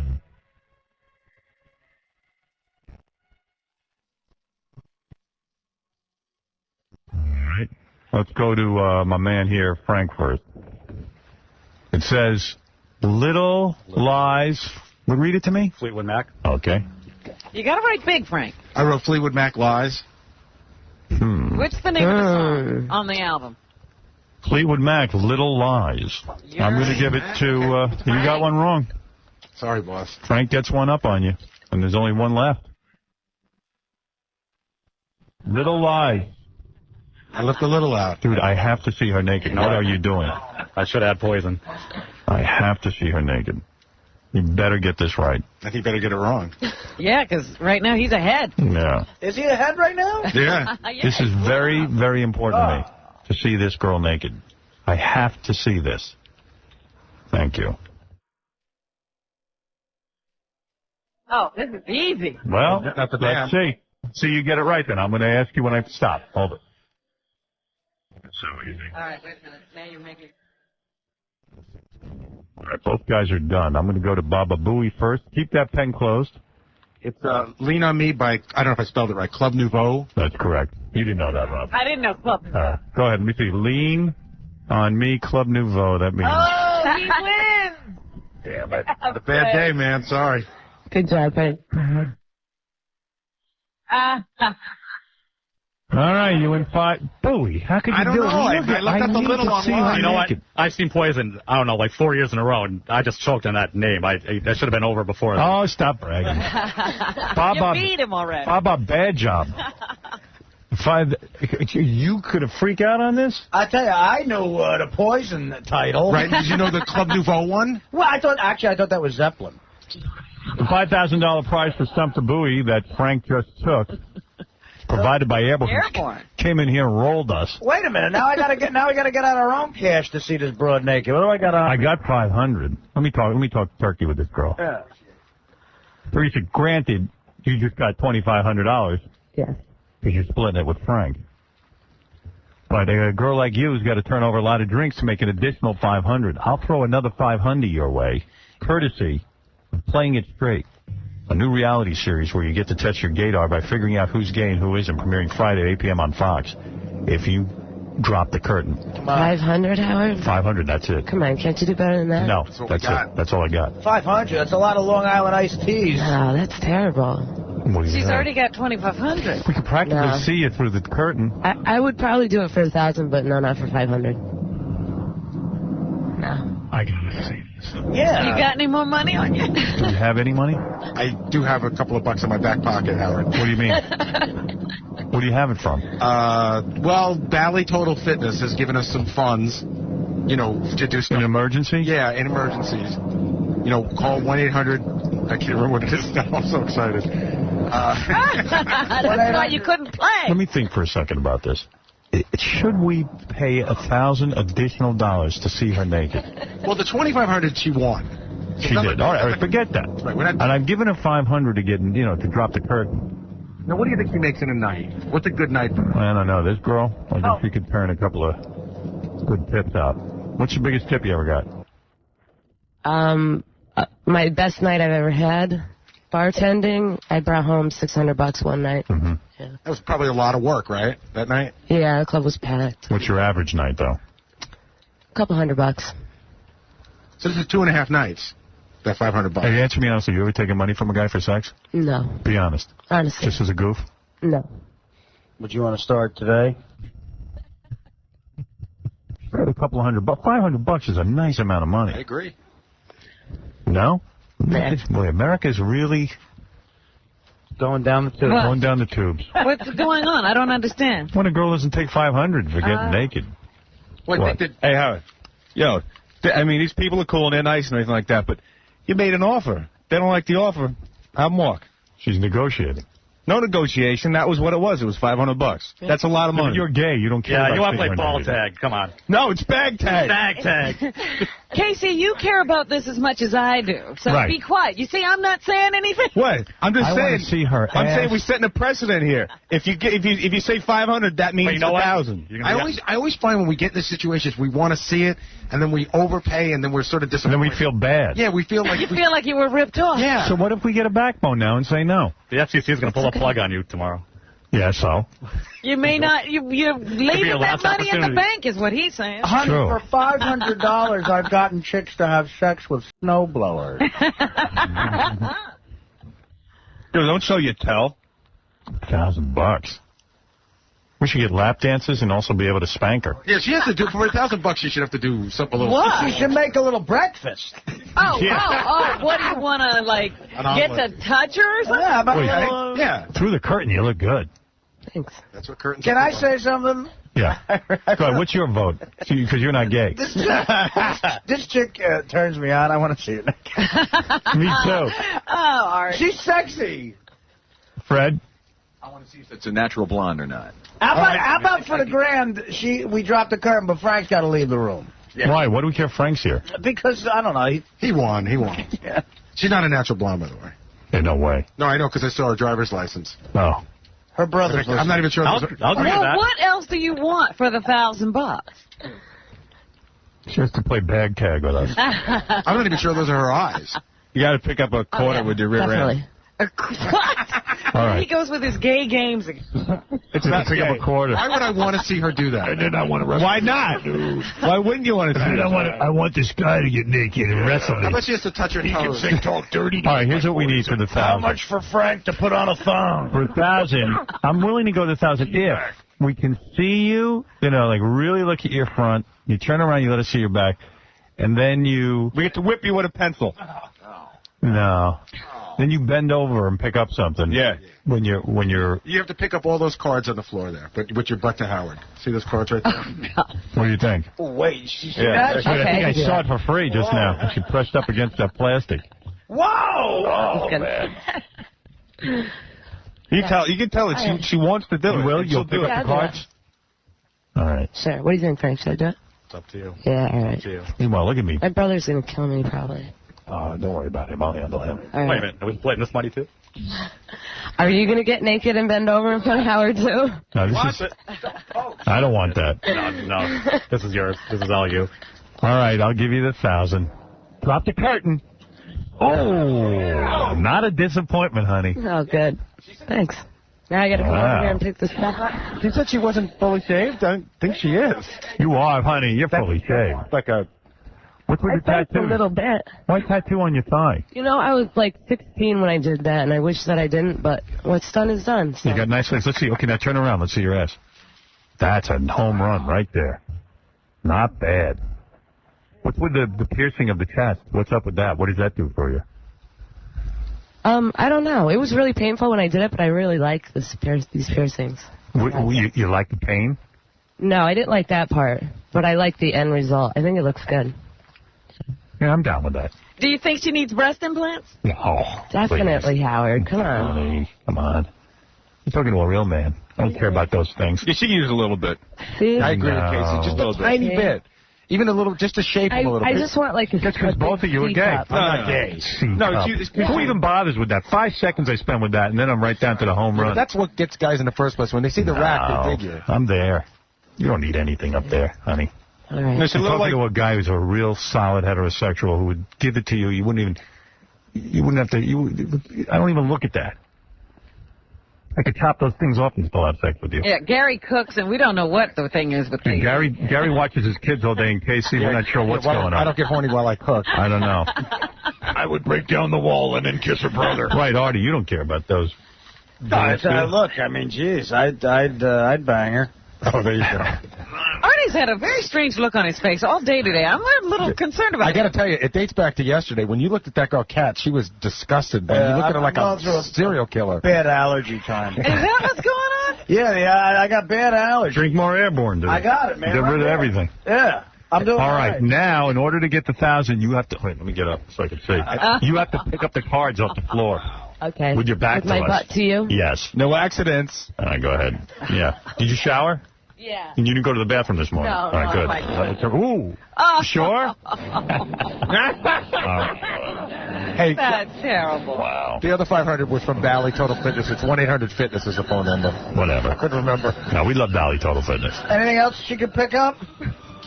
Thanks, Howard. Wow. Nice job. I can't believe you won. Boy, what That happened? was a bad day for me. I don't know what happened. It's all this FCC stuff. Was there any doubt? I wanted to win for you so bad today, too. I was like, here's a gift for all the crap we're going through. Yeah. Well, we saw her anyway. It just cost us a lot of money. Like it came out of our pocket. Right. Well, that's money we could have used toward other naked chicks. Thanks to Valley, by the way, for that emergency money. That's very nice. We have a naked chick budget. Dude, when We do. Yeah. When she bends over, she looks better. Chick budget. Boy, in the old days, girls used to just get naked for us because they wanted to. Now you got to pay. It's gotten so mercenary. See, we set a precedent. Right. We never should have done that. We should have stuck to our guns. When we started paying chicks, that was a big mistake. But that's also a sign of how bad the economy is. When I moved to satellite radio, I mean, No more? if I do, No more paying chicks for getting naked. Should we say now we're not paying chicks anymore? Is this it? That's it. You're declaring a moratorium on the payment of chicks. I am. This one made me weak. I want you to get dressed as sort of sexy, too. Yeah, I'm missing that. That was good. Yeah, see, can you start getting dressed again? It's I great. missed it. It's great. It's like get I out. just love looking at all your faces while this goes on. It's like the walk of shame when the girl has to leave your apartment and get dressed. Yeah, get out. I love that, man. I was walking in the city the other day, and it was early. I was walking the dog. It was like a Saturday morning, and I see this chick walking down the street all dressed up. Right. With the skirt. And you know it was she slept over some dude's apartment. It's all wrinkled. She's just coming home. Yeah, and I was walking. I go, shame on you. They're all disheveled. Shame. You should just, if that happens, you should just take a big sign and put it over her head and say whore. Oh, please. Filthy whore. I saw that girl. That's the guy she's going to marry. You never know. Right. I love watching a chick get dressed to leave my apartment, like all sloppy with marinara sauce all over her shirt. You know, I saw that same girl, Howard, this weekend. There's no reason to have a cocktail dress and high heels on at 8 o'clock on Sunday morning. And she had her head down. The hair's all... Head down. It's like what women must look like in Afghanistan. You know, the head down, just, you know.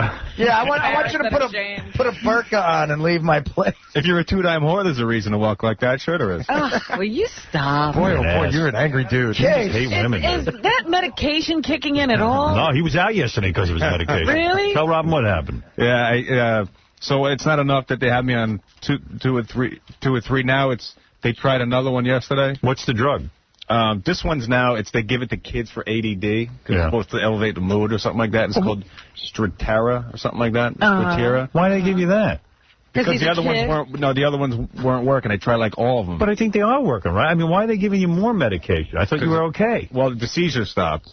That was the main thing. They had to correct that first. So what happened yesterday? So yesterday, I took this stuff, and then after I take it, I get violently ill. I start getting dizzy, and then I freak out. I get real paranoid. Oh, wow. And I can't tell you. I'm not even going to bore you with the details of what I went through. Bore? It's not boring. Yeah.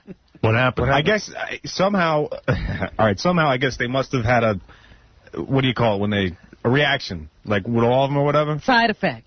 Yeah. So, all right, I'm trying to lay in bed, but I'm dizzy.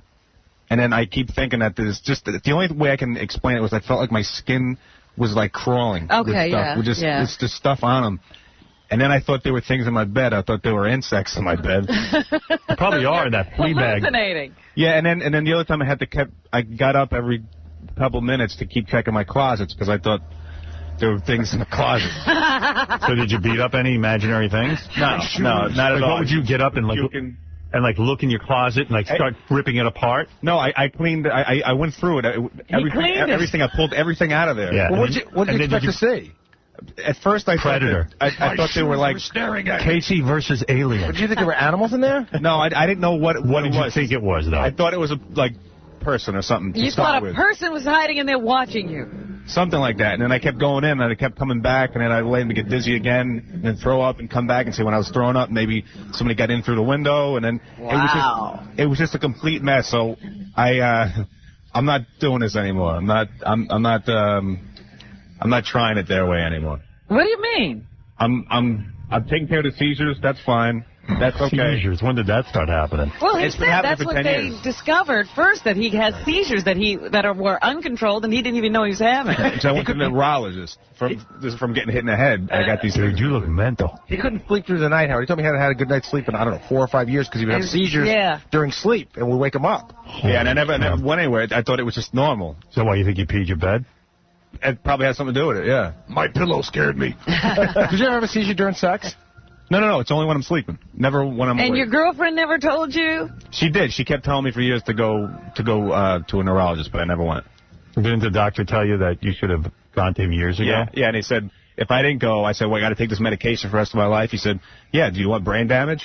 If I don't have it already, then Yeah, I was going to say, are they sure you haven't already By the way, last night, experienced some of that? I was in your closet. I was goofing on you. That was me. So they're going to try you on another medication. No. Try it. Not this. No, I got this. So I'm going to keep the 2 that I'm on as an antidepressant. You're friggin' mental. I know, but you know what? Hey, what am I going to do? Too bad. You're so good looking. You could have the world by the balls. Except that you're mental. You're mental. I got problems, but I'm getting better. Good looking dudes could have. Hey, seriously, isn't he a good looking dude? Yeah, he's a good looking dude. Yeah. And look at how messed up he is. But like, didn't you want him at first, and now like you hear him talking, now you're afraid? I thought he was cute, and then I saw him in that Speedo, and I was cracking up. That picture in the green. The gay picture? Yeah, that was good. Yeah, that was a very proud day of mine. He's mental. They got problems. Hey, but everything's mental to a reason. So why to do a you reason. think that, wait a minute, I'm though, mental to a Casey. reason. What? Why? Because you're very hostile to women. Yeah, but no, that's nothing new. That's always the whole thing with his mother. He's like in love with his mother. She's the perfect woman. Yeah, she's great. But like all of his complaints about her, he takes out on others. No. So like when he's calling women filthy whores, it's sometimes how he feels about his mother, but he feels too guilty to say it, so he says it about other women. No, Dude, you're a classic case. That is so off the map. Dude, have you ever criticized your mother? Yeah. Name something she does wrong. What's wrong with her? Let's get real. She hides my gay porn. What's wrong with your mom? Something. Can't think of anything, right? Be honest. She can't. She's perfect. But all the other filthy very whores. kind. Very kind. Yeah, she's kind. That's your complaint? She's a filthy. But the other girls. Sometimes she's too nice to people. There you go. Ah, there's a big complaint. There's a complaint. Yeah, like Jesus. That pain in the ass. Because other women are all whores. A lot of them are, Howard. A lot of them are filthy, dirty whores, right? You're too nice. Yeah. A lot of them are. I'm not saying everybody is. You understand when you were a little Can't a boy. woman just be out to have some fun? That's fine. Let them do it. Didn't you understand when you were a little boy, there were times your mother made you feel powerless? No, you have, dude. You got Your no mother clue. never made you feel powerless. You have no idea. Your mother you never said to yourself, damn, my mom's controlling my life. I want to rise up. No. Never. You never had that. Maybe my old man. You feel guilty. That's why you think they're all No, whores. maybe my old man did a little bit, but not the perfect mother. Not the mother. Right. Mommy, why can't I do ballet? Why? I'll tell you though, when you talk to KC, seriously, even off the air, I'd say probably in his estimation, 90% of the women in the world are whores. 80%. All guys who love their mothers like obsessively like he does, all hate women. I've noticed the pattern with them. Or are gay. Yeah. He's looking for a perfect woman who just like sort of landed on this planet, who's never had sex with another guy. It's called his mother. No. No. Why don't you just do her already? Stop it. Do your mother. No. Get rid of your seizures. No. It has nothing to do with that. I'm just homo. Look, maybe it's the environment that I'm in, that I work in. I sense that you were like this long before you got here. All right, I was. Well, yeah, you almost murdered a man. You were up on charges. Right. But also, Casey, you're still going to go and talk, right? Yeah, every week. All right. Every week. I'm not going to stop that. Yeah, once a week will help. It's like letting off steam. That's what I'm going to do. No, I mean, I'm trying. Once a week, I'm going to try. I'll be cured by 111. The rest of the week, I don't know. They say that I have made remarkable progress. They said that it's been light years from Because what they've they're done. afraid you'll kill them. No, because of like the medical stuff. They said if I left that untreated, I would have been screwed. All right, so good. Keep doing it. Have you seen an improvement in the mental status? I wouldn't know. It seems to me his work has gone down. No, it's fine. Don't say that. That makes him Don't crazy. say that. That'll make No. I still get plenty of stuff on the air. I have a personal goal. I get one bit at least a week. Yeah, I work with him. His work is fine. I'm just telling you what I think I Because you go home, I've got to work with this guy. No. But, I noticed he had to be taken off breakfast detail. No, that's fine. He's too talented. Next to my family, this is the most important thing. This is the most important thing. My mother. His family is his mother. And my brother. That's it. And I got other people that are in there. Do you like to call family? Okay. Yes. Hey, Joe, you're on the air. Hi, Howard. Hi, Robin. How are you guys? Big fan for a long time. I was just wondering if KC's paranoid, delusional nightmares there about the closet have a correlation with him coming out of the closet. Maybe he saw. Notice it was with the closet. Maybe he saw himself in the closet. Hey, you're me. That's funny, Joe. Good one. His gay self is in the closet stalking him. I like the smell of mothballs. Wait a minute, balls. Yes, Andrew. Hey, how you doing? Hey. And in the second movie, did you ever see that one with Danny Glover? Oh, Predator? Yeah. Sure. They had a dead alien carcass in the ship, so Predator would beat Alien. No, he wouldn't. How do you know Predator didn't get Alien's carcass from a dead alien? You don't know that he beat him. All those things in the ship were things that they beat. They were their trophies. Not necessarily. You don't know that for a fact. Maybe Predator was saying, hey, I found this thing. I want to go kill it. I got to go find some. But I don't know that he killed Alien.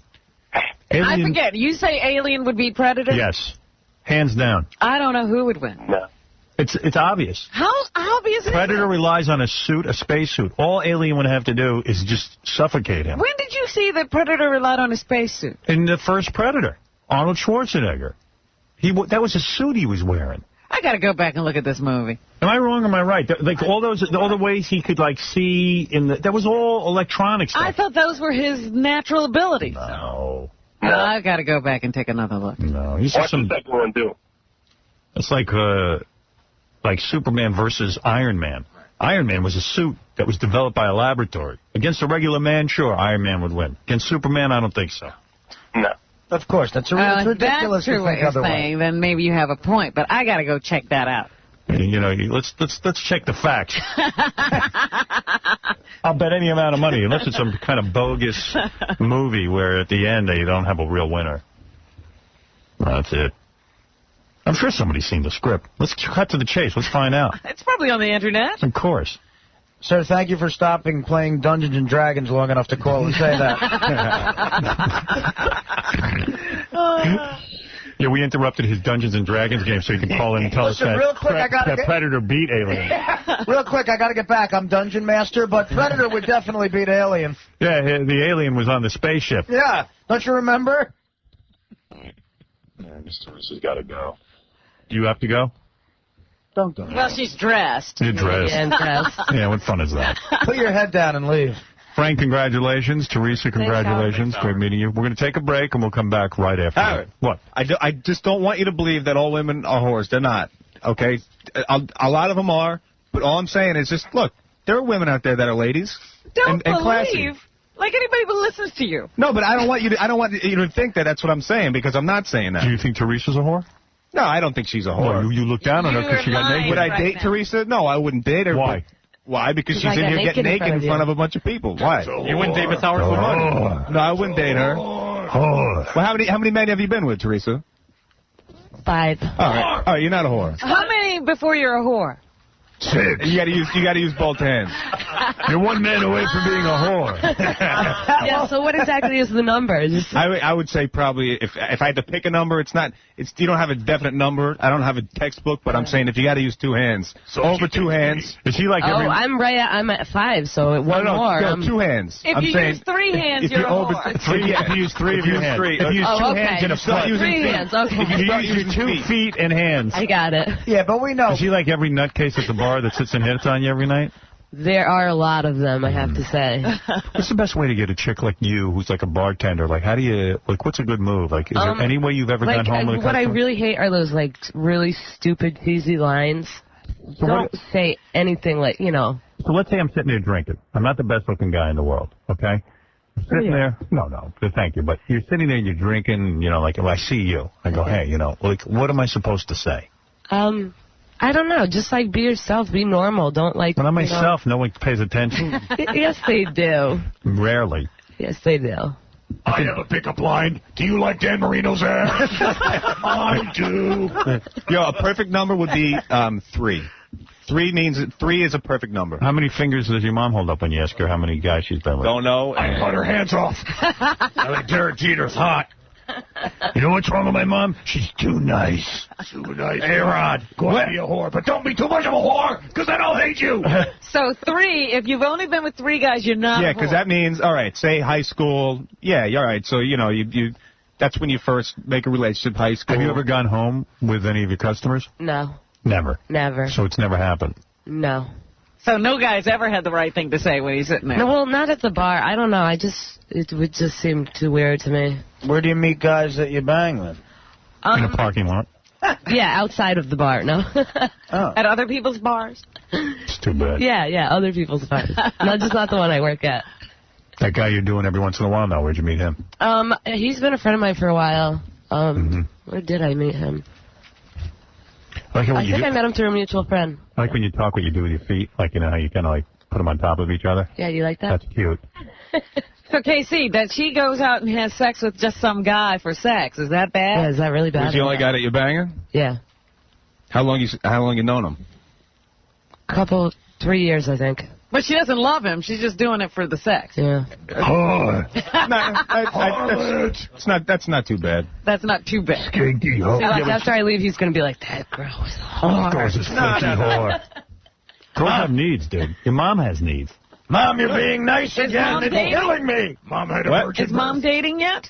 Oh, yeah, my mom's, she I got to go out with his mom, see what's doing. What's she up to, your mom?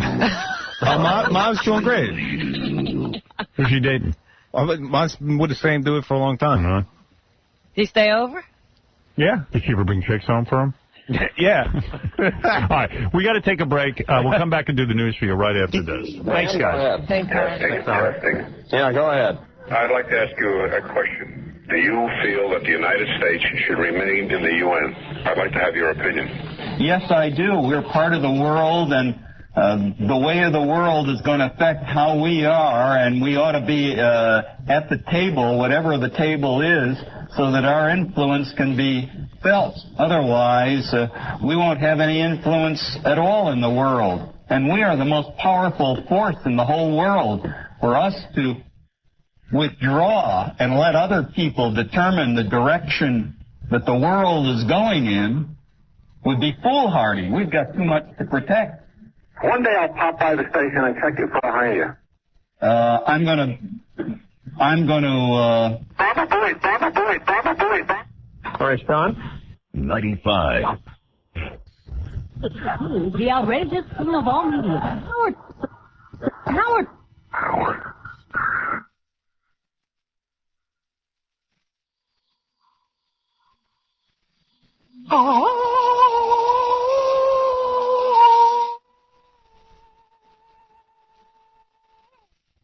I sound like that chick in Evanescence.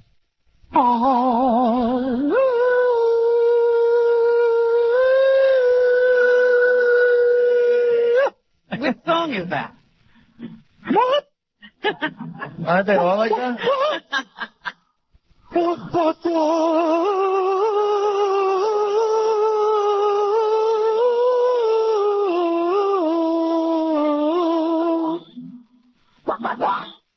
She thinks she's so hot, that chick.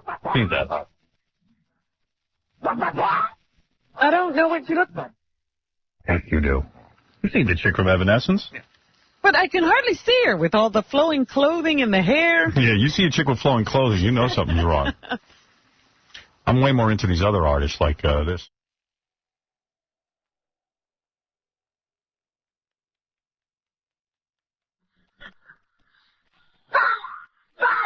My new favorite artist. This chick is hot. Yeah. Now, this is a chick I could get behind. Janet Jackson's breast on my color TV screen. Yeah! Now I'm after Howard Stern. 'Cause I think he's obscene. If I smack you with the penalty, don't you try to fight. I'm backed up by the government and the religious right. Sing it, Artie! Yeah. I'm the FCC. I'll rape your right. The FCC. And I'll wreck your life. The FCC. I'm a big fat load. The FCC. Censor your show.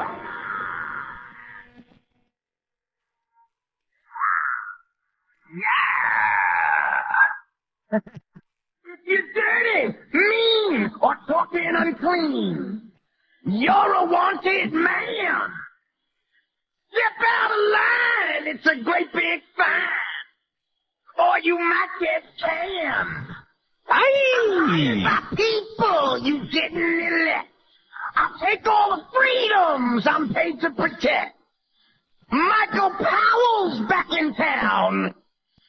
He's dangerous and brown. And Brown?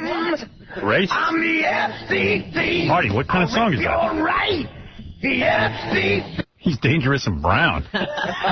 We needed something to rhyme with town. No, that ain't cool. Dangerous and brown. Well, he is brown. The sort of light brown. I don't even think he's brown. Very tan. Right. How about clown? He's a clown. Yeah, that would have been better. He's brown. I don't have a problem with a man because he's brown. He's brown, so get down. I got a problem with a man because he's not thinking clear. He's so caught up in pleasing his dad, he just can't even think like a young person.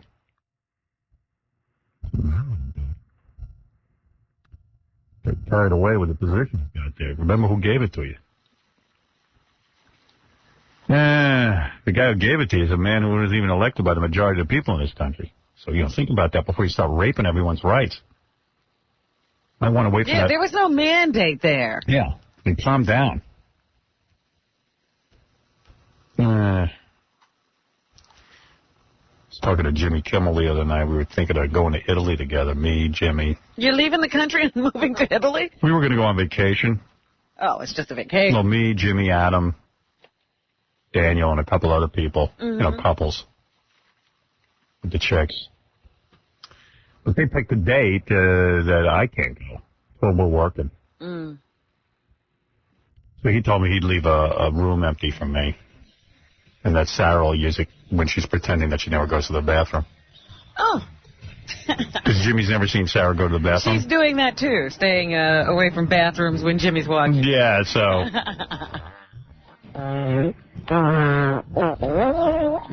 So when Sarah's busy pretending she's not going to the bathroom, she could use that room.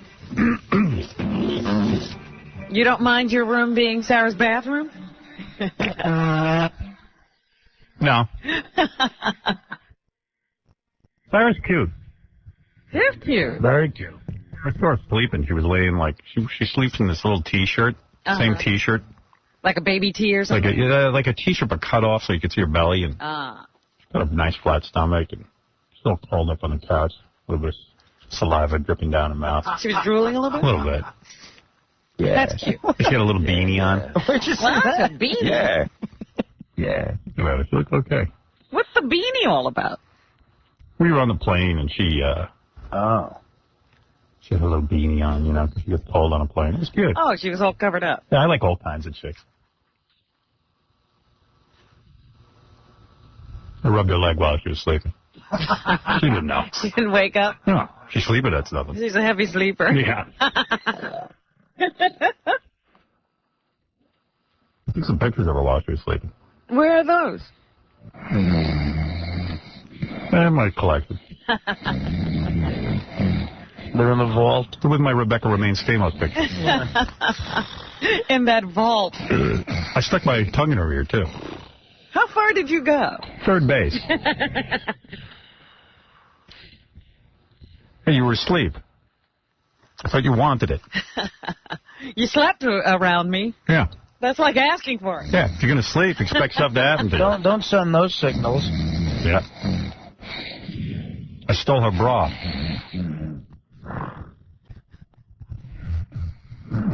But I like Jimmy. Because I was telling Jimmy I really want to go to Italy and see Italy. Yeah. Next thing I know, he books a trip. They copy everything you do. Even the things you want to do. Don was telling me, like, everyone's calling for interviews, you know, now that I'm the target of the government again. Yeah. So he said for a while he was being beaten down by all this. I walked in his office one day and Deborah Norville was on the phone like, I need to talk to Howard. Don was like, well, he's not doing any interviews because he's got 25 hours on the air. What does he need to talk to you for? Oh, with no, you know, with all due respect. Because, they have the, Well, they usually get outraged. They do. They can't believe it. That you won't do an interview. He should get his voice out there. Yeah, right. That's what you're after. My voice is out there. Yesterday, Ted Koppel's office has been calling for 2 weeks. Is that right? And Don said he's got 25 hours. So now Ted Koppel called Don. He goes, Don? And Don's like, yeah. He goes, I want to speak to Howard Stern. So Don goes, well, he does 25 hours on the air. He goes, Don, I want to speak to Howard Stern. Yes, but he does 25 hours. Don? That's all he kept saying over and over again. Really? He's like all forceful because he thinks everybody wants to talk to him. And I said to Don, I said, call back Ted Koppel and tell him the following thought. Do 4 shows that are supportive of me, and then maybe I'll come on. Right. Because he's going, well, I'm very supportive. And then you go on and they're not supportive at all. Yeah, they leave you twisting in the wind. Yeah, right. It's like, you know what? I don't have to justify myself to you. I don't want to hear you do your little stupid spin on my story. Then you'll play devil's advocate while I'm there. Like, it's like O'Reilly calls me all the time. Oh, I want you on my show. You know what? Do 4. Let me see 4 shows devoted to how outraged you are about me and Bush and all that's going on in the religious right. I'll come on your show. Prove to me. Prove to me you understand the issue. Then maybe I'll show up on your dumb show. Well, I got a phone call yesterday from Stone Phillips. Oh, yeah, what'd he say? He was just like, hey, Howard and I have always been friendly, and I think I've done some pretty good pieces on him. And never has a man been more aptly named. Yeah. He's just saying that, Phillips. You guys Stone. put good pieces together. Yeah. And, and you could do another one. Gee, great. He's been to your house, been to your mom's house and stuff. Yeah, we remember all that. That might have been a mistake. That must have been nuts. But he wasn't hard-pressed, and he was more playing up like the friend. Well, there was something I did with him where I wasn't too thrilled. Yeah, and I'm trying to remember what it was. I'm sure I have a case against him. Is he the guy that didn't they do that documentary on you on MSNBC where they took all your clips? Yeah, I don't know. I don't know about him. I don't trust him. He came to your house, didn't he? No, he came to the parents' house. Oh. Yeah, I wasn't going to do it at my house. And then he came to our studio once while he was doing it with you. Yeah, he was okay. I mean, it wasn't a glowing. No. Yeah, he didn't. He didn't put in that part of the story where the woman in the wheelchair came in and was thanking me for helping save her life. Hey, wasn't it? Even though we staged it. Was it Katie Couric who came in here and told No, Katie Couric interviewed me in the other studio, the other air studio, and was glowing about my movie and how wonderful it was. And then I get on with her, and she was like, so tell me about your horrible, and I was like, whoa. I said, didn't you just sit here and compliment me, Katie, for 10 minutes when the camera wasn't rolling about how great my movie is and how much you respect me? I never said that. Right, I remember that. And I went, whoa, you're seriously ill. You're a very ill woman. You didn't just say that. No, I wasn't saying that. I said, I saw your movie. You were lying, and I want to use a C word, and I didn't. I should have. Said, you know what you are? I wouldn't have said bitch. I would use the C word. You steakio. You should say the C word. Women freak out. It's the best thing to say. Is that the way you really punch them? Yeah. They're down and out. When they get woozy, they're like, oh. Secret weapon. Yeah, it's a secret weapon. Howard, You are a... Yes. the guys are asking here, would you ever sit down with 60 Minutes? Oh, you mean the people who, if you're not going to jail, put you in jail? No, I don't think so. 60 Minutes. Those scumbags. That creep, Hewitt, the only bad crap to say about me. After them and their dumb show, they attract geezers like me. It is a great show, but you don't want to be on it. Hell no. They're not going to treat me fairly. They suck ass to, like, opera singers. Oh, and Clint Eastwood. And Michael Jackson. Yeah, even Michael Jackson. Almost everybody can get a good interview but you. Yeah. Billy Crystal, you would have thought he was God when they interviewed him. Imus, they do. They let him interview Imus, a guy who mumbles for a living. Hey, Pat, what's up? Oh, Howard. Yo. You're totally right. The alien would kick the predator's ass. Of course. The predator hunts for sport. The alien hunts for survival. Of course. Look, the alien bleeds acid. Oh, I know. That's fine. But You know that. They hunt, they don't know that. All right. Look, thank you. Hey, by the way, anybody who listens to this show now, there's required reading. I hate for this to be like school. All right. What are we reading? Well, there's a whole bunch of articles coming out about the show and people who support the show and are pointing out the truth. I put them up on howardstern.com. That's become a political site. Well, it's sort of turning into that now. There's a link there because it says required reading. And we've put up not too much reading because I don't want to assign too much to the class the first day. Right away. Yeah, but you really do need to read this stuff if you're going to really get active. I don't ask you to do much, but you should read some of these articles. Vinny says he knows why Stone Phillips is pissed off at me. Oh, Stone Phillips is... I mean, why I'm pissed off. I remember this. No, while you were pissed off at him, that this was great radio. It was when your movie came out, and I think you were done promoting it, and somehow they scammed Allison. They were going to do a piece on Allison. They were following her around. Yeah. And you knew what they were trying to do, which is basically to get to you through her. And I remember you getting on the phone with her while they were at your house, or they were about to go to your house, and you pretty much put the kibosh on it right on the air in the middle of the interview. Oh, good. It was really good radio. You should dig up the notes on that. All right, I'll take a look. Yeah, it was about like 6 years ago. Hello, my Debbie. Thank you, Vinny. All right, man, take care. He's got a great memory. I have no recollection. Vinny's the show historian. Yeah. He really does know a lot. You know what? It stays there, too. There's so many things I don't remember, but for some reason, your show, it sticks with you. I don't remember our tapes, but I remember Vinny's tapes. Yeah. No, I don't remember those. Hey, Howard, can I get sued when you play that tape of, saying that thing, I'm scratching my you-know-what? Yes. Can I get sued now? Yes. No. In fact, you will be the first person fined by the FCC, personally.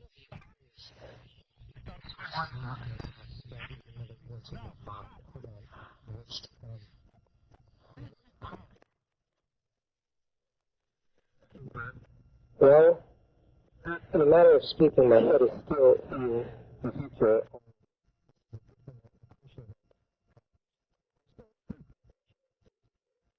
I'm trying to buy crucialhead.com. Someone has it already. I know, they grabbed it. Put a picture of you. Thank you, Vinny.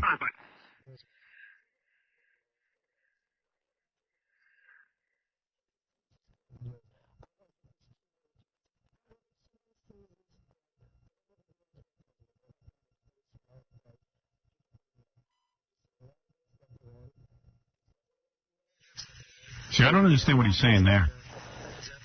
Vinny's looking at his own ass, and he thinks his ass looks big, but it's like, this ass will be all yours when you're with me. Right. And then he says, but I hope no one ever sees this tape, because then I'll get arrested because there'll be a police lineup with a bunch of guys holding their private parts. Right.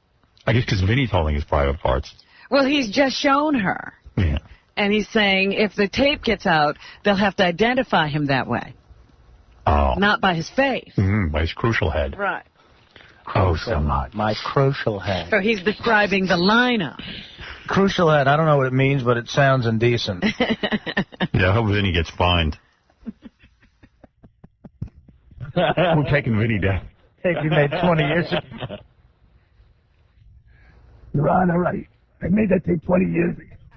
I was in love. Yeah. Social hack. The congressional committee that now is trying to get me thrown off the air Yes. is the very same congressional committee that invited me in 2001, the Committee of Energy and Commerce, headed up by a guy named Bill Towson, invited me to testify about all the money I raised for 9/11 victims. I was personally invited to testify along with Bob Dole. They wanted to highlight my incredible effort in raising the money. That's a quote. This is the same guy now who's busy heading a committee to talk about how filthy and vulgar I am. Right. Talk about two-faced. 2001, I was being praised. This is why you have to be very wary of politicians. Two-faced. They could have used you for good then. Now they'll use you for bad. Yeah. I didn't even know Ted Koppel was still on the air. Yeah, it was Bill Maher they took off. Man, he's looking old, Ted Koppel. Yeah. And there was that little period where they were thinking of replacing him with Letterman. I would go on and go, man, you're looking old. Didn't you get some work done? This is how Howdy Doody would have looked if he aged. Oh. Howard, this is very insulting. I don't think that's what we're here to talk about. Now, you're a real scumbag. Thank you, Ted. Ted. And they call up, they're all concerned about me. You know, I can get on. They just lose you. Don't you think that these people have a right to... I would be like, dude, you're making me sick. I don't even want to talk to you. You're sicking me. But if he did 4 shows in support of me, and because this is a free speech issue, then I would perhaps consider. I'd entertain the idea, but I don't know where this guy stands. Well, that's what I'm saying. I don't think you gain anything, and these people are doing nothing for you. Yeah. I'm on the air doing this stuff. It'll be great. It'll be a great interview. Oh, it'll be great television. Yeah, who cares? It'll be great. It'll be great television. For you. For you, dude. Not for me. Plus, he does that show live. I'm going to have to stay up till 11 o'clock at night to go do whatever that show is called. Well, they sometimes pre-record stuff. Oh, yeah? Yeah. The legitimate news media has a clear bias against me. I know that. Anyway, Robin, what's in the news? What's this tape you gave me? What's this, You don't know about this? In hockey, there's a guy named Todd I do. Bertuzzi. I saw the tapes. Yeah, did you see that? I saw that yesterday.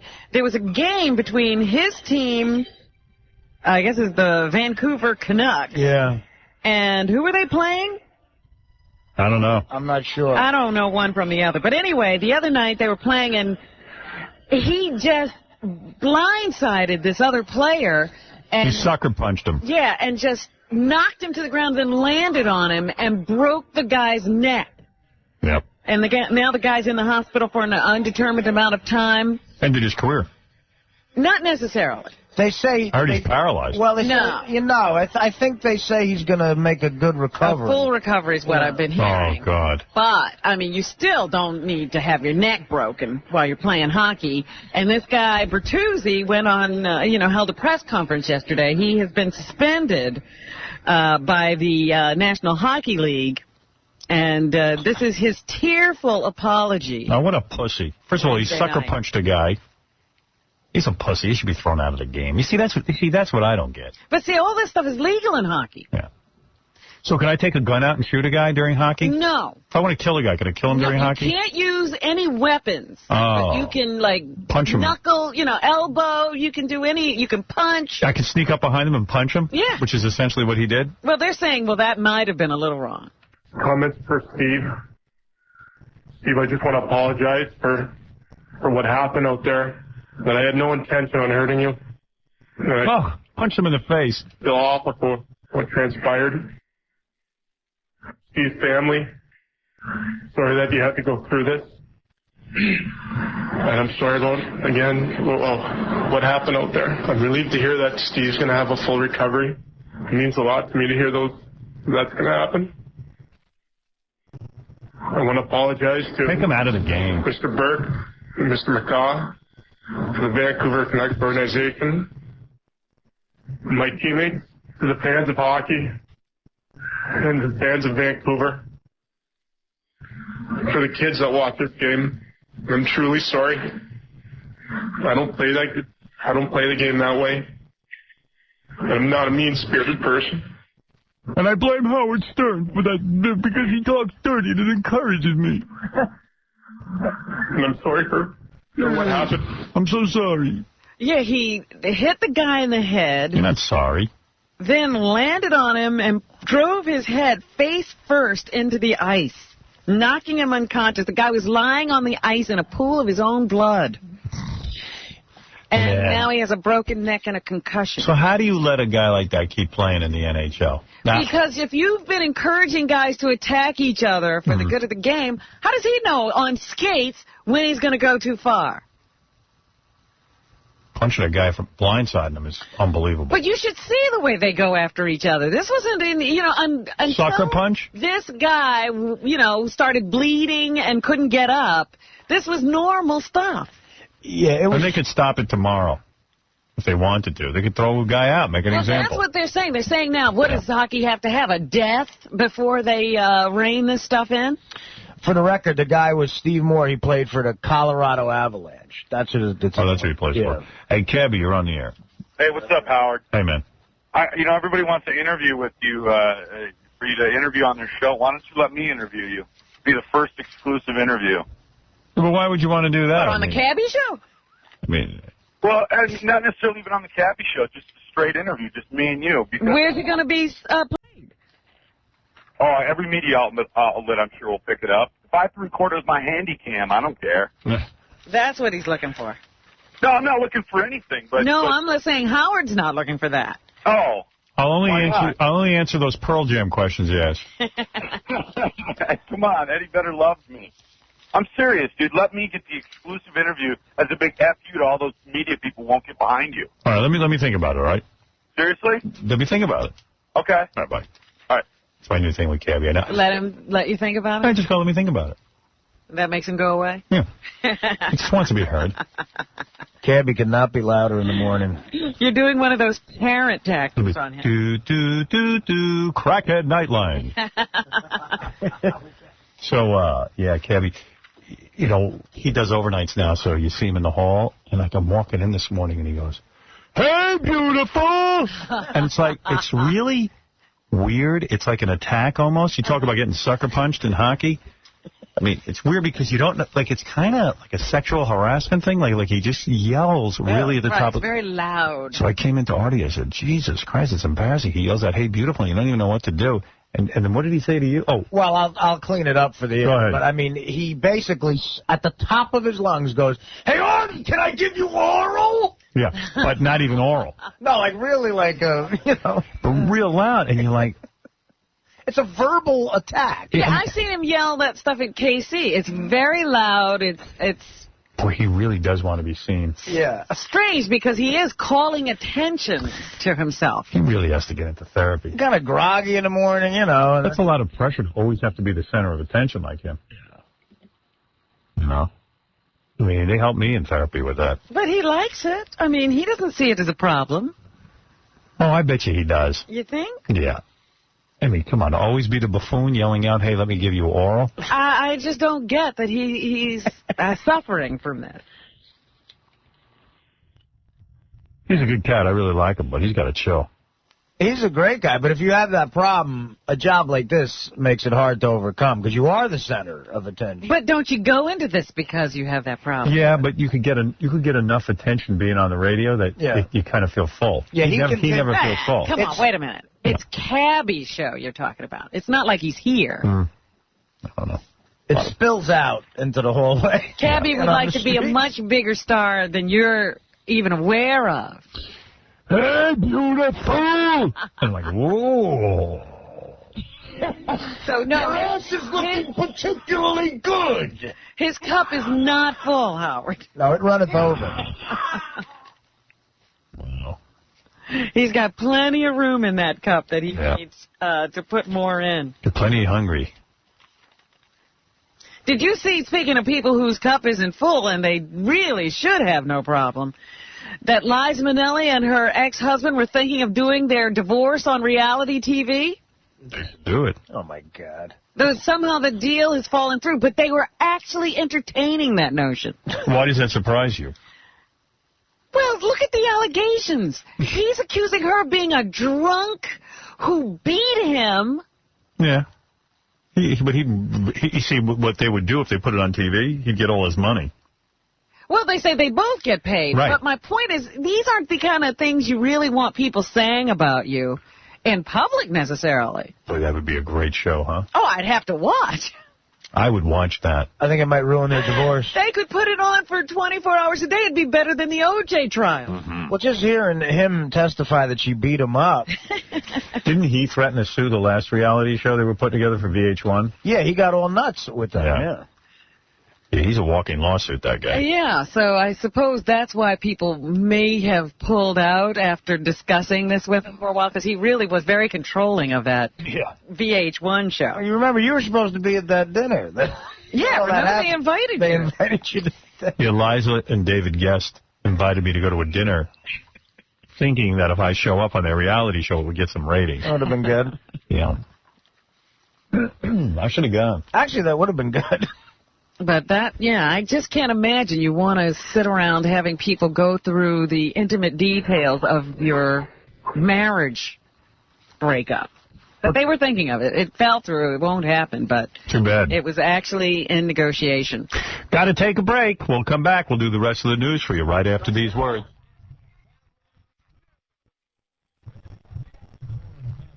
And then it's all Smith.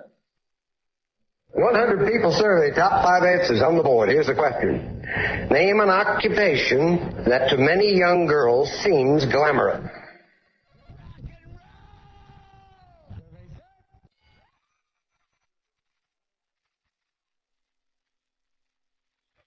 I'm a very simple man. You know, it's nothing personal. You've got more money than I have. No.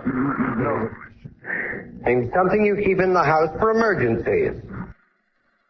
Havana, is that what you call it? Survey said? No, but I love the thought. I think that was sweet. I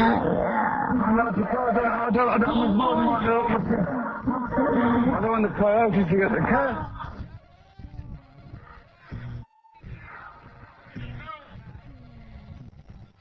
How it's done so. 95. Now it's your show. Hey, it's Nikki Ziering. Howard, thanks for having me on the show again. It's always great to see you, but I think next time you want to set me up, I think I'll pass. So, not that I didn't have a good time on this date, but maybe we'll think of something else to do next time, okay? Okay. I could think of something else we could do.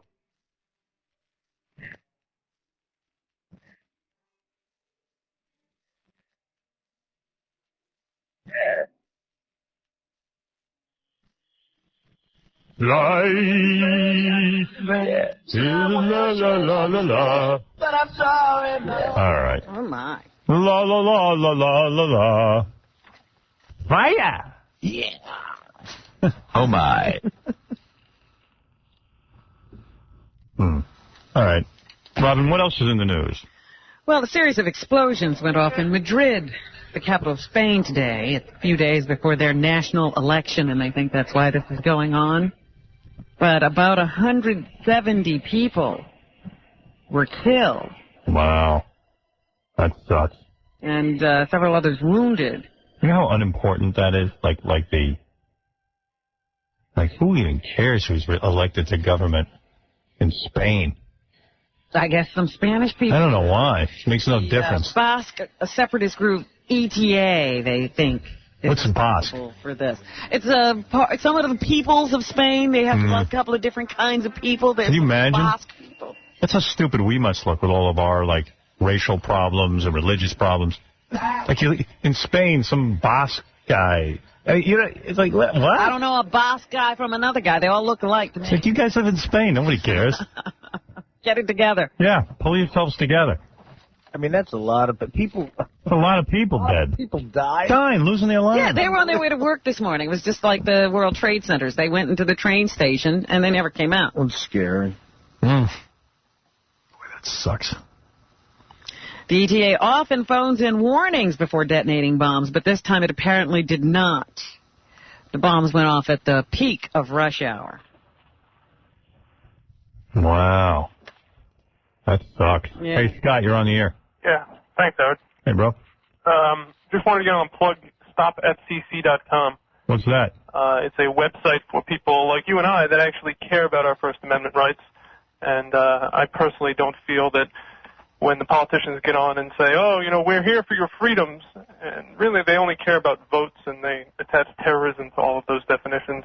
Hey, what can you do on stopfcc.com? Well, we're asking people to help us get 1 million signatures, and we're validating the signatures. They're valid as if you signed a real piece of paper. And we're going to take all of those and get them in front of these politicians and say, hey, you know, by supporting the FCC and supporting censorship in this country, you know, there's 12,000 or however many people in your district that have said they won't vote for you. Yeah, I even got all political. You see on howardstern.com, which I'm so lazy with that thing, I never do anything. I have links to articles. Oh, yeah? Required reading, it says on there. Now pull up the website so Robin can see. Go to, guys, honey, and there's like links to articles that you need to read so you know the truth. Stuff I can't get to on this show because if I start reading, people get all bored. Yeah. But it's pretty interesting stuff. See, look, there's my picture of me. Yeah, required reading, see? Oh. Look at the work I've done. Long list. Jeez. Nice, huh? Wow. Looks like there's an important article. Look. What's going on? Man. Oh, my goodness. This is a political site. Yeah, I've turned it into a political site. Can we take that article down? The picture is bad of me. It's a good article. Pictures.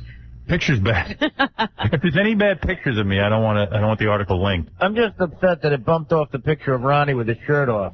We should put that I on. never got to see that. Hey, guys, can we put that back on, too? Have another page. Yeah, I mean, we could have more stuff on there. Yeah.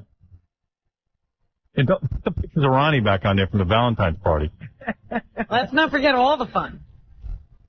Well, I got some pictures of me as in that Jesus Yeah, movie. the Jesus movie is there. Passions of the Stern. Yeah. If you click above it, there's several scenes from the movie. There I am. Yeah. There I am being beaten by the FCC. My God. Over and over. Over and over again. My ripped body. Pieces of Look flesh. good. I look good, right? I look like a young Viggo Mortensen. Whatever that guy's name is. Mortensen. Viggo Mortensen. I don't know where Vigo came from. My man. You like him? Yeah. You better be good looking with a name like Viggo Mortensen. Vigo's not on my Gaydar.com, is he? He should be.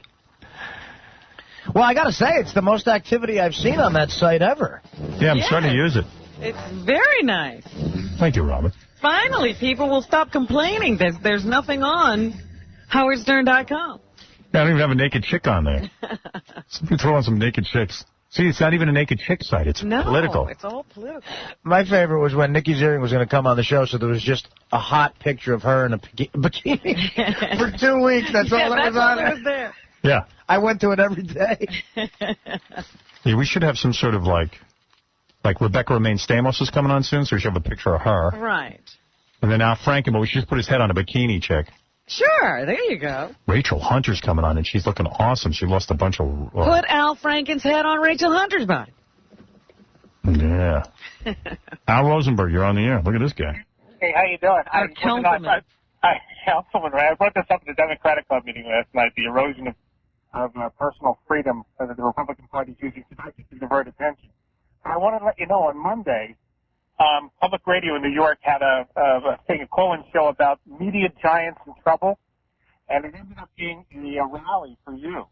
A rally? A rally? They said the phones were blasting with calls from PBS listeners who are also Howard Stern fans, and they said what was amazing was they had no idea that many of their listeners were listening to you in the morning. Yeah, because they don't want to admit that we have intelligent listeners. Right. Exactly. But everyone called in with the same idea. It's a great show. You're a very funny man. You make people look at things that, society doesn't like to look at. Well, Bush must be taking notice because if he's called off Colin Powell's son for a while here, he's rethinking everything. He's thinking maybe he's stepping on too many personal freedoms. But I don't hold out much hope. Thanks, Al. Trav, go ahead. Yo, Howard, man, I just want to tell you that Uncle Tom, Michael Powell, he don't stand for all of us, you know what I'm saying? All my niggas in Brooklyn, we got your back, dog, you know what I'm saying? So Thank you. We supporting you, dog, you know what I'm saying? Now, you're a real black man. No doubt, yo, you my nigga. Yo, you don't got any, like, WrestleMania tickets, though, do you? My brother, I do not. No. Don't? You ain't got nothing to give away, but that's cool. You still my nigga, though. All right, thanks. 11. What do you say, 11? 11? 11. Yeah. I don't know what that means. I'm his nigga. I hope that was a black guy.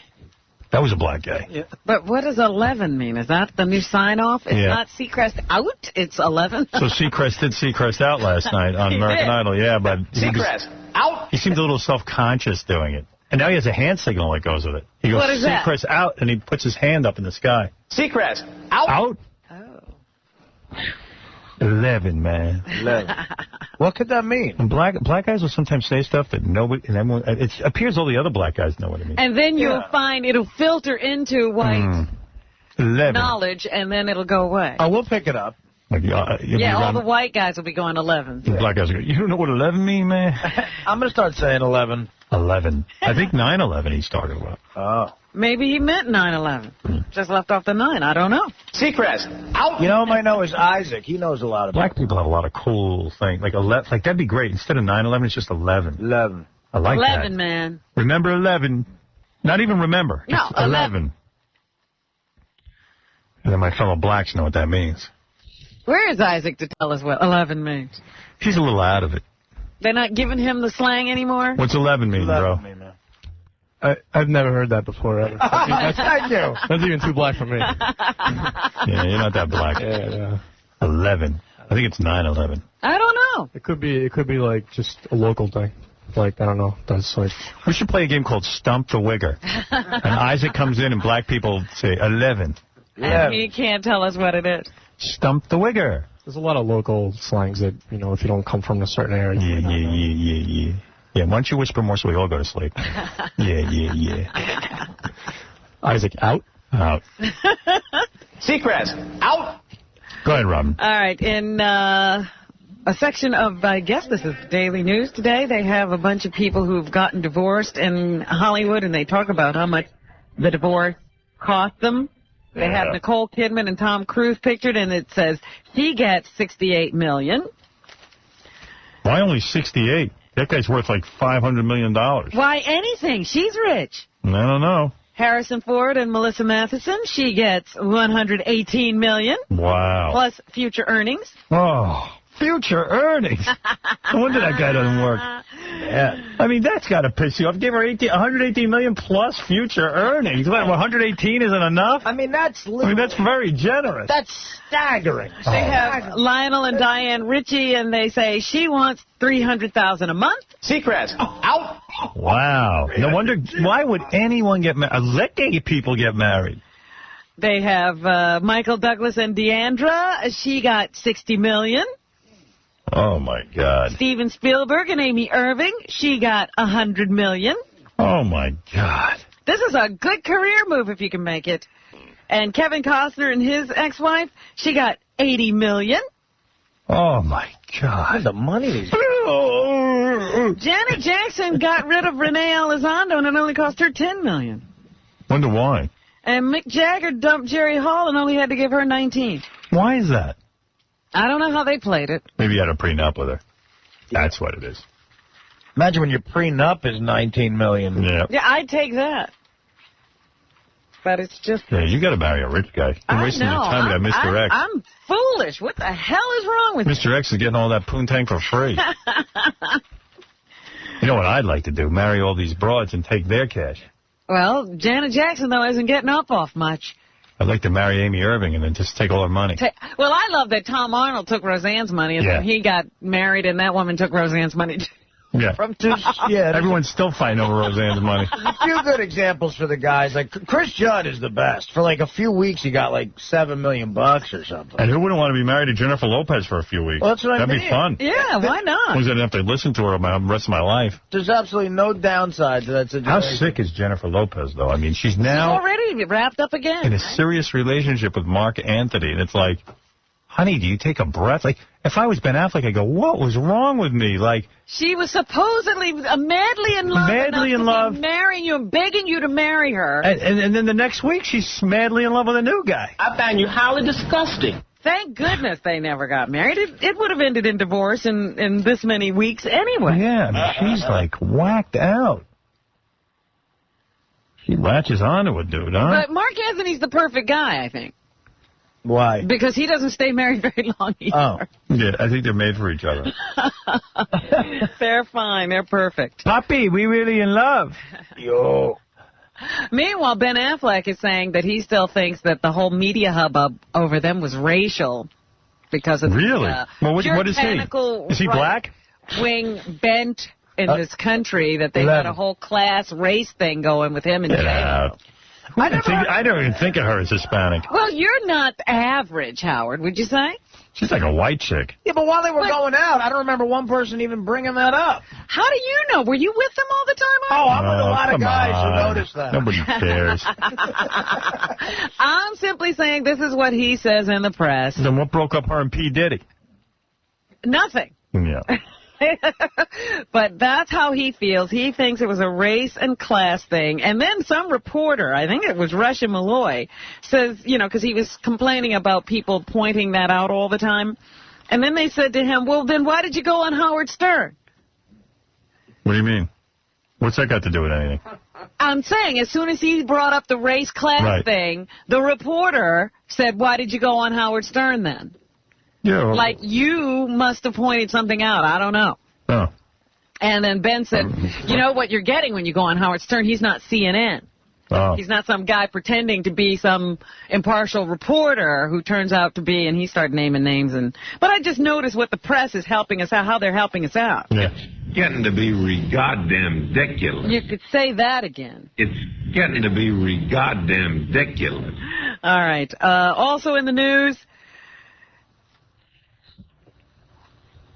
Kirstie Alley is being replaced in the Pier 1 Imports ads. Yeah, they couldn't fit her into the pier. I mean, I've never seen a woman self-destruct. It's disturbing. She's being replaced by a manatee. No, she's actually being replaced by a man, baby. Oh, really? Yeah, one of the Queer Eye guys. Oh, that's... Yeah, they're more feminine. Well, now I'm going to Pier 1. I like those guys. Used to be such an attractive woman. It's almost a sin when you've give those many gifts in terms of good looks. And she just squanders it. Pissed it away. There's a movie she did around 85-ish called Summer School, where she is the hottest damn piece of ass. Totally Dawson. Unbelievable. Dawson. She looks like a different person. Well, you have to remember, a few years back, she was playing Gloria Steinem on television when Gloria became a Playboy bunny. Yeah. Bottom. Yeah, you got to remember that. Bottom. He doesn't remember that. No, he doesn't know where How dare you?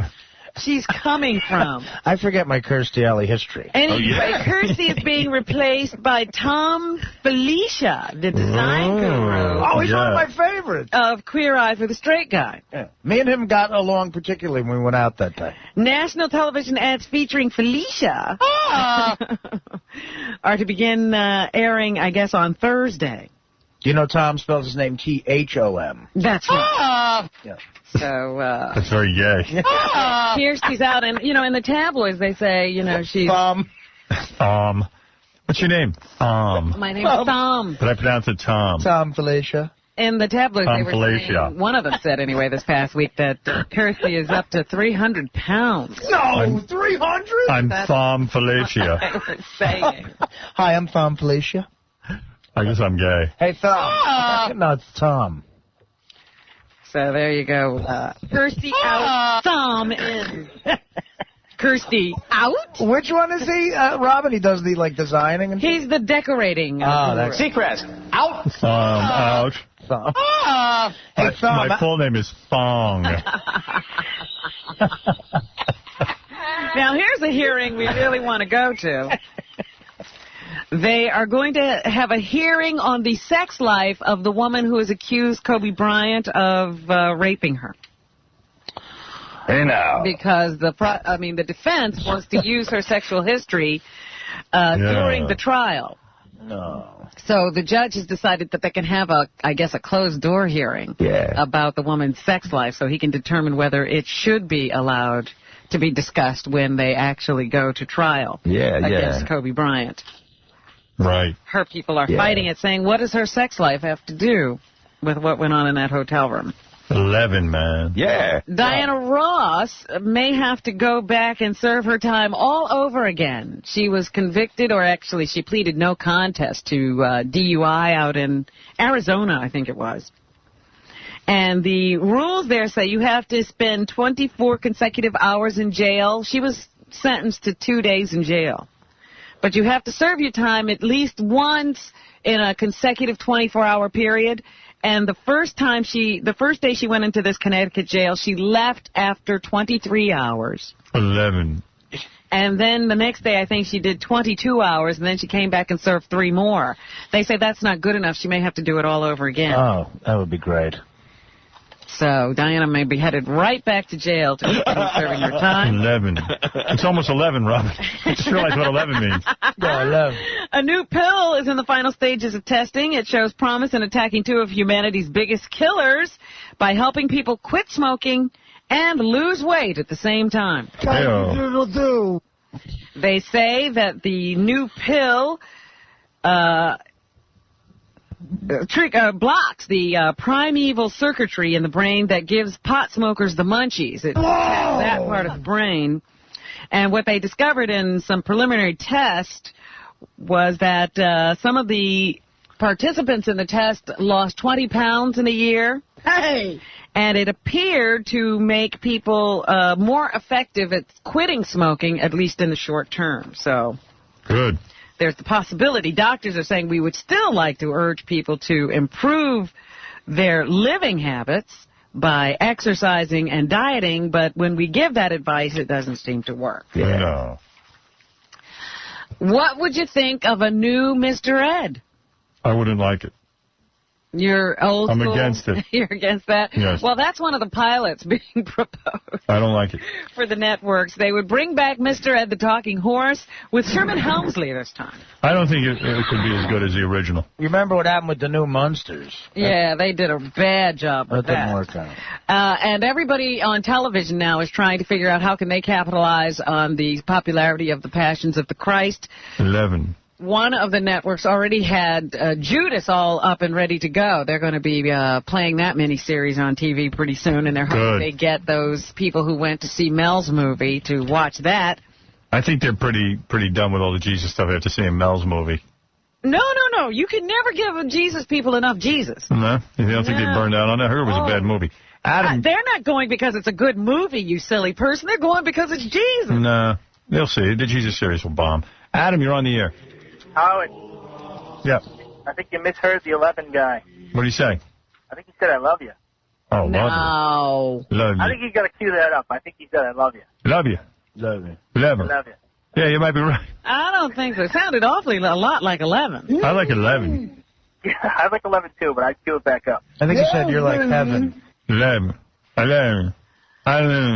anyway, what I was going to say is CBS has pulled out an old Jesus miniseries they made a couple of years ago, and they're going to replay that on the air, too. Yeah. I think everybody went to the Jesus movie because the Jews were freaking out. And they wanted to show the Jews, like, hey, man, look. I wish you were right, but that doesn't get you $250 million. Oh, yes, it does. When it comes to hating Jews, you can raise a lot of money. We're going again. You can hate Jews without going to a movie. People have been doing it for years. Man, that's some good Jew hating. I'm telling you. We're buying some more tickets. 11. By the way, did you watch the results show last night of American Idol? Yeah, and I never was more disgusted with myself. I think that people are now goofing on the show. They're now voting in some of the worst singers. I know. I think they're just getting off on listening to people, you know, who really can't sing be on the show. All I know is I said to my 11-year-old yesterday, did you watch American Idol? She goes, oh. I don't watch that. It's horrible. I'm so over it. Really? Oh, jeez, I'm still stuck on it. Well, somebody is. Doesn't it kick ass every week in the ratings still? Yep. Man, I'm still hanging in there with it, but I don't see any great performances. It's awful now. I'm yearning for Clay Aiken. Yes, That's John. a sad thing. John? Yeah. What's up? Hey, what's going on? What's up? The peace sign is 11. See? Say 11, that means peace out. Aha! You must be a wigger. No, I'm not. Yeah, no, not really. I'm from Jersey, boss. Well, how'd you know? I'm not a wigger. I'm far from it. Do you listen to a lot of rap? Well, I just know because I live near a city and a lot of people around me say it, so. You live near a city. Yeah, I live in the city. I don't know that. All right, go ahead, Robin. Okay, yesterday they had the congressional hearings on steroids in baseball. Here's Senator John McCain, who says that the Major League Baseball should get themselves together, that they have a big problem with steroids. B2. Major League Baseball has a legitimacy problem. As your athletes get bigger and stronger, your bigger athletes, the credibility of your product in the eyes of the public gets weaker. What does he care? I don't know, but somehow baseball and Congress are tied up with each other. Here we go again. He is really into this guy, McCain. Here's the baseball commissioner, Bud Selig. You know, when I was in Vietnam and I was in that little box being tortured by the Kong, somehow I felt better knowing that our athletes were off steroids. Baseball was pure. I knew that when I came home, I'd see pure baseball. And that's what kept me going. Selig says it takes two to tango, and that the Players Union should allow more stringent testing of its members. It is imperative that the MLBP leadership and the players join me in a cooperative effort to restore the faith of the fans in our game and its great players. But the head of the Players Union, Donald Fear, says that baseball can't throw out individual rights in the name of preventing unfair substance use. Every one of us has an interest in preventing unwarranted invasions of privacy. Every one of us has an interest in making sure we do not turn on its head the fundamental precept that someone is innocent until proven guilty, not the other way around. Anyone that is found to be taking steroids should be forced to play wearing a dress.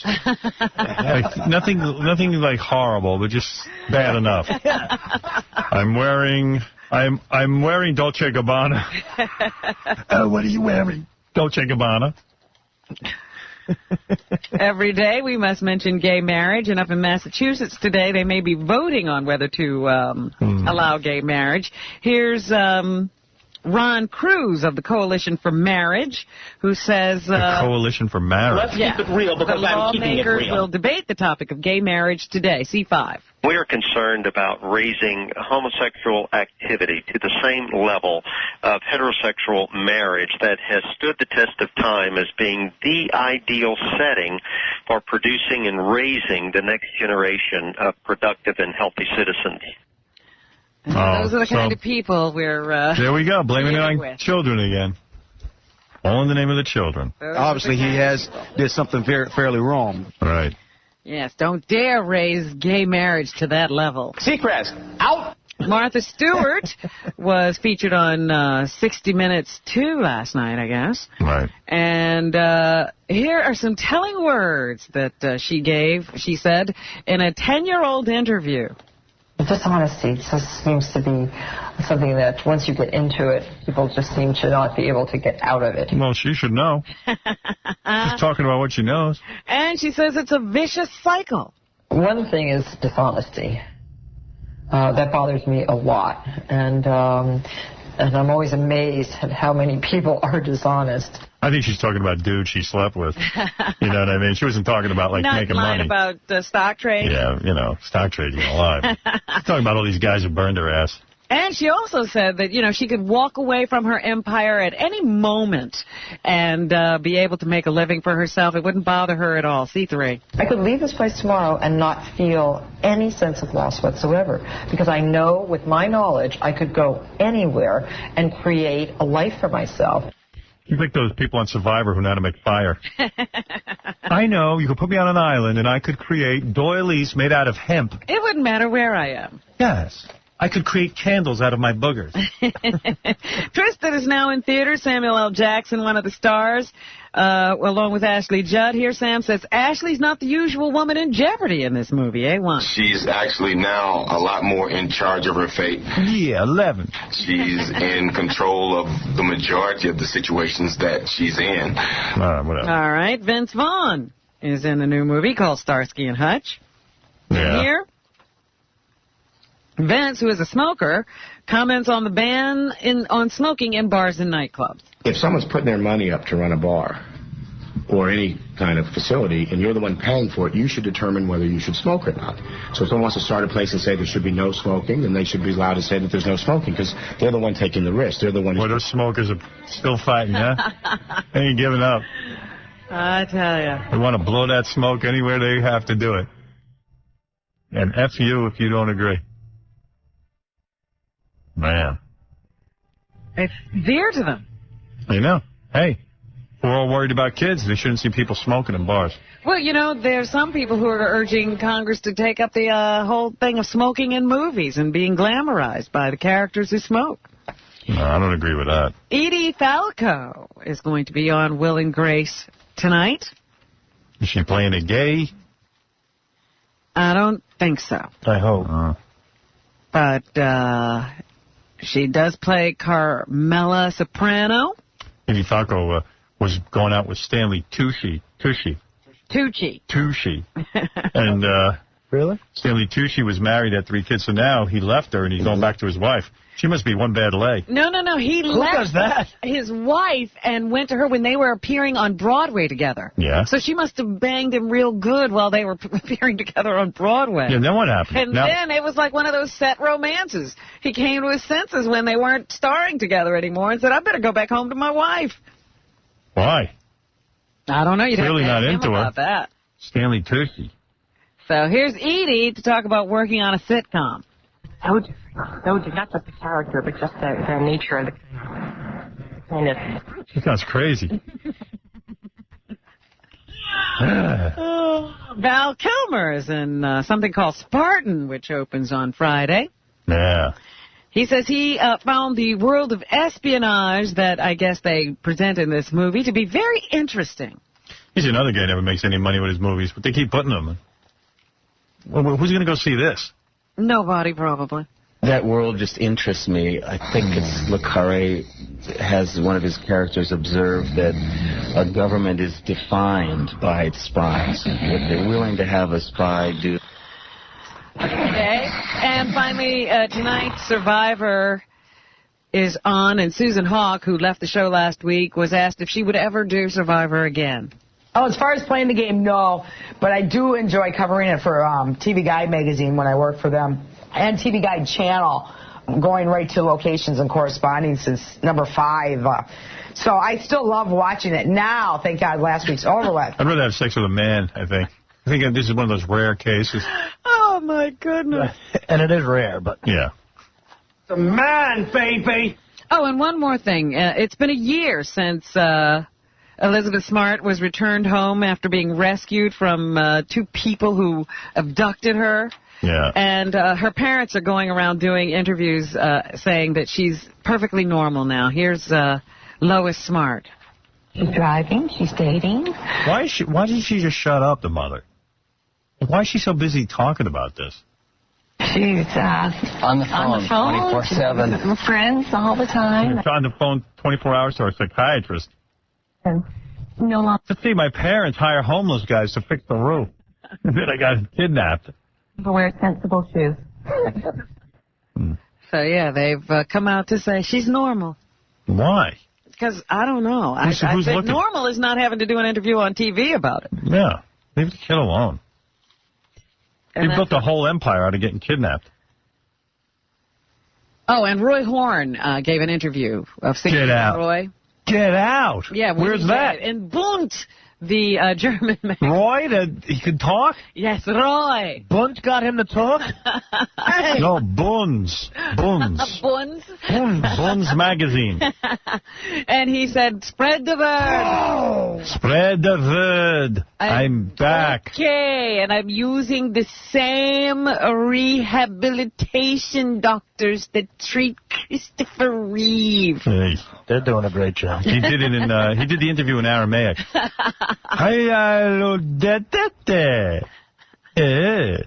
Boo boo boo. And that's what's happening. All right, Roy. Come on, pal. You can do it. Gotta get him Roy, up. come talk to King of Media. Come to King of Media. I'd love to interview Roy. Hello, Howard. Roy, how you doing? Oh. All right, pal. 11. Thing. I think so. Tell me,